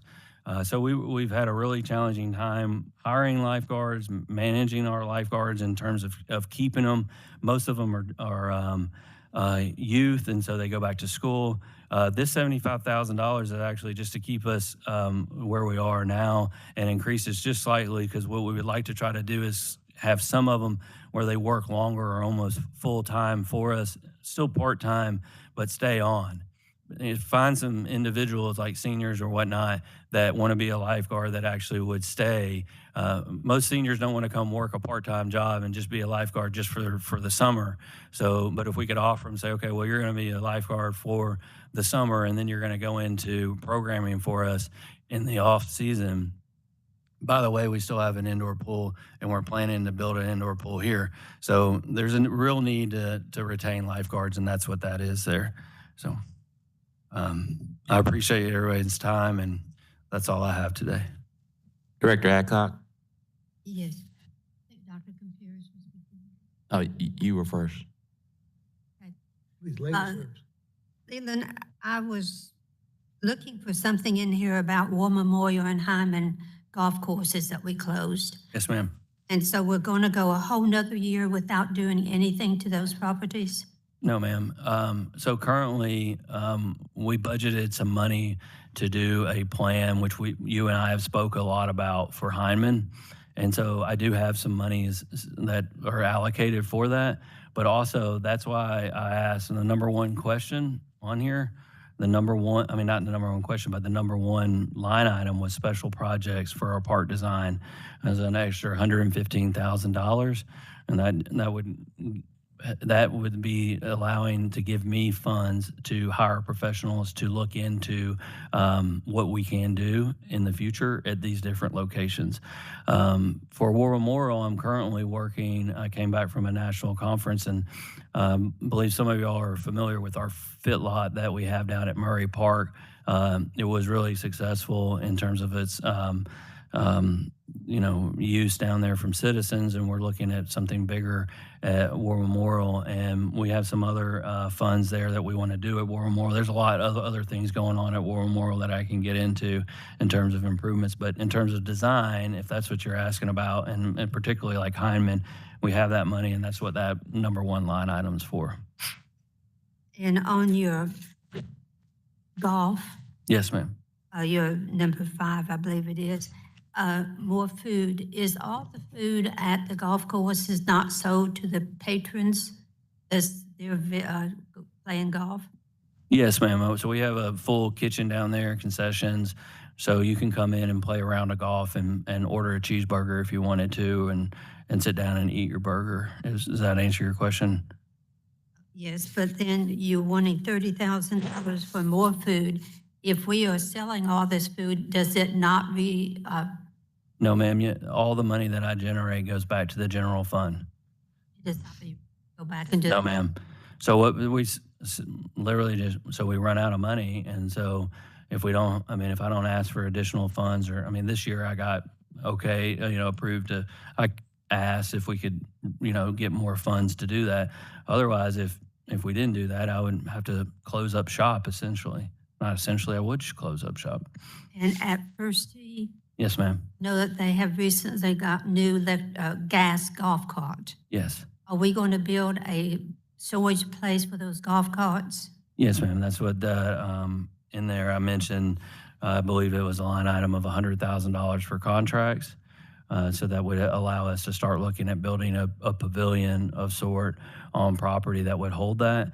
The idea that staff and I have is that we would be able to utilize that pavilion to hold the golf carts, to store them, but we could also utilize it to generate revenue so we could move the carts out, say, and into the parking lot, and we could utilize it for special events. Is one concept that we've considered. Thank you. You're welcome. Thank you. Director Compeers. Leland, thank you. Going off what Joan was saying, do any of your enterprises that you just told us about, or any of your divisions that you just talked about, have an enterprise fund associated with it? No, so I mean, I don't receive any of the funds that we make. Is that? So if we ever thought about, I mean, does the golf, Scott, you were saying the golf made money this year? One of them did, Rebsman did. I know, but it made money this year? Well, I just know the revenues are up. I don't know about the expenditures. Right, so that's a double-edged. Yeah, it's not a net, it did not make a net profit of $1 million. Yeah, no, it made $1 million, but there's a cost of well over $1 million to operate to some degree. Well, it's something we ought to look into as far as if you make money, it ought to not go back into the general fund for the swimming pool or anything like that. So we start doing that. Secondly, the $200,000 I think you have budgeted for 4 community centers. Yes, sir. Other than West Central, if you exclude that, and I'm assuming the West Central right now is in pretty good shape. Is that right? As far as maintenance and things like that? Yes, sir. I mean, it is because it's new, but that's what I'm asking for, is to be able to be cognizant of the fact that these are facilities that are they're all alive, right? I mean, and these are things that need to be kept, and and it's going to need some care before soon. Well, it fulfills the property you're talking about. We build them better. If we do them better, we get more people there, which increases the wear on them, which means we have to put more money into them to keep them up. Right. That's my explanation of golf. Right. So not today, but could you give us, or give me, or give all of us, what it would take to bring up the other 4 community centers to a standard that we could say is baseline to move ahead on? Does that make sense? Yes, sir. I can do that. We talk about all this all the time. We've given you $2 million from the ARPA funds. That's $500,000 a unit. You just told us if you had Dunbar, that $500,000 has gone the air conditioner and the roof, right? Right. The one that is a big unknown is East Little Rock. I know, but just give us an idea. I can do it. Just a rough idea of what it would take to take those 4 community centers and bring them up to a level that we're proud of, that we want kids in. Yes, sir. And we talk about what we need, but we don't know what we need, or at least I don't know what we need. Director Compeers, just to remind the city board, a lot of those numbers are included in the sales tax proposal that we shared. Just FYI, but we'll get you. I agree with you, but what I'm saying is that we talk about every time we need to bring it up to some level, but I have no idea what the level is. I mean, I have no idea what the number is. Is it another $200,000 a unit, or is it another $2 million a unit? And that's, if we're gonna talk about how we're gonna make them function, let's talk about what it's gonna take to do it. We will. We can get that number to you. I just, as Leland has shared, I want to make sure we're level setting expectations. There are a lot of other things that go into play that we all have to make decisions about that preclude the investment that needs to be in parks. If you're noticing the passion, as Leland has shared, is that the city has not increased the parks maintenance, the parks budget in well over 20 years. A lot of that has a lot to do with, as we all know, 58% of our budget goes to police and fire. And once you knock that off, and then there are other things that individual board members have priorities about, we've really gotten to the bare bones of this budget. And this is someone who's been wanting to increase the parks budget since I got here 5 years ago. And so what we also got to do is set the expectations is these are requests. What you'll find out today is we've discussed close to $30 million of new money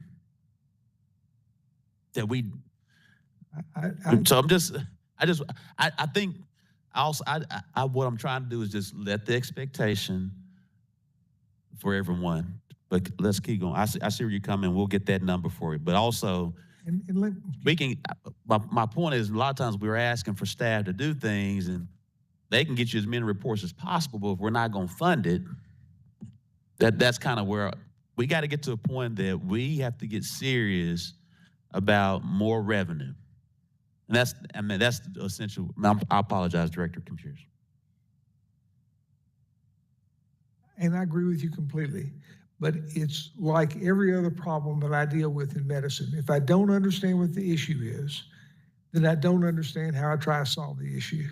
And I'm not saying, and I know we're not this year going to take care of all of his needs or all the needs in this list of things.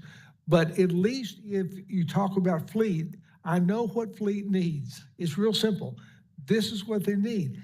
This is a number that we talk about all the time, and none of us have an idea. And what you said and what Antoine has said is that we need a city where young people want to come. And the fastest way to get young people here is to have the bike trail, to have community centers that work, to have the place out in West Little Rock. And if I don't know what it costs to do it, I don't know how to get to it. And that's all I'm asking. I'm not asking, and I know we're not going to do it this year. No, and I'm agree. I guess we're saying the same thing. All of the funds that was in the sales tax proposal, the close to, I think was 500 million, and 60% of the sales tax proposal was for parks. That's all right there. And again, we were off, but that's a whole different discussion. But for now in the future, I need to know, for me, how I get the dream that you have and you have for the parks in this community and Cappy, what the number is to get there. What do we make 5 community centers worth a damn? How do we make them where they're crime preventing? Yeah. How do we make those bike trails work? What'd you say, how many, 600 miles of bike trails? No, sir, we don't have that many miles, but I mean, I didn't even touch on trails today. So Leland, let's do for Director Computers, let's take everything that the work that you've already done with the sales tax, take that out and then let's send that out to the board.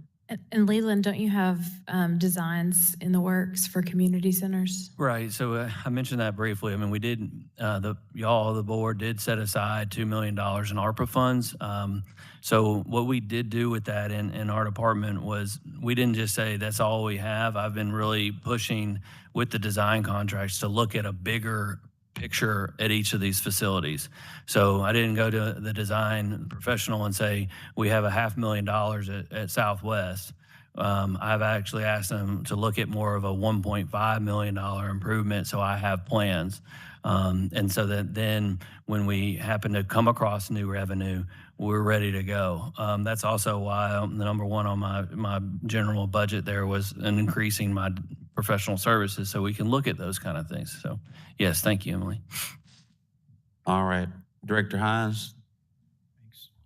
Thanks, Leland. And I guess when I hear that we've got enterprise funds in parks and golf and Jim Daly are enterprise funds, I was operating under the assumption that those enterprise funds stayed within those enterprise funds and weren't given over to, I find it, and this is not on you. Director Hines, we don't have enterprise funds in parks, Well, maybe we do, because this is not the way you operate a golf course or Jim Daly Fitness Center, where you're taking in revenues and then you run out of money to fund a pro shop and a concession stand.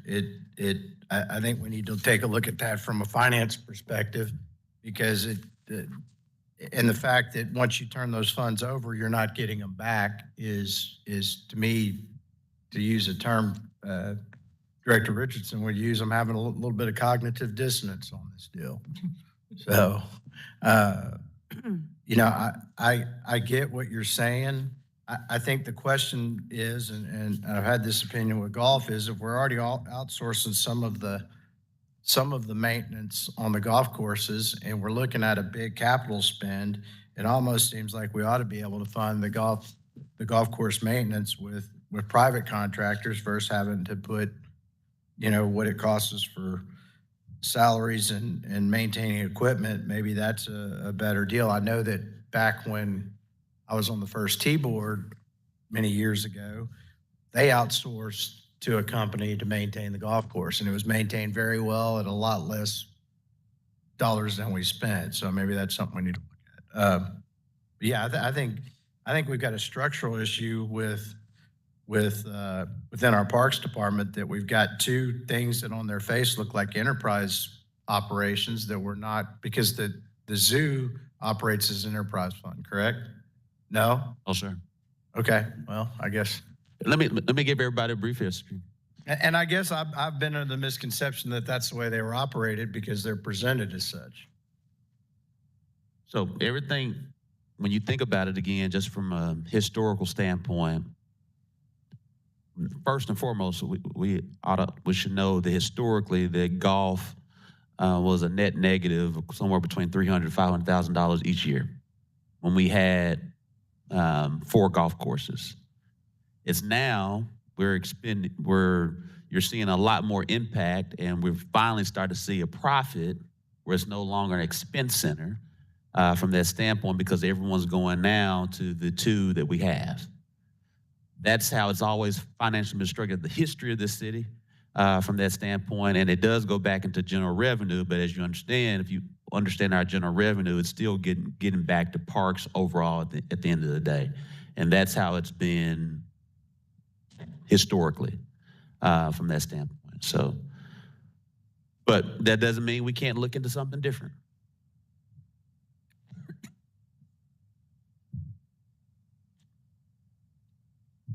Director Hines, did you have another question? Oh, okay. Director Phillips. I just want to make sure remind everyone of how it's been operated. Director Phillips. Yeah, thank you, Mayor.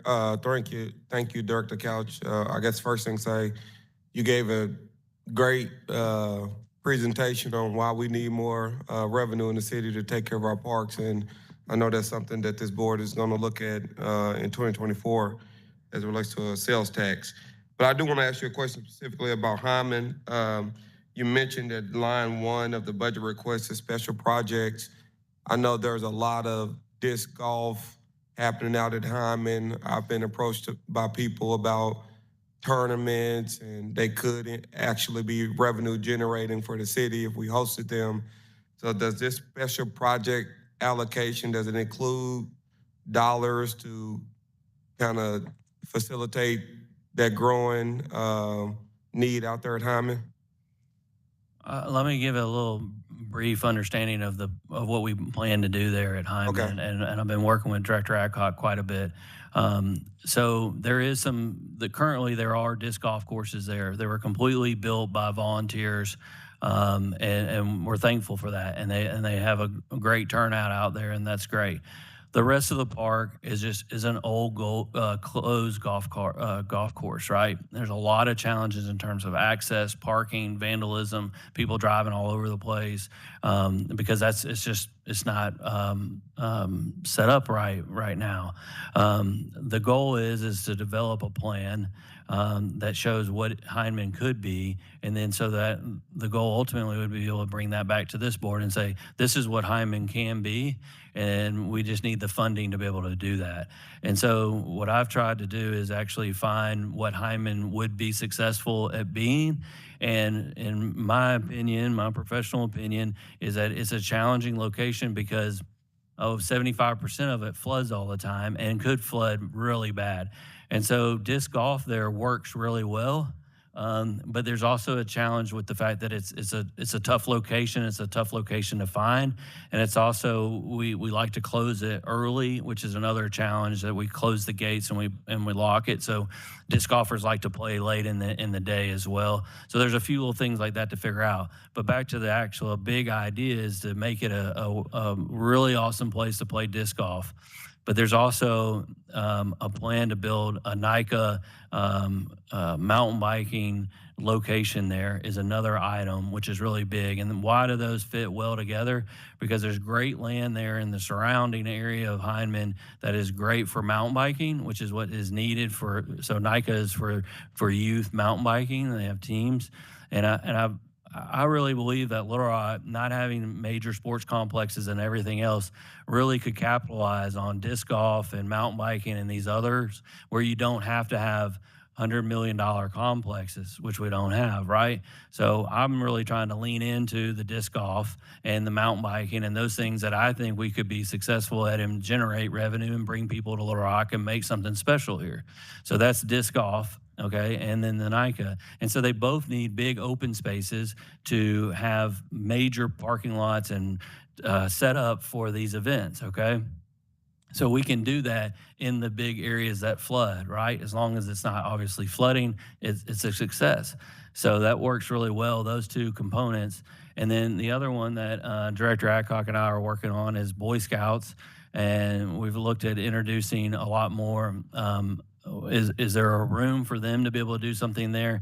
And why that's important is because we want to look at, from the outdoor recreation standpoint, how do we increase fishing and camping and these other things, archery and different things that you can do in that great space. And so we really want to design all that and bring a package before y'all to show what it could be.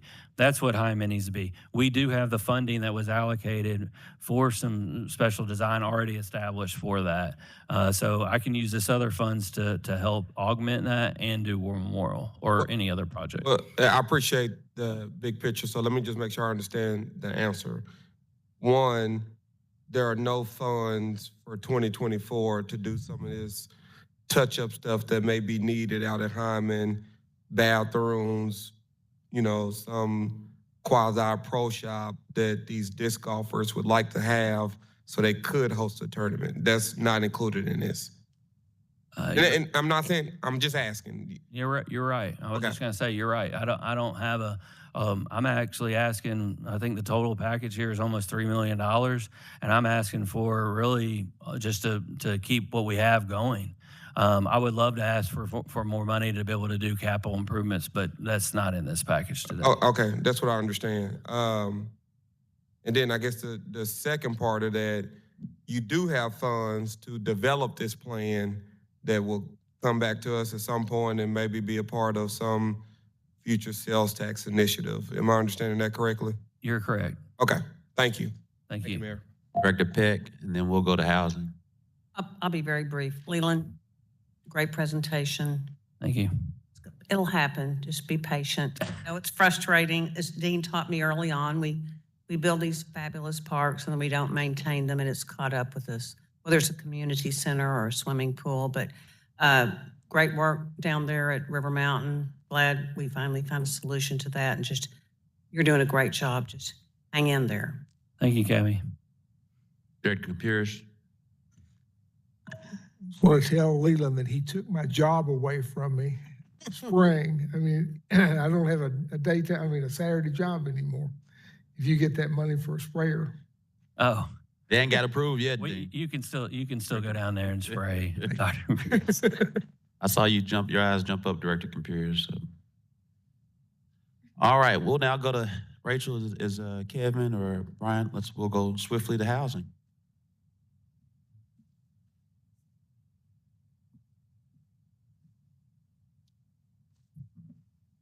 Board members, just for your awareness, as we push through after housing, we have 2 more and we'll be complete.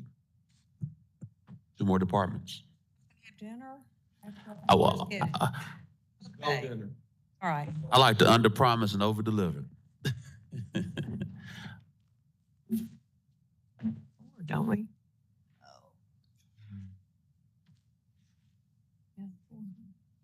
Director Howard and Assistant Director Contino.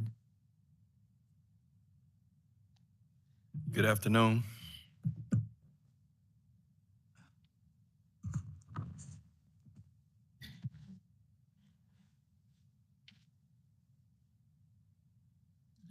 Director Howard, you'll start with your proposal.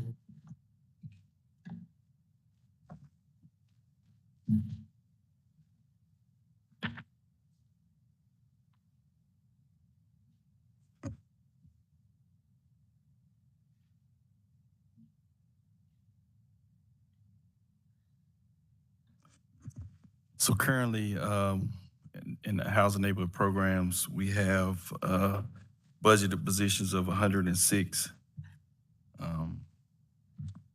We have 14 that are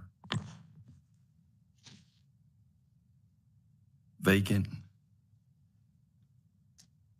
We're asking some additional positions in our budget, and I'll just walk down what we're asking as far as code enforcement.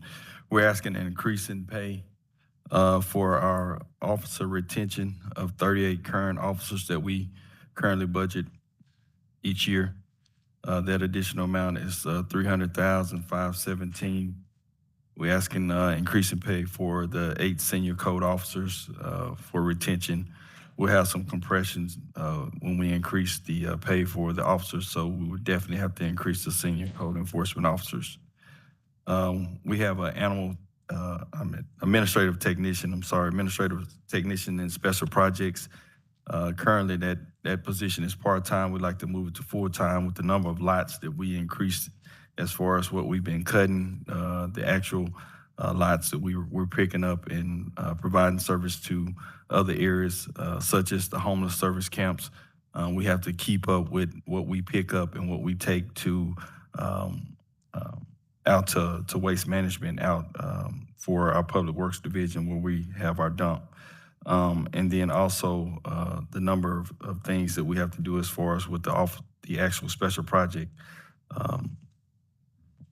part-time employees that we have to keep up with administrative work on that.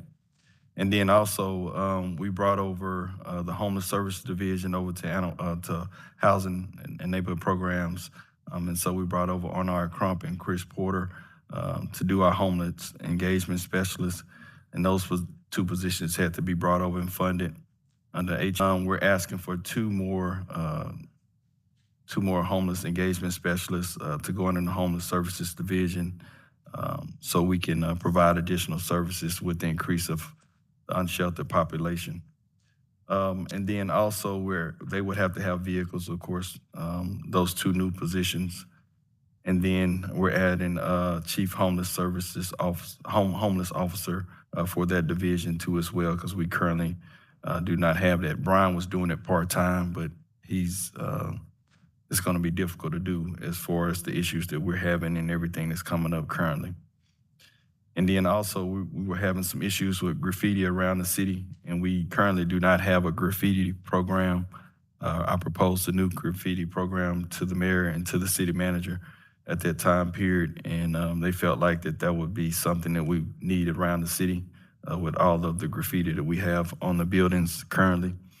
And so we would need a graffiti crew leader that would be part-time. We'll need to fund that, and then they'll need a vehicle as well. And then we'll bring in one of the special project team part-time members to have 3 crew members for the graffiti team that will cover the city. And then we'll work forward as far as the number of individuals that we'll need based on demand for the graffiti program for the next year. And then as far as senior code officer. We're hearing you. You just speak more into the mic. Okay, Elderly, we're having trouble hearing what you're saying. I got you. I'm sorry, I apologize. Can you hear me now? Yeah, that's perfect. All right. As far as the vehicles, of course, we would have to outfit the vehicles for those individuals. And then as well, we are missing currently 2 vehicles for our special project team. The CNG trucks that we had previously before were taken away. Fleet said that they would no longer use those vehicles, so we need those 2 additional vehicles for the special projects team. And then we have our weed lots crew. We were missing 2 F-150s on those 2. We had one that was stolen last year and damaged, and we need another vehicle. So those 2 are the $90,000 vehicles that we're looking at.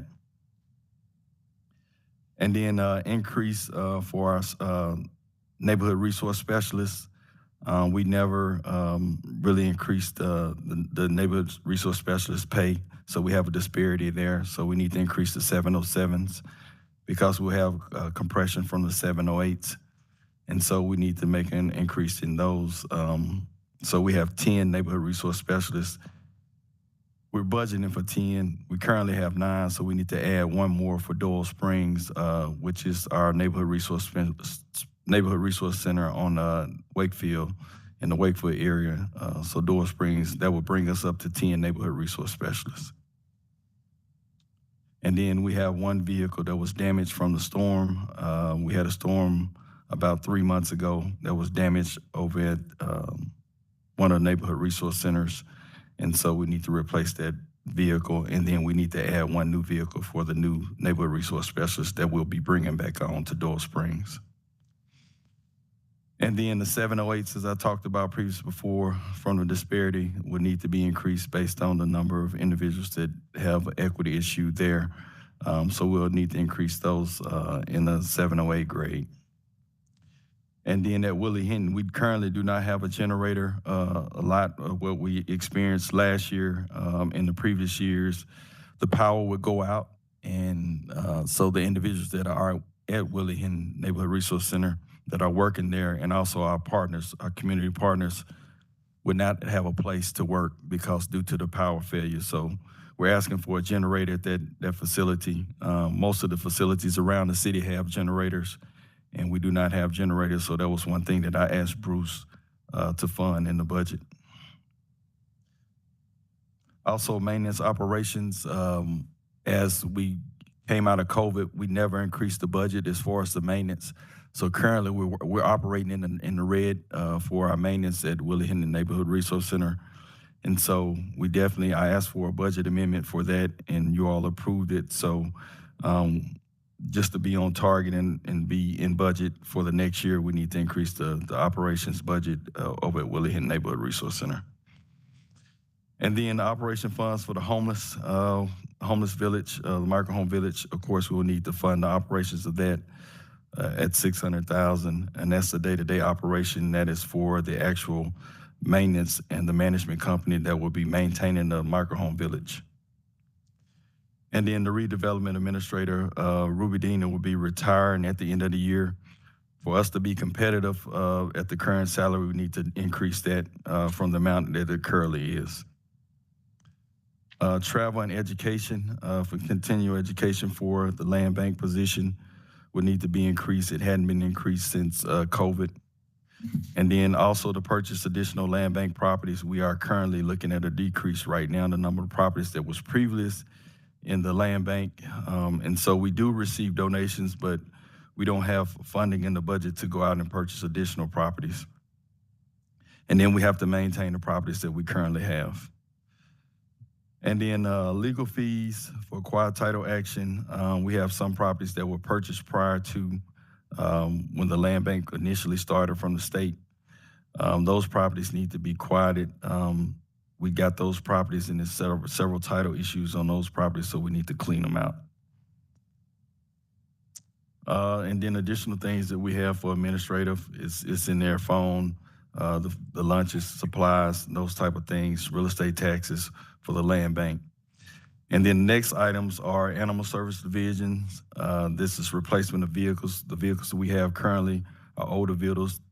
They're 4x2s. We need 4x4s.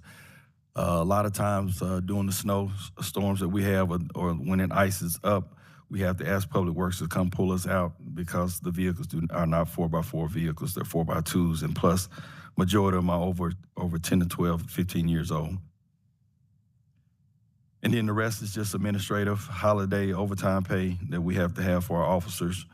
And then increasing budget for us, cleaning supplies, with the number of animals that we brought in additionally over the years. We need additional cleaning supplies, and then actually utilities and gas and water with the increase of the addition that we'll have to the animal village.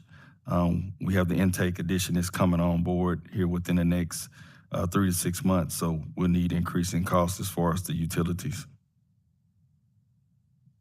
And then environmental services, our janitorial staff that works at night, we currently are paying them at $13.50 an hour. I'd like to increase their pay to $15 an hour to hire more staff as well as retain staff. Currently, we currently pay most of the employees around the city as part-time, $15 an hour, so I'd like to bring them up to that. And then our additional code enforcement officer positions, we'd like to get more code enforcement officers in the budget for our rental staff too as well. And then also purchase new vehicles for those individuals. And then also we'll have to have new service pros for those officers that we bring online too as well, and increase code enforcement training. Add that into the budget as well as homeless service training so we can be up to date on what's going on around the country and try to service these unsheltered individuals that we have around the city of Little Rock. Are there any other questions for me? We'll now transition to questions from the board because you're finished with everything, right? Yes, it was one other thing before. It was two things that Bruce and I talked about prior to. One was the operation of a total operating budget. It was a request to be funded through the general budget. In the past, it was funded through the general budget at one time. We did receive a significant amount of cuts from the federal budget that we receive our Home Investment Partnership Program funds. We used to receive $1.5 million at the city of Little Rock. Now it's been cut over $1 million, and currently it's around about $750,000 that it was cut. So it was a request from several of the Chodo partners to do Chodo operating out of the general budget. And I think Bruce had some discussion. I don't know who he actually talked to from the board, but I know some discussion about that. That's the first thing. And then the second thing, we used to fund CHI St. Vincent, the East Clinic. We used to fund those with $25,000 of the general funds. It was a resolution that was provided. I think it ended. I think it stopped right before COVID. But Bruce talked about funding that additional amount of money. I think it was $25,000. I have to go back and look and see what resolution it was, but it was $25,000 we did to them each year for health services. That was it. All right, Director Computers. No, I'm sorry. All right. Director Wyrick. Thank you, Mayor. Mr. Howard, looks like you're getting a lot of replacements on vehicles, which I've heard from the field forces that you really need them. Yes. But the other thing I heard was, besides salary increases, I heard about that too, but was lawnmowers and tools that you need to do your job. And I don't see anything in here in regards to lawnmowers. Yes, we have. Those kinds of things that you need to. Yes, we do. We have funding out of our general budget that we have from our special projects budget. We have money to do that. And last year we purchased 6 new lawnmowers, blowers, weed eaters out of that budget. So we have money for that. Oh, it's fairly new story where I talked to someone and they said we needed mowers, but you're saying we got money to Yes, get some additional ones. yes. All right, thank you. Director Adcock. Dr. Howard, yesterday afternoon, we had I guess you'd call it a discussion on the problems that we're having with rental inspections. Could you kind of address that? Because I know that you was on the phone during that time. How many of these officers would be in rental inspection? And would this allow us to go back to systematic rental inspections? Yeah, to get back to the systematic rental inspections, of course, you know, we're currently short-staffed with the number of units that we have online currently with 50,000, and that's just what's registered. I'm pretty sure it's another maybe 1,000 or 2 out there that's not registered.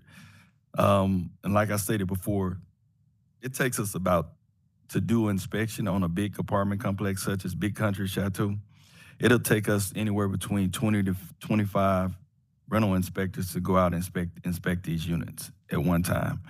And having to do reports, provide the information back to the actual landlords or the owners, that takes about additional 3 days to write up those reports and provide those notices to those individuals. Of course, we're looking at ways to increase to shorten that time limit by looking at software that we can use, but the number of officers that's, I guess, would say feasible would be anywhere between 15 to 20 rental inspectors that we would need to go back to systematic rental inspections. Just having the numbers right now, we'll never get back to, and I know Director Hines said, hey, I'm looking at the numbers, it doesn't add up. It doesn't, because the number of units that we have to do the 20%, that's 10,000 units. We can't get to that with just having additional 10 officers. It's going to be impossible for us to do that. Of course, we currently look at the number of units that we have and look at the age of the units, the condition of the units, the reports, the complaints that we get from the actual residents. And I know Director Compeers talked about that as far as the grading.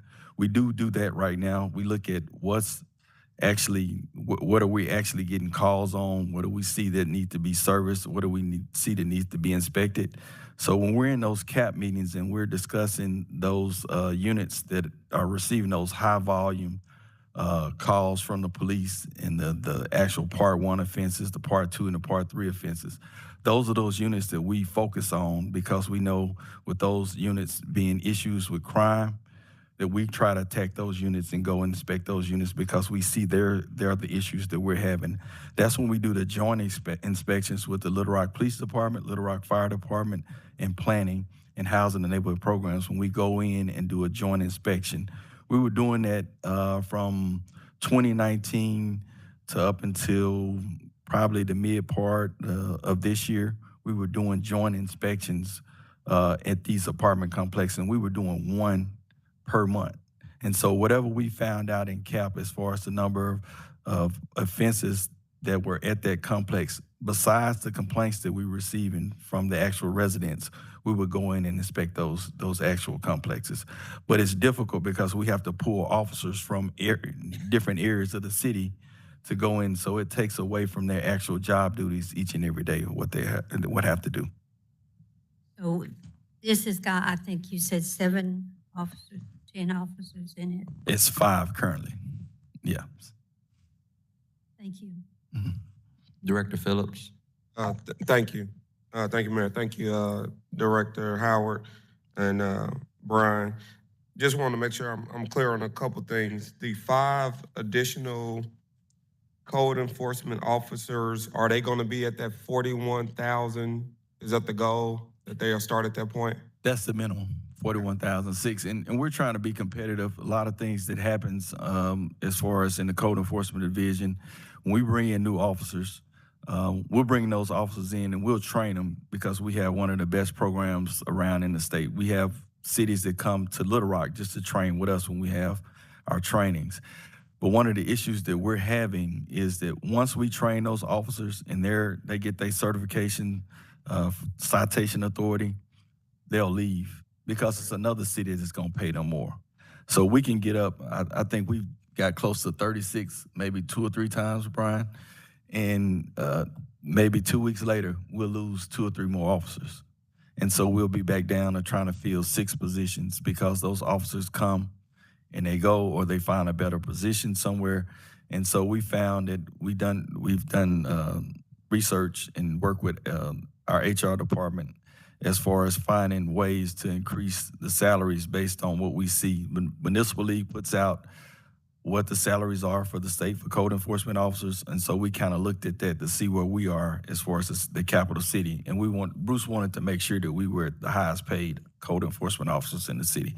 So that's the reason why we asked for the increase of 41.6 to starting salary. And I'm good with that, and I agree. As the capital city, we should be setting the standard throughout the state.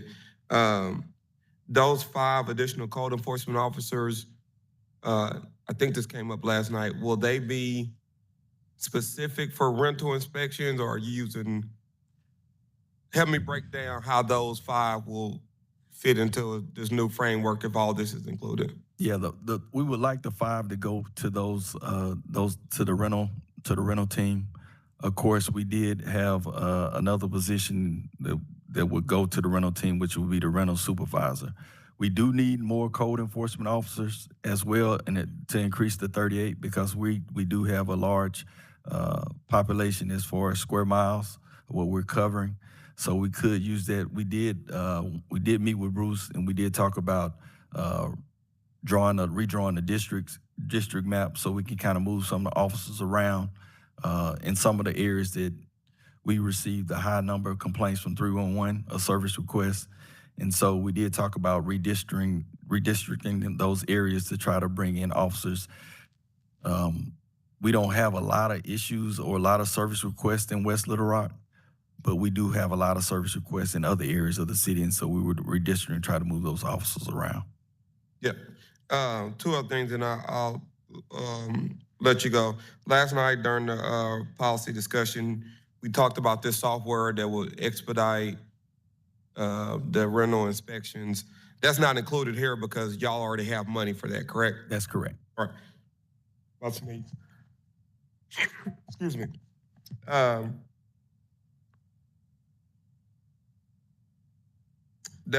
actually only have one question. Thank you, Director. Thank you, Mayor. Director Miller. Thanks, Mayor, and thank you, Director Howard. Let me ask you this. Since the homeless coordinators or specialists have been moved into your area, I know they go out and engage with the unsheltered homeless population, and they always say, we've offered them some resources. What are those resources when like somebody's camping in a tent and you go there and you tell them you can't camp here? What's the resources that we offer them when we tell them they have to move? Yeah, so most of the resources that we offer them, our goal is to try to get them off the street and out of that area. So the resources that we offer, we try to get them into shelter. We try to see what we can do as far as if they have mental health issues, we'll take a social service worker over with us. We'll take of course, we don't like to take the police, but we have to take the police for protection because, of course, these are city employees and we have to worry about their liability. But we do try to offer them services to try to get them sheltered. They need to be fed. They need clothing. They need a starter packet that we give them as far as toothpaste, anything that they need as far as hygiene. We try to make sure that we can get them, if they need their clothes to be washed, anything that we can do as far as wraparound services and supportive services for them to get out from being on the street. If it's being in the shelter for a certain amount of time and then getting them transitional shelter and then to permanent, we've done that. We've gotten people from being out in the cold and being unsheltered to sheltered. I don't know the exact number, but we usually engage with anywhere between 30 to 100 individuals every 2 weeks. And sometimes we'll do more than that, just depending on the number. But Chris and Arnard, them are doing an excellent job as far as the outreach that we're doing. We do keep numbers because Brian, I tell you, I'm big on outcomes. And so I like to see the numbers. We do report it each week in our mayor's report. And so we're reaching out to those individuals and engaging with these individuals on a daily basis. We see a lot in our parks area. We're going out to our parks properties a lot and helping Leland as far as the individuals that we see. Of course, we see a lot of individuals that are in vacant and abandoned structures. And so one of the things that we were doing, we're working with Alan Jones before he left the city attorney's office. They had came up with an idea to help us get these individuals out with the criminal abatement board. And so with that, with the CAP board, that would allow us to not just send them to these property owners to environmental court that does not actually have access to those properties because you have unsheltered individuals. When a code enforcement officer comes to that building where we may get a service request and say it's a homeless person that's in this property, they cannot go into that property or the police cannot access it unless they have permission. And a lot of times you have an absentee owner, we have to allow them to sit into their property because they cannot engage with those individuals. Arnold and Chris can ask them to come outside and engage with them, but a lot of them won't come out. And so we're stuck, and then we get calls from residents, and I know you all get those calls, and they say, what can we do? And the police can't do anything. But just getting back to that, your question, they do many different things to try to help these individuals get off the street, to become sheltered instead of unsheltered. And I think one of the things that we're pushing forward is making sure that we get the microhome village up, and then we'll have a place for these individuals to go. Okay, you don't have social workers on your staff, do you? No, sir. So when you say you take a social worker with you, where do they come from, the LRPD? Yes. And we have, I know, a couple of social workers there. I think it was either 2 to 4 that was budgeted, I believe. We have 4, I believe it's 3 that's on staff right now and looking to hire the 4th one. And as I understand it, we have overnight shelters through third-party providers. Of course, I don't know if there's enough beds for everybody who needs to be off the streets, but during the day, is that what the micro village is really purposed to do? We have Jericho Way currently right now. It's a day resource center that they can go out to and receive services, and we have case managers there. DePaul USA runs that facility, and I know Emily will probably say some additional things too that they can go and get access and get supportive services too. Yeah, they have social workers on staff at Jericho Way, and they also have laundry services, shower services, and it's open on weekdays during the day. Is there anything else you envision we may need to deal with our unsheltered population, particularly those that appear to have mental issues? Is there some service who deals with people that have the mental issues that we see? Some people are homeless, of course, we can deal with them, but people who have mental illness that are unsheltered, do we have a resource for that? I don't know if it's in your department or not, but I don't think so. Well, I think the Little Rock PD would be the ones that would engage with them more than what we would do, because if Arnold or Chris engages and they figure that out, they're going to call Little Rock PD, and they're going to call a social worker to come out to engage with them and then provide those supportive services, those wraparound services that they may need. And sometimes they may have to get the state hospital involved as far as the mental issues that they may have. And that's going to be based on the individual. The individual has to want to receive that service too as well. But if they don't want to receive that service, of course, that's going to be an issue too as well. Let me ask you, there may be some other cities that have a service like this, and this may be longer term. Of course, everything takes money, but and some people just need a place to, say if they're having an episode, go and, you know, have a place to stay when they're having an episode. A lot of times people were being taken to the emergency room of hospitals, and they certainly don't need to be there. Do we have any resource that you're familiar with that people can go other than taking them to the emergency room of a hospital? Yeah, only thing that I can think of is the state mental hospital as far as to get assistance that way. I don't know of an actual facility. I know some cities, they may have a facility that they can go to. And of course, that I think that costs money. So that's going to be an issue. But I don't know of a free resource besides engagement from the social worker and then just trying to find. I know Pulaski County is supposed to have a space for chronic homelessness for those individuals. But of course, you got two separate things working too. You have the mental side, and then you have the ones that just want to be outside. They want to be in a tent, or they want to sleep in the wilderness and not be into a sheltered population. So it's different parts of that. Of course, it's some studies that are going on as far as to try to assist these individuals. I know Brian has done a lot of research on that as far as working to trying to find a location. I think one of the issues that we're having is not just the Little Rock Microhome Village, it's just trying to find a place for these individuals to go right now. Because if we engage with them, they're going to move from one location to another location, and then the individuals that come in from a different state or a different city, they're going to move back to that location, you know, where the previous. Just give you an example. I think, and Director Hines could probably attest this. Home Depot. We get that call all the time about individuals being between Home Depot and the Jimmy John's right there. And so we'll move those individuals out, and then another group of individuals will come back in.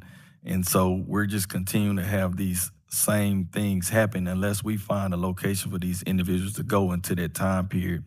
And then the police can say, hey, you have to go here. If you don't, then we're going to arrest you. We have to give them an option or a place to go. I think the Little Rock Microhome Village is transitional. It's going to be good, but we have to find a place for them to actually go right now. And it may not be sheltered. It may be a location that's off the beaten path from the city where they can go. We can clear some land, and they give them an option to be able to go there.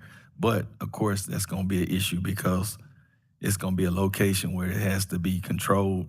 You have to have police. You have to have someone out there. You got to make sure we got proper trash and everything like that for dumpsters so they can actually put their things in. So it's a lot of things that we're going to have to research to make sure that we get proper information and make sure we take the liability away from the city.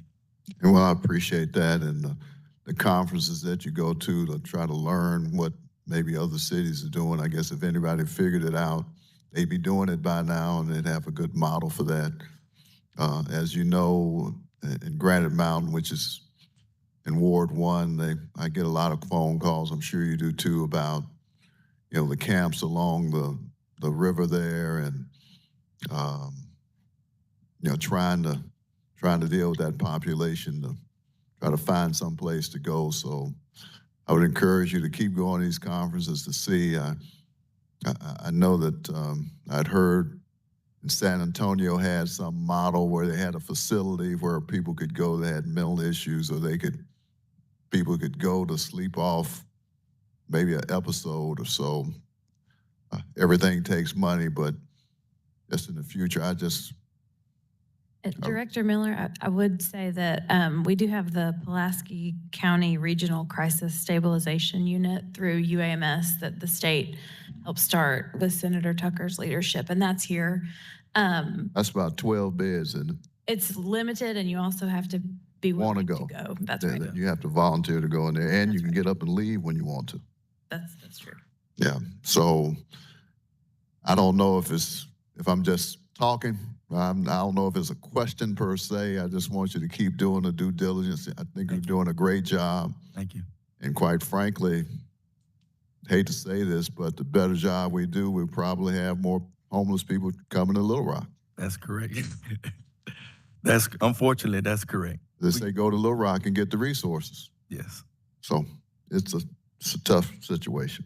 Thank you. Thanks, Mayor. All right, thank you, Director Howard and Assistant Director Catino. We'll now transition to community programs.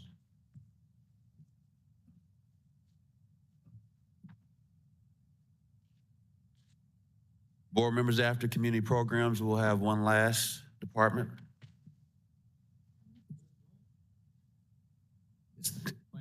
Yeah. Yeah. Planning. We already done. Oh, yeah, we did. Yeah, we did. Yeah, we did. Didn't do it, That's right.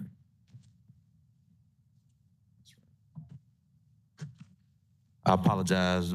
After community programs, we'll have planning and finance.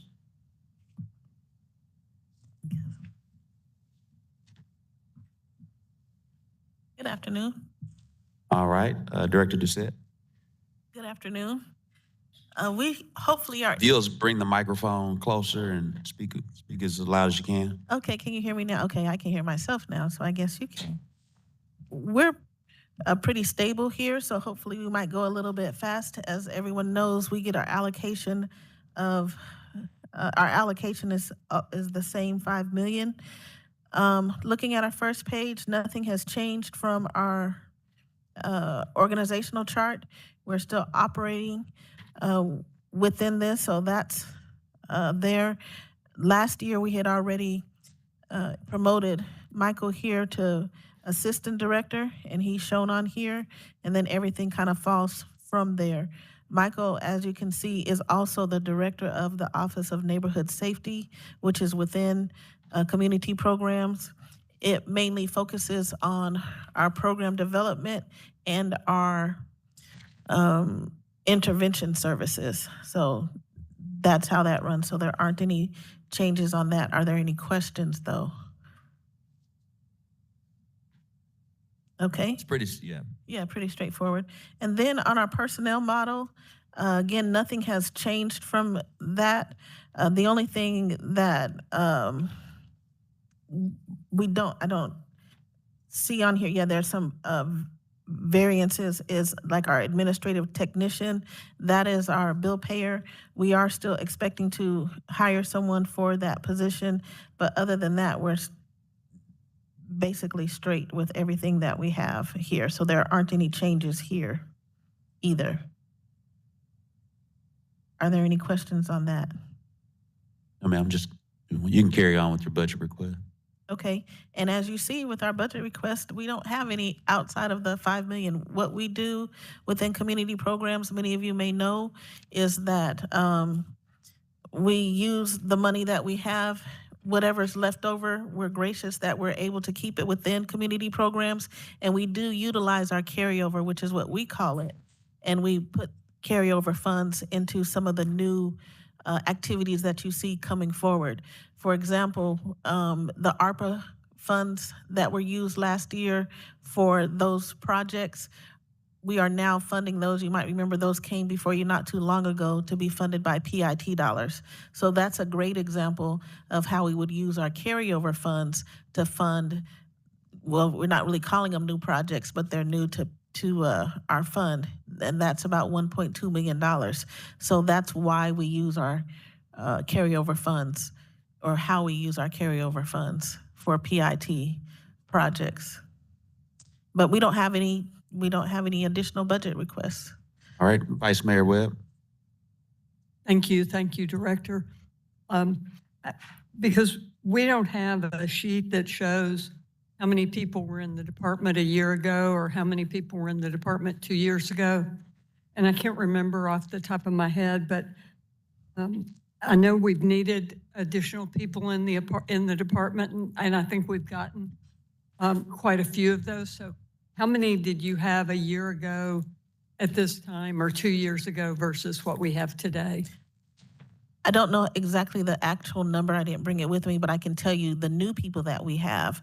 We have 4 new managers, and they are at they're working with us there. So that's 4 more. And then we have an additional positive intervention coordinator who works in our schools. They're one of our school-based, so we have an additional one of those. And I think, yeah, that's it. That's all we have. So there's 5 new people in our department, 4 managers and 1 PIT in-school coordinator that works at Southwest. Thank you. Director Miller? And thanks, Mayor, and thanks for the presentation, Director Doucette. How much money do you have currently in your budget? How much do you anticipate you're going to carry over to next year? I think it's about 3 million. I'm not quite sure because it's hard to tell because we're still, because we're not done with the year yet. Still kind It's of a about- reimbursement as they do with services, and so that's kind of hard to tell. But generally, on average, it's anywhere between 1.5 to 2 million. Right. Okay, thank you.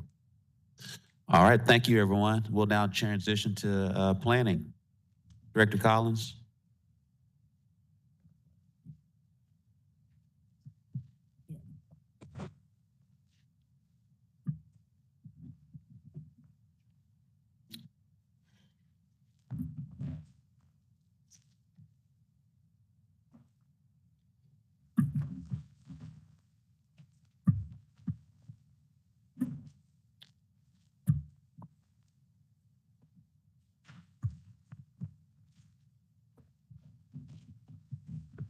Thank you so much, Director Collins, if you'll proceed. Good afternoon, everyone. Hopefully this will be pretty brief. We didn't have a lot of requests for this year. Let me introduce that everybody's, I believe, knows and has met my admin assistant, Ms. Vanita Harris. She's been with the city 30 years now. So she has babysat a lot of directors, and I am one of them. And so if I go through and I misstep, she'll pull out the information that we need. I think everybody knows we have, we primarily do the construction and inspection for the city. We are in 4 divisions. We have an engineering division, we have a building division, planning division, and development division. That's through that. We have 46 budgeted positions. We have currently 2 part-time positions in our office. We're trying to fill, and thanks to HR, I heard conversations earlier about trying to find bilingual, and we have actively been trying to find some bilingual assistants in our office just for the number of people that come into our office requesting permits. And we went out twice. I've interviewed 2. It's hard to find them. So we are looking actively. So if anybody knows anybody that speaks Spanish fluently, we need assistance in our office. It's a part-time position right now with hopefully, if it works out, we would want to try to move that to a full-time position for it. So typically our department, we're part of the general fund, but we bring in enough revenue to essentially pay for ourselves. This year, I think we had budgeted, and Scott can correct me if I'm not hitting this right, 2.5 million anticipated. I think we're going to hit maybe 2.4. So we're going to be a little bit shy. Is that pretty close on that number? But some of that is, and I think some of the directors know that we do this, but due to the pandemic, we was waiving some permit fees in some areas of town that we felt redevelopment needed to happen. That was a decision that was made, and we brought some board members in. And for the past couple of years, that's typically hit around $800,000 in general that we are waiving. So if you add that to what we typically bill out, which is that 2.4, we would be around that 3.2, which is about what our budget is for the year. And for everybody for this year, I want to let y'all know we already have started breaking out the tornado area. And currently we are at about $475,000 that we've assisted in waiving permit fees in the tornado damaged area for the year. But I'm sure that's not complete for it. So with that, I would just like to go to the budgetary items. The main ones that we're requesting for it is, if the first one is just, like I said, our size, we're running at 46.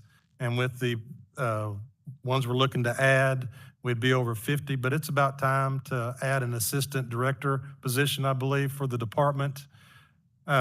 We used to have one, I think when Tony, right before Tony became department head, there was an assistant director position there for it. And so we have requested to fill that position, which would be a new position added. We've also requested adding 2 planner positions and 2 planning tech positions. And in the description, you can read what we're looking for, but primarily some of the old members that have been there for a while on the board, they can remember back in the early 2000s, late 90s, we really went through this planning effort with neighborhoods throughout the city. It's been a while. When we did the South End Neighborhood Association, they redid their plan. Y'all heard a presentation from them about what they wanted to do to redo it. And if you actually go back and look at the original one that was done and the new one, it hit a lot of the same items. So it's kind of a plan is great to have, and it's good to go through it for neighborhoods, but I think that really to make that happen, we need to have planners and planning techs that get involved with the communities, that actually go to their meetings and try to redo their plan, because it's been 20 years since the plans have been done. And I think that really trying to find a way to make those plans come to fruition is really what we need to do as a planning department to assist them in making those efforts come. It could be just as minor as trying to get their, street lights, installed or put in new or replaced for it, to trying to bring new development to their area or redevelopment to try to figure that out. And you need to start with the plan. So I do think all these neighborhood action plans need to be redone. I think the team needs to be allocated to do that. And I think that a new focus on what that team does for those neighborhood action plans needs to be looked at. The other aspects of it is the other primary cost is we're requesting for vehicle replacement. And we have talked to Fleet about that. A couple of them, I need to add those because we've added a building inspector for our property inspection for our short-term rental that's going to need a vehicle. We also need a vehicle that we've just lost from a CNG vehicle that we turned in, that we need to get just a new one added for that. And then we need 2 replacement vehicles for our engineering division. They come over when the staff come over from Public Works, but they're old and they just need to be totally replaced on there. So we've added those in. And then the last big item under our administration is we need a building generator for us. So when the power does go out, now that we've went all electronic, when the power goes out, our permit desk shuts down. So we really need to have a generator for office. So in times of inclement weather that may be coming up, and this time, if it's one day, that's not that big of a issue with contractors, but when it's multiple days, we need to be back up and operational as quickly as possible. So with that, I'd be glad to answer any questions the board may have.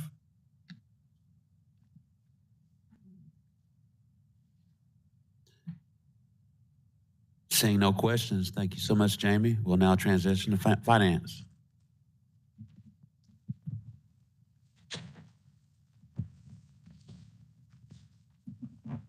Got 2 coming in. Scott, if you'll. Sure. I'm Scott Massinelli. I'm the treasury manager and the interim CFO. And we're going to piecemeal our presentation just a little bit. I do want to introduce our staff. We've got a lot of new people, relatively new people in finance. And this is Sandra Blade. She's our senior accountant.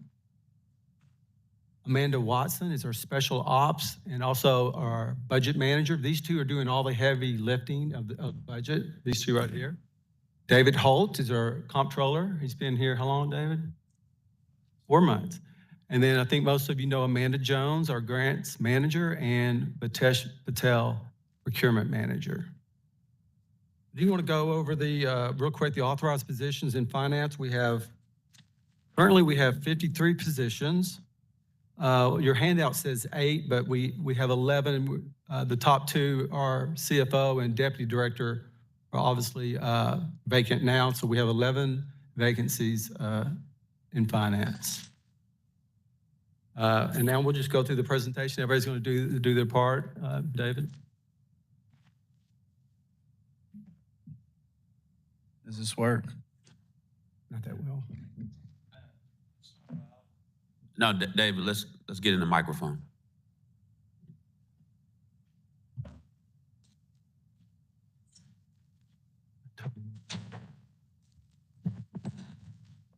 Good afternoon. I'm going to speak to number 1 and number 6. As Scott just mentioned, kind of our vacancy. We're at about a 20% vacancy, but the big part to that, it's some key positions that we have. And with that, we've gone out and done an RFQ to help support kind of the turnover and get some accounting professional help. Also, there's an increase in kind of compliance and audit requirements. So with those 2 things, accounting needs some support to make sure that we are in compliance, to make sure we are following the proper standards. So that's number 1. Number 6, payroll. Currently, we're in a really good place in our payroll department. We have 2 payroll specialists. We want to upgrade one of those positions. Not an increase in headcount, but we'd be able to support in case anything that happened with payroll to make sure that stays and runs as well as it currently is.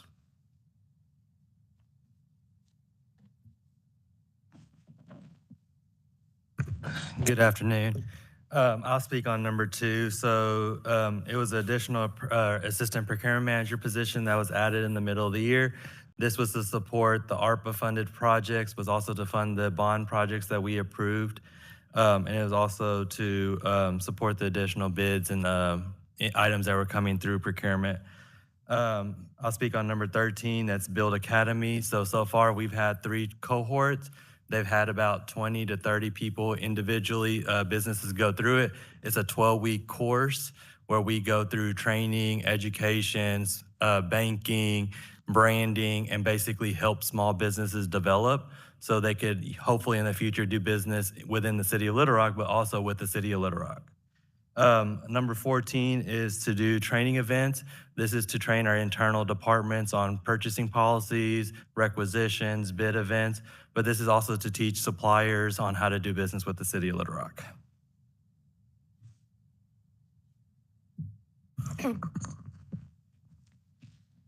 And good afternoon. I have 3 pieces on here. The first, number 3, is for 2 grants analysts. Previously, we had asked for these on ARPA spend for 2023, and they kind of got, anyway, they did not make the cut on the last piece, but we're nearing the finalization of the ARPA admin because half of that did go towards the tornado impacted pieces.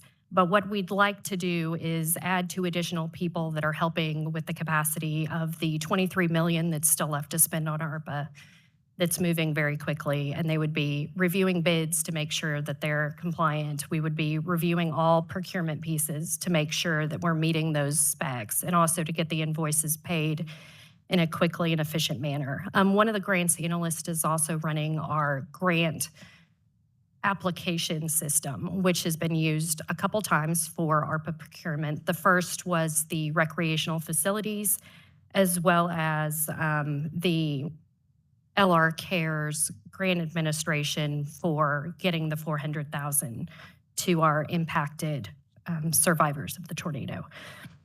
So we would like to add those to the budget as there's not enough to cover that piece. Number 4 is actually a special project allocation. we would like to do a pilot that would implement through LR Cares to do capacity building for neighborhoods.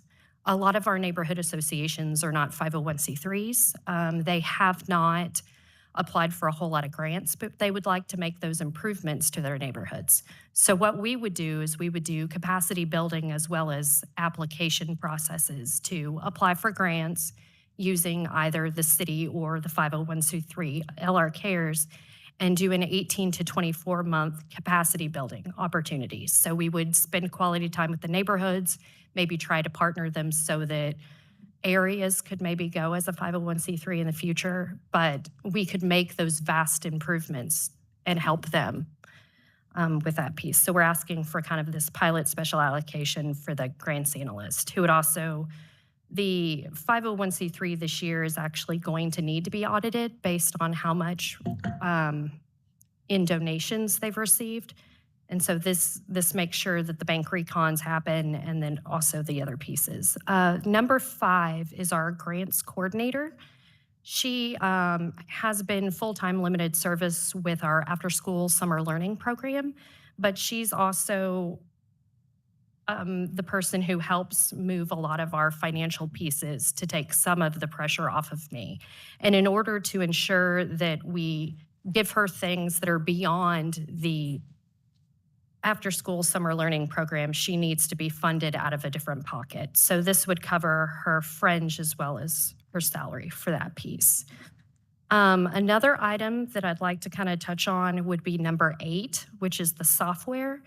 Bonfire, our grant lifecycle system, Placer, which gives us a lot of data components that would give us capacity build to go after some bigger grants, because we could talk about those numbers. And our invoice automation system is just that software component that are all the things finance needs to make finance better finance, to just make sure everything streamlines and runs smoothly.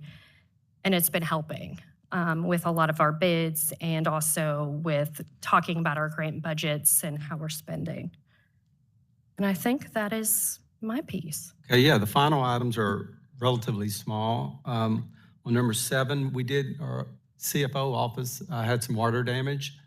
Obviously, we're gonna need some new furniture for our new CFO, and we're gonna relocate their office and fix it up. It's probably not gonna be $30,000 that's in capital, it's probably gonna be less than that. Skipping down, number 9 is cell phones. Some of my revenue collectors are still using, most of them are using their personal cell phones. So I'd like to get those cell phones. And then we have conferences, travel that's associated with that. And on number 11, reimbursement for mileage. I think Vitesh and even Amanda, they go out a lot, and we just increase our mileage budget on that. And then on number 12, the final one, there's some equipment. Some of the stuff, the thing that we mail out are not checks, but the remittance stubs, they need their perforation, and it's a special machine that we need, some equipment, paper cutter and check photo machines. That last one, 12, also includes 28 laptops. So that's it for finance. Any questions? Director Campiris. This is just curiosity, Scott. How much money do you manage for the city? There's a number of portfolios. The largest portfolio is the operating portfolio. It's about 160 million. How much? 160 million is their operating portfolio. That includes a lot of, bond fund. There's a whole bunch of stuff that comprises that. How much does that put off a year? Oh, it puts about, we're about 4.5 to 5 million. I mean, we're roughly at 2.5%, 3%. Interest rates are rising too. And does that go back to the general fund? Portion of it does. Just a portion of the general fund that's part of the 170, which I don't know how much the general fund makes of the 170. I just manage it as a whole. We call it the combined account. And yeah, the general fund does get it, but all those other ones that make up the 170, they get their allotted share of interest. We make about a 3 to 4% return on the money each year. Right, but when interest rates were 0, we were still invested at 1%. So we still have those bonds, But the bonds, they are maturing. The ones we're buying are 5% and 6% now. Right. So it's just, we're buy and hold 5 years out. That's the longest maturity, and it's very stable. And then of the money that we have in our rainy day reserve fund that we're not supposed to touch, how much is in there now? I don't know.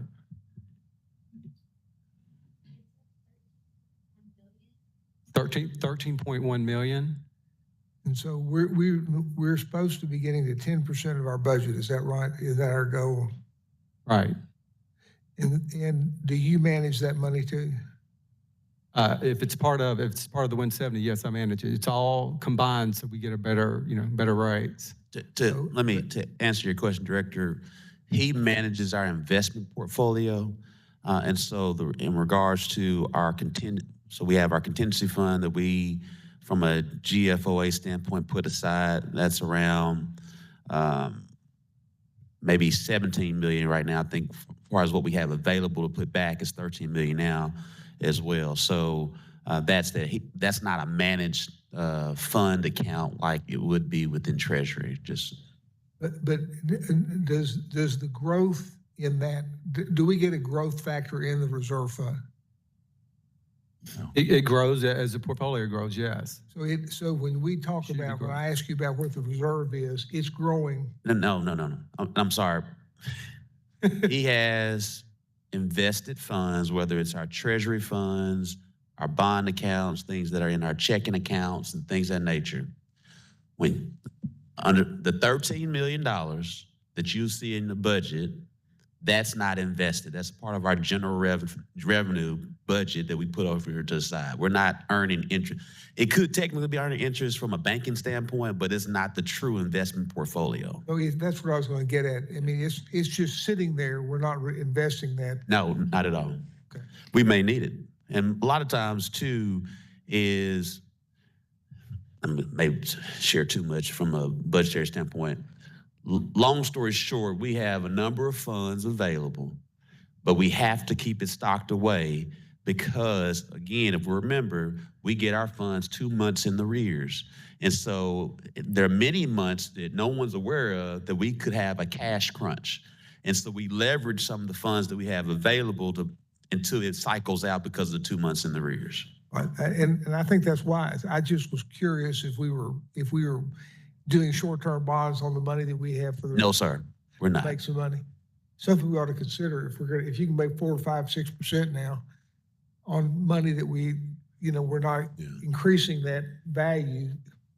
You're the banker. I bet we could get a bank that would help us with that. Yeah, Frank's banker too.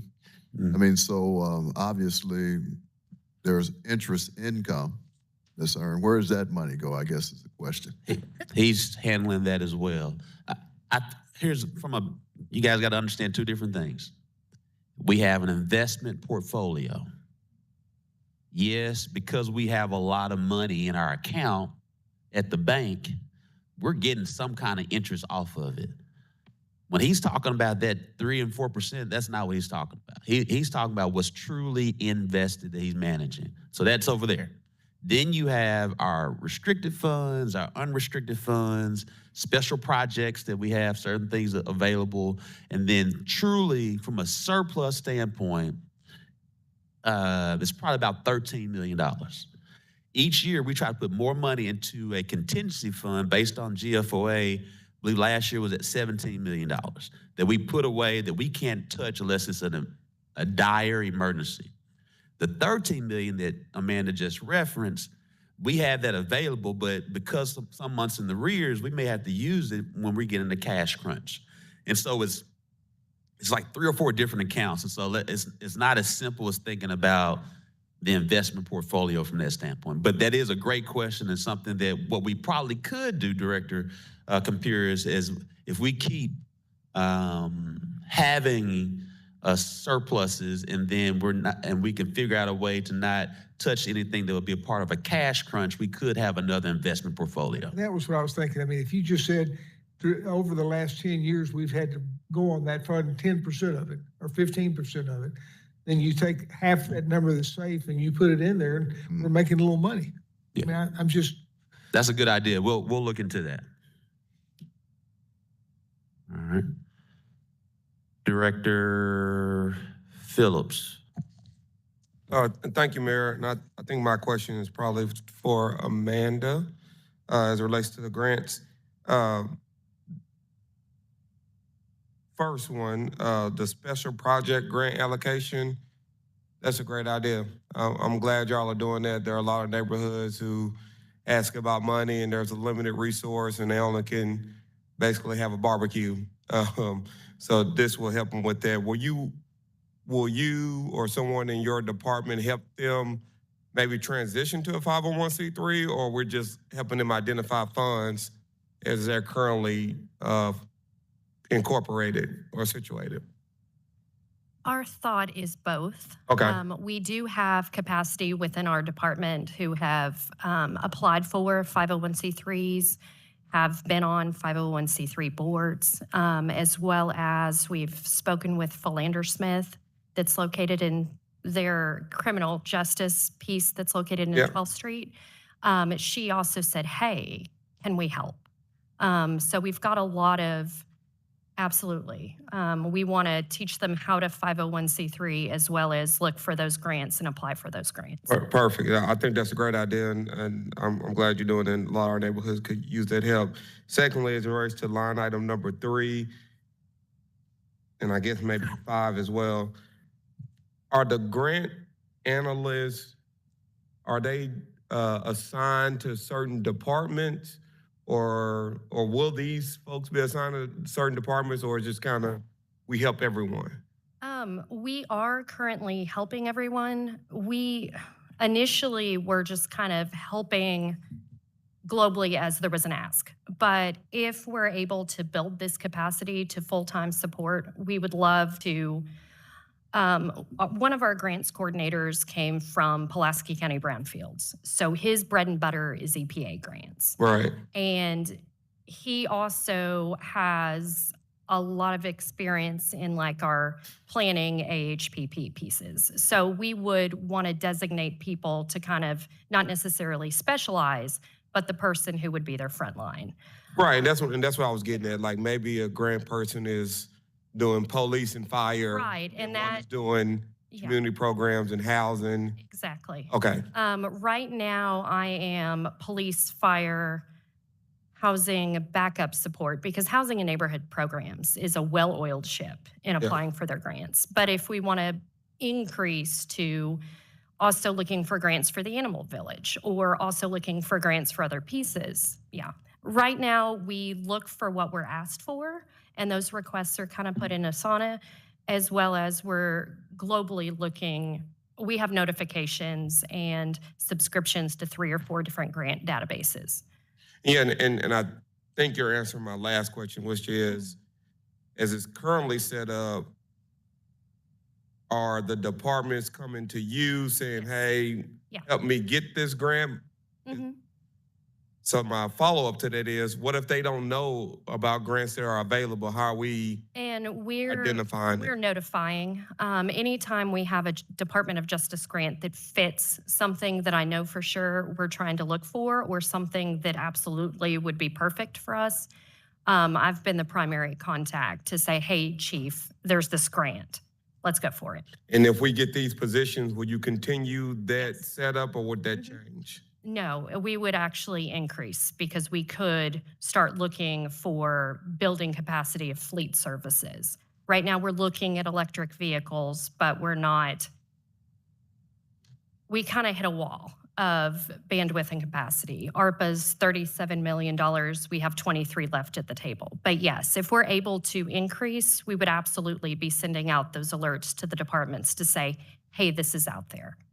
Okay. We have done that on a number of grants. And we have, because we've had additional people in the office, except they're not full-time, we've been able to go after the Tech Hub grant. We could dedicate a person who spent 4 weeks living and breathing the Tech Hub grant, which is something we couldn't have done had we not had Maddie in the office to be able to do that.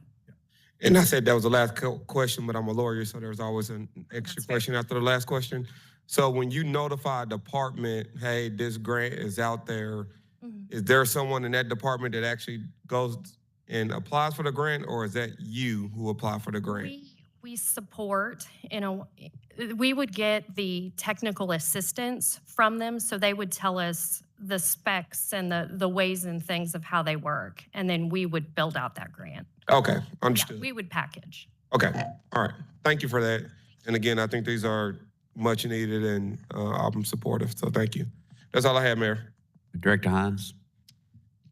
So I don't see any, and I guess I'm in information technology budget this morning, as an ask, they've got $500,000 placeholder for a ERP consultant for ERP system upgrade. And I know we talked about this last year, that was something that needed to be addressed, a more current modern ERP system. So where is finance on that? It's not included. It's in the IT's budget. The first step, we had to make a number of different decisions on whether or not we're going to fix or align our current system to today's age or get a totally new system. But to make that decision, we have to get a consultant. And so that will be funded out of the IT's budget.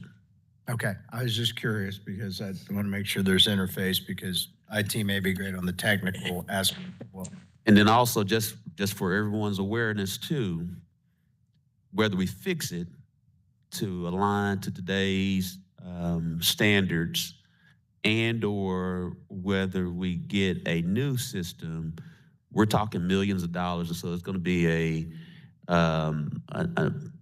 we have to figure that out over a period of time through some budget amendments, but we'll get there. But the first step is to go through the consulting step. So just want to. Well, I would have delved a little deeper because $500,000 for just a consultant to tell us what we need to do seems pretty steep. And I'll ask, because Emily's been running point with our folks and done the research, and that's the going rate. But Emily. And part of that would be to write a bid. I went and talked, or a team of us went and met with the U of A system a few weeks ago, and their bid that they issued for a new ERP system had 10,000 different specifications in it, which is obviously a lot. So part of it is writing a bid, potentially. I thought that was some of the tools we were looking at from our new finance director was the ability to implement. You're correct. It's the whole team. It's a huge undertaking of finance, HR, IT, fleet, someone else. Then we have a project manager. It's a really big undertaking. Believe me, we just went up on a new ERP. I know what's involved in it. So yeah. I just know we didn't spend $500,000 on a consultant. So that's all reason I'm asking. Gotcha. Thank you so much. Thank you, Finance. We're going to swiftly transition, and board members will send an email out on what I'm about to discuss, but it's really not going to be that much information in regards to our outside agencies, which include Rock Region Metro, the Regional Detention / Pulaski County Jail Support, Arkansas Museum of Fine Arts, Museum Discovery, Metro Plan, Downtown Partnership, Pages Support, County Health Unit, Oakland Fraternal Cemetery, St. Vincent's, which is East Little Rock, and then City Beautiful. Those are all of our outside agencies that we generally budget for each year and in your 2023 budget. And so, for instance, Rock Region Metro, and again, I'll get this email to you, but it doesn't take that long, so that's why I'm presenting it to you. Rock Region Metro's budget is, in our 23 budget, is $7.8 million. They're going to keep that flat in 24. So that's what you'll see budgeted in the 24 budget. Regional Detention Center, we're keeping it flat at $2.75 million. And sometimes it could go up, it could go less. We do know the county is looking into increasing their daily rate. They have not done it yet. But we've been working diligently with the county alongside with the police department on how we reconcile our numbers, and our numbers will be those who are actually committing a crime in Little Rock and going to county jail, we follow that particular person to ensure we're paying for that particular person and not someone that may be from Little Rock but happened in North Little Rock and things of that nature. So that goes into that standpoint, but we're keeping that budget flat. Arkansas Museum of Fine Arts, clearly, we're going to take all this into consideration. I do know the current budget is 2.2, and we're going to look to strongly increase it. I know we've had some meetings with the Arkansas Museum of Fine Arts. Once we get all the numbers back, we do know what number that the city board is looking for us to get to that number. That's the number. That's our goal, to get to that number based on what we have available. Same thing with Museum Discovery. We know we want to try to increase Museum Discovery as well. The current budget is 192. Based on what we have available, we're going to try to get to a higher number. Metro Plan is going to be flat. Downtown Partnerships is going to be flat. We may do some increases just for some special events that they have coming up in 24. There will be one time. Pages support will be flat. County Health Unit will be flat. Director Wyrick, I think you'll be happy to know, due to some things that are going on, Oakland Fraternal Cemetery, we're looking to increase that budget to handle some different things that have recently popped up that you're aware of as liaison. The St. Vincent's budget will keep the same as flat. City Beautiful flat. Again, once we get all the revenues, particularly for Museum of Fine Art and Museum Discovery, we're looking to increase that. We know where the city board is looking for us to get to those, but it's been based on the revenues and expenses. Director Campiris.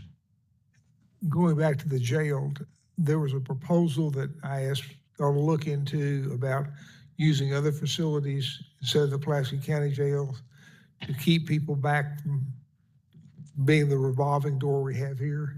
Did we ever look into that, or did that come to fruition? Chief Heldon's been looking to that, but I do remember in one of the meetings that it's a daunting task, but he is still working on that. Okay, I still think that's something that will help our crime rate if we don't have people going to Pulaski County Jail and then we're released immediately.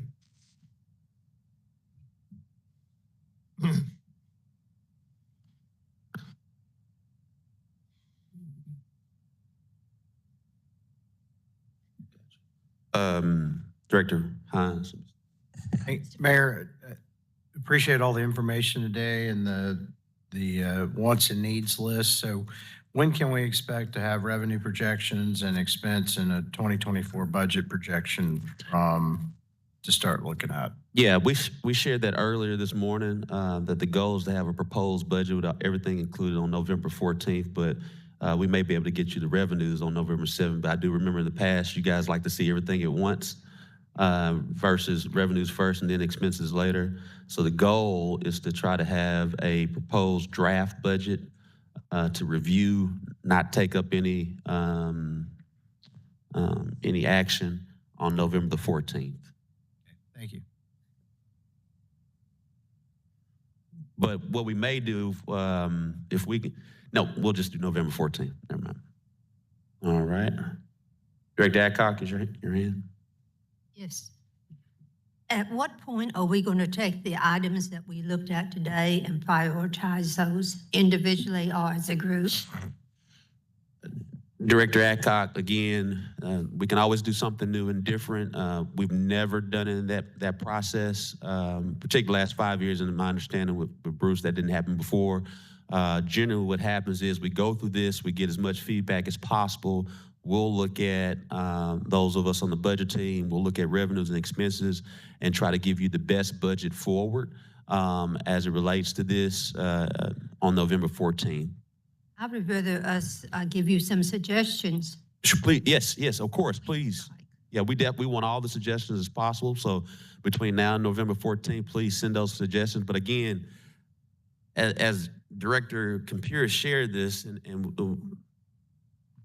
I want to make sure that we're recalling to memory, depending on what the budget forecast looks like. And again, I think what we haven't shared enough of today, we're still in conversations or discussion with the police union.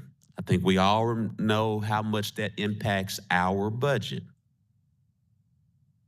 So until we can plug that, we got the health insurance in, We now know personnel. You all have looked at personnel and the requests that they have and all these budget requests. Again, I want to remind everyone, we just discussed close to $30 million.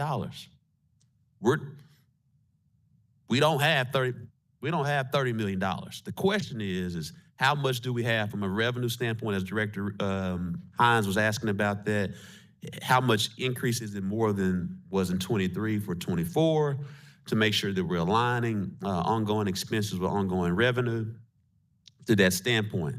So there are going to be some things on everything that you listen today that will not be funded. We're going to try to get as much as possible based on the revenue, but a key indicator of what we can get done is going to be based on our final piece to the budget, which will be our union contracts. I think my problem is we have all spent all day looking at this, and your team is going to decide what we go forward with this. And I would think that if we've spent the whole day, that your team would want to know what we feel like is the most important things for the city. Totally agree. And that's why I asked you to give as much feedback as from November 14th, by November 14th. So you want us to give you the handouts today with red checks on what we want? Yes, ma'am. Whatever way, yeah. If you want to give that, some people like to do it via phone call. Some people like to do it via email. But what I've heard today, I think the resounding thing is, for instance, we want to figure out how we can have more raises for code enforcement. Yes. Correct? Yes, sir. All right. What I also know is that we all want to eventually get to the point that we have more capital improvement dollars for parks. Correct? Correct.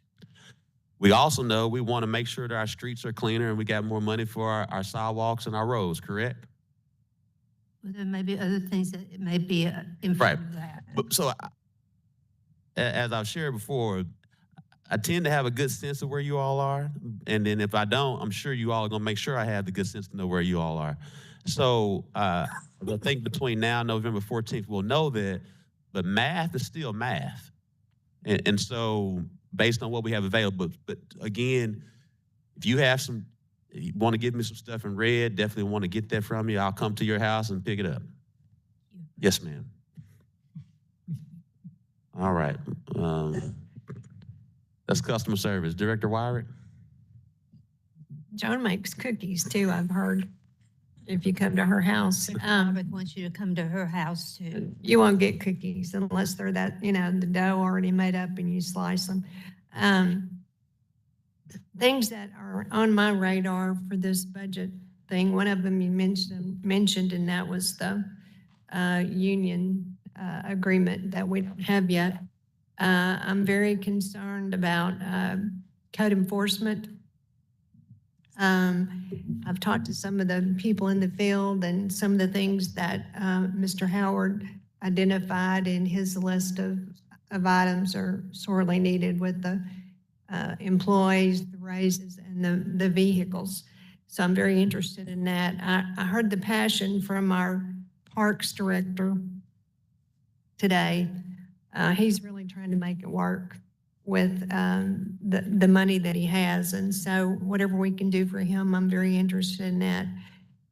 So those are just a few of the things that are on my radar that I wanted to share today. John Honeywell says he doesn't need garbage trucks, but he will.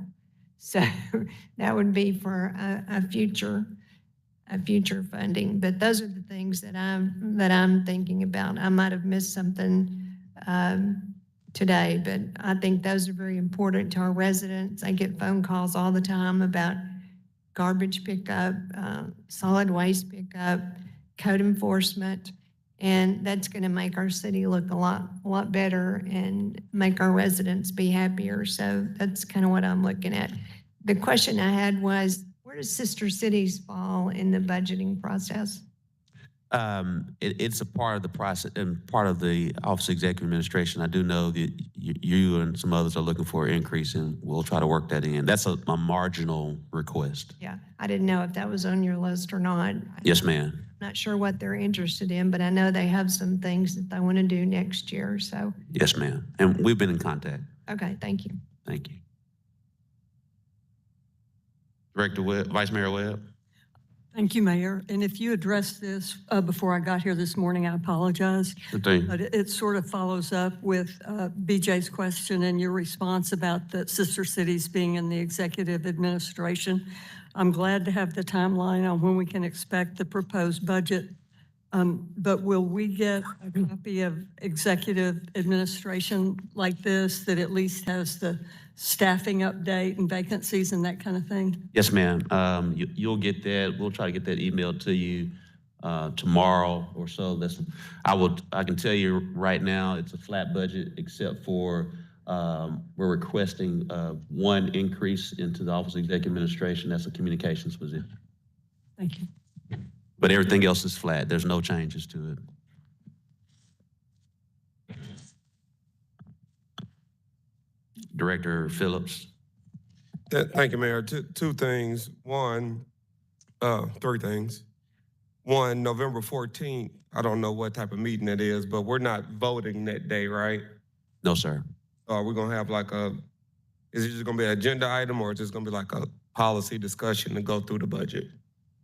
No, yes, so you'll recall, and to the benefit for Director Miller, is that we're gonna start, we've actually started the clock for the budgeting process with this particular meeting.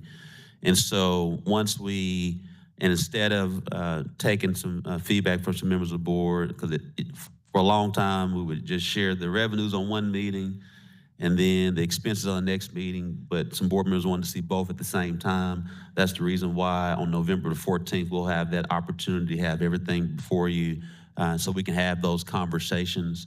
The goal is, as we all know, is to have the mandate is to have it done by the end of the year. There is some legal thought that you could go to February. We've never done that in our history. I don't think we ever want to get to the point where we're doing continuing resolutions in city government from that standpoint. And so the goal is to have that done by the end of this year. At least for the last 5 years, we generally trying to get it done the last week in November to the middle week in December before Christmas. And so we'll go through the whole discussion process to see where we go from that. So November 14th, we'll have the draft, and I'm sure there's going to be some feedback, some conversations, and if we need to make some changes or hold off on when it goes before you all for consideration, that will be it. But again, it's to try to get it done before Christmas or holiday season. Thank you for that, Mayor. I would recommend, I remember we was doing the sales tax discussion that we were adding it to the agenda, and if we had things to discuss, we could bring it up, and maybe we do something similar with the budget where we can allocate time, and if there's discussion, we discuss. If not, we get some of our time back. Second question, and I'm about to get on a political plank with this, but I think it needs to be said, and I may be the only one to say it. As it relates to your negotiations with police and fire, we still have to approve those, right? And don't answer that yet. That was maybe rhetorical. The reason why I'm bringing it up, and again, I'm on a political plank, and I realized that, and I thought about this all day. The city is a team, and I hope during negotiations that everyone in the negotiations realize the city is a team and that we got to take care of everything. So I hope during negotiations that there is a discussion how one pot of money impacts everything else. So my thought is, and obviously I'm not in the negotiation room, don't want to be, but we can't, we heard a lot of stuff today, a lot of stuff we all want to do. Obviously it'd be a lot easier if we had sales tax, and maybe that happens next year. But in the interim, I don't want us to be, seems like limited by one item. We got, how many departments, 14? And 13 departments, and 11 departments are, for lack of a better term, handcuffed because of 2 departments. And I don't think that's fair to everyone else who works for the city and all the other services we provide for the city. So when we're negotiating, my public request is that that be considered and I'm not asking you to respond. I'm on this by myself. But I think that's important in the discussions we're having today, because what I've heard from everyone is, all right, we got to take care of them, and then whatever's left, we got to do everything else. Well, when you're budgeting, everything affects everything, and we need to be mindful of that. So I want to put that out there. Hopefully, maybe me saying it makes some things easier down the line, and if I have to take some political hits for it, I'm here for that as well. I want all the smoke. Thanks, Mayor. Thank you. And again, I can't discuss what goes on within our negotiation, but I will say is that we're having a very positive negotiation. Director Miller. Thank you, Mayor. Let me ask, because certainly I'm new to the budget process. Is 311 a department? If not, who do they report to? 301 is a part of the Office of Executive Administration, and so they report up to Emily historically. Okay, so that's the information you're going to get to us, like I said, later on. And the Board of Directors budget. I know Director Phillips talked about trying to get a raise. I don't want to throw Director Phillips out there. I told him I'd talk about it during the budget process. Who advocates for the Board of Directors? Who talks about that? Well, as Board of Directors, you all can individually advocate for yourselves, but historically, that would be through the Vice Mayor and or if an individual Board Director would like. So if the Vice Mayor wants to, Vice Mayor Webb? Yes, sir. Would you like to see, well, if the board would like to see, I'm not going to say if you would like to see, put my political antennas on, but if the board would like to see if the board would like to see a raise, as we're preparing the budget, we could include that in the budget, and ultimately you guys are voting on the budget. Well, I'll visit with the Vice Mayor about it. I just didn't know how that discussion takes place, who brings that up. Yeah, generally you guys don't have, you individually bring up what you want, you bring it up. Okay, thank you. Director Capiris, is your hand still up? I did. All right. So members of the board, again, I know thank you all for your time and attention. I know we had it projected that we would get out of here at 7:00 p.m. We're getting out of here right at 5. Just a few things I want to go back over again so everyone's aware. The goal is to have a proposed budget for review, not action, on November the 14th. That will include revenues, expenses, personnel, outside agencies that we've discussed today. As I shared with you all in the Office of Executive Administration's budget, it's largely flat. The only request there is an additional communications position. If there's a question about that, we can address that while we're here. So that's the only one thing that's added to it. Everything else, there's no new positions in the Office of Executive Administration. It's the same budget as it was last year, the year before that, and the year before that, and the year before that, except for one additional request for the communications division. And again, if there's a question there, we can ask that. 311 is a part of that, Director Miller, and if there's vacancies there, Emily can discuss that even right now, but large is the same. And of course, you all, when you see the Office of Executive Administration budget, it looks very large, and mainly because we have workman's comp insurance and things of that nature. I think people will remember that when you'll see that we really have nothing to do with besides the management of it. So that's November 14th. Thereafter, the plan is that every meeting will have a station and time to discuss the budget until we're ready to put it on the agenda for a vote. The goal, we would love to get it done as quickly as possible, but also we know the holiday season around, and generally you guys like to get it done before then. From that standpoint, that was second. Thirdly, between now and November 14th, please reach out to myself. Please reach out to Emily. By law, we co-prepare the budget. to be presented to you all. At the end of the day, you guys got to vote on it.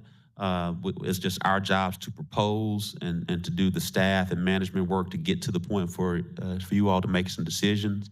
But we need to know your feedback. So Director Adcock, just let me know what time I need to come get some cookies to come to your house to pick up your red mark and vice versa. I know Director Warwick and I we bump into each other at coffee shops from time to time.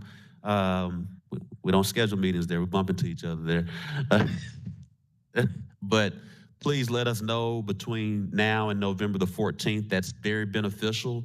And I can't stress this enough. We are here to discuss the matters of policy and finance. So if we have some, just throw it out. If you got questions, that's what we're here for.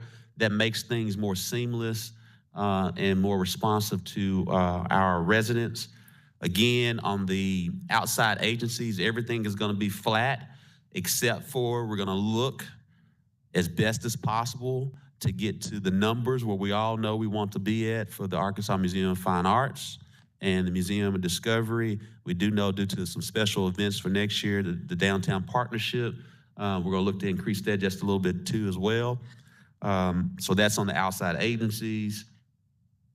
I think and of course, we're still in negotiations with the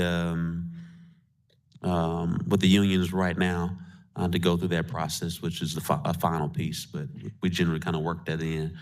And I will say this, it's our goal too. In addition to the unions, I'm proud that we've been able to weather storms together as a board through the pandemic.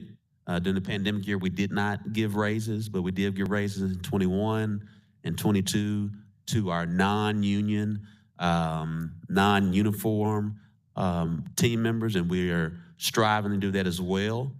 But again, that takes a part of the process. And so many times when we're making decisions is, do you want this request? Or do you want to give more money to the team? Things of that nature. So lots of things to discuss. And so those are things that we're looking at from that standpoint. Any questions? I have a comment, Mayor. Yes, sir. I had a chance to visit with the auditors a few weeks ago. I know we have unrestricted funds. We have restricted funds. We have vacancy savings funds. And I guess it's to finance. How much money do we have in unrestricted funds currently?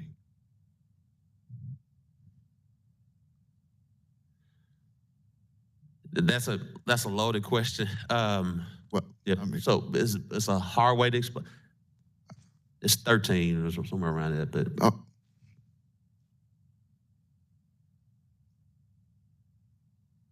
This is a Jeopardy. Yeah. It's a couple ways to answer. We got about 13.1 in the reserve. Thought it was about 21 million. No, that 21 that's restricted. That's part of it. I'm talking about, all right, unrestricted. Unrestricted funds, how much do we have currently? It's two parts. Yep. We have the 13-1, then we have, oh, you can't hear me? Talking to the mic. So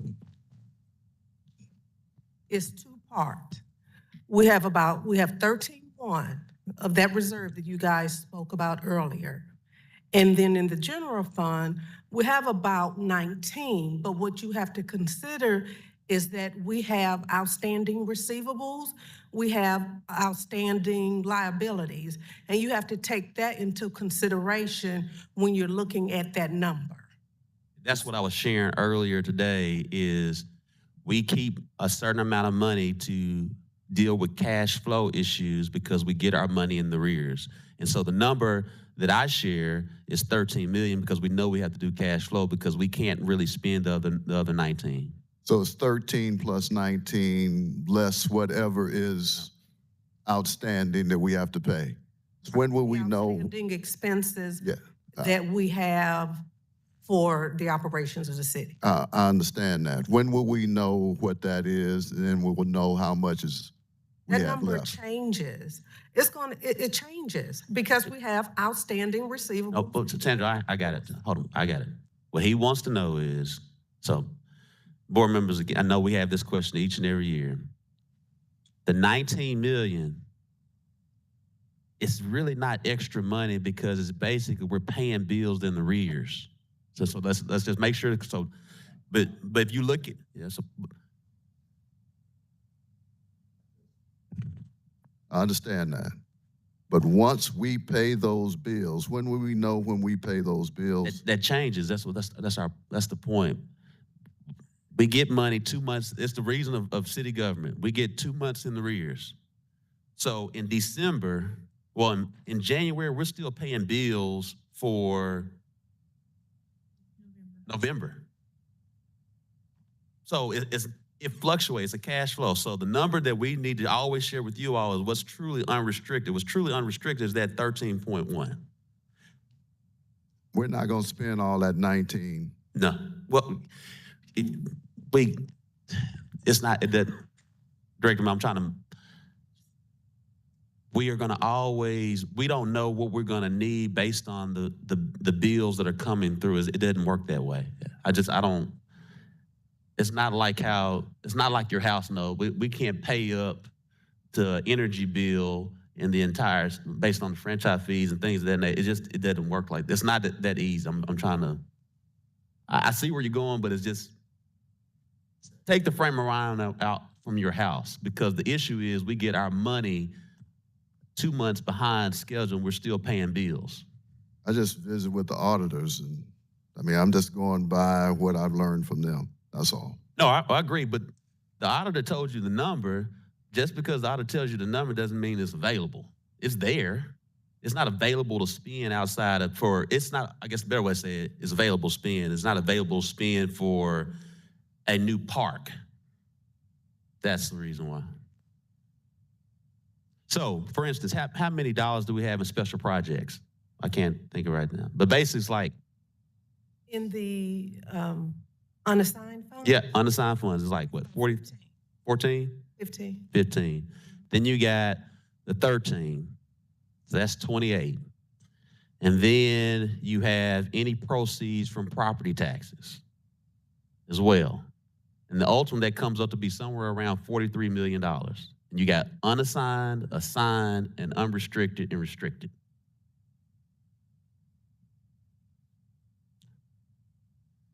What I will do is I'll get a graph chart for every board member, because while I may understand it, I know that sometimes everyone else may not be able to understand it, but I'll get that graph chart. So when community program says they have approximately $2 million that they're going to carry over, is that part of this unrestricted money that we have? In community programs? Yes, they said they're going to have about $2 to $3 million that they're going to carry over. One, I don't know what they're referring to, but if they're referring to the money that's in those special projects, then Not special projects. They said they just have surplus money But that they're going to carry over. it's a special project, and so Director Miller, it's a special we can't throw around terms. So community programs gets $5.5 million each and every year, based off of the tax in the, what was it, early 90s, Director Computers. And so they get this infusion of money every year. If they don't spend that 5.5, anything that's left over is, yes, it's technically a surplus, but they're putting it into a future account. And so sometimes it builds up, but because every time we don't pay our organizations up front, we kind of do them like we do the city. We do your service, like the state does the city, do your service, and then we'll pay for it. And because many times with those funds, it has a lot to do with DHS, and you got to get a lot of compliance, and if they don't do what they exactly say to do, then we keep them money. So sometimes we have a surplus because someone didn't do what they were supposed to do. And we continue to move that forward. So those funds, while it is a surplus, it's technically restricted. But we could spend it, but to the detriment, and when someone, when Director Webb is at a CYF meeting and she thinks, oh, well, we've been getting 5.5 and we get all these new organizations, but if the city goes ahead and spends this for another project that's not related to what the residents voted on, that's a no-no. So it's a restricted surplus. You get me? Okay. So board members, we have restricted funds, unrestricted funds, and unassigned funds, and then a true surplus. Then we have a contingency. I think that contingency is somewhere around, is it 17 million now? What's the contingency? 13 or 17? I can't remember. That reserve that, I refer Yeah. to this to reserve, that's that 13 Yeah, 13. Thank you. All right. Does everyone understand now? So the money that we have available is 13.1. That's truly available. Reserve. Reserve. But but that's the question he asked. It's a reserve that we only can touch if there's an emergency. I'm not talking about that money. I'm not talking about that money. What are you talking about property tax proceeds? No. Well, I guess. Well, we can visit off. I'll go back to the auditors and talk to them. If you're referring to the auditors, you have to be referring to the balance that was on December 31st, 2022. That balance is different as of today. At the end of the year, it was that 43 million, which includes the special projects, that reserve, and then the general fund. But that 43 is primarily made up of the special projects, but it's unfunded. We'll get you we'll email you a list of everything. But it's essential what she just said. It's 43. That's restricted and assigned, but we'll make sure it's lined out for you. But of that 43, 13.1 of that is in our restricted reserve that we can only touch for an emergency. We vote on. That this city board votes on. The remaining funds is a combination of special projects and paying cash flow bills, paying the cash flow of the bills. And anytime that we've had extra money, if you'll recall, sometimes we may spend a surplus because we did a budget amendment. For instance, I'll give a great example. We had a surplus at one point late last year, and the city board voted to approve $1 million for the Shepherd's Building. So that's $1 million that would have been added towards the end of December 31st, but we saw an increase in the forecast, and that was something we wanted to do. We as a board, that's how it got done. There's no pot of money that's just out here that doesn't have anything that you all haven't dedicated to it, except for the property tax. That hasn't been, and again, that's restricted to some extent until the city board votes on it. And I think that's $12 million. That's included in the special project. Right. All right, that was Budget 101. This one unrestricted. There's unrestricted, there's technically not an unrestricted. I think that's what he's looking for. Yeah, there's no unrestricted funds right now that you all haven't voted on. We can't touch anything without you guys voting on it. The last unrestricted funds was the budget amendment you all passed a few months ago. Was it 2 Weeks ago. A couple weeks ago. So that was extra money. But you all decided that those were things we needed to do with that extra money. And then also the $1 million for the Shepherd's Building. That's the most recent thing I can think of from 22 that would make sense. There's no free pot of money anywhere. Darn it. So that's why I said you gotta, there's a number out. Yeah, anyway, meeting adjourned.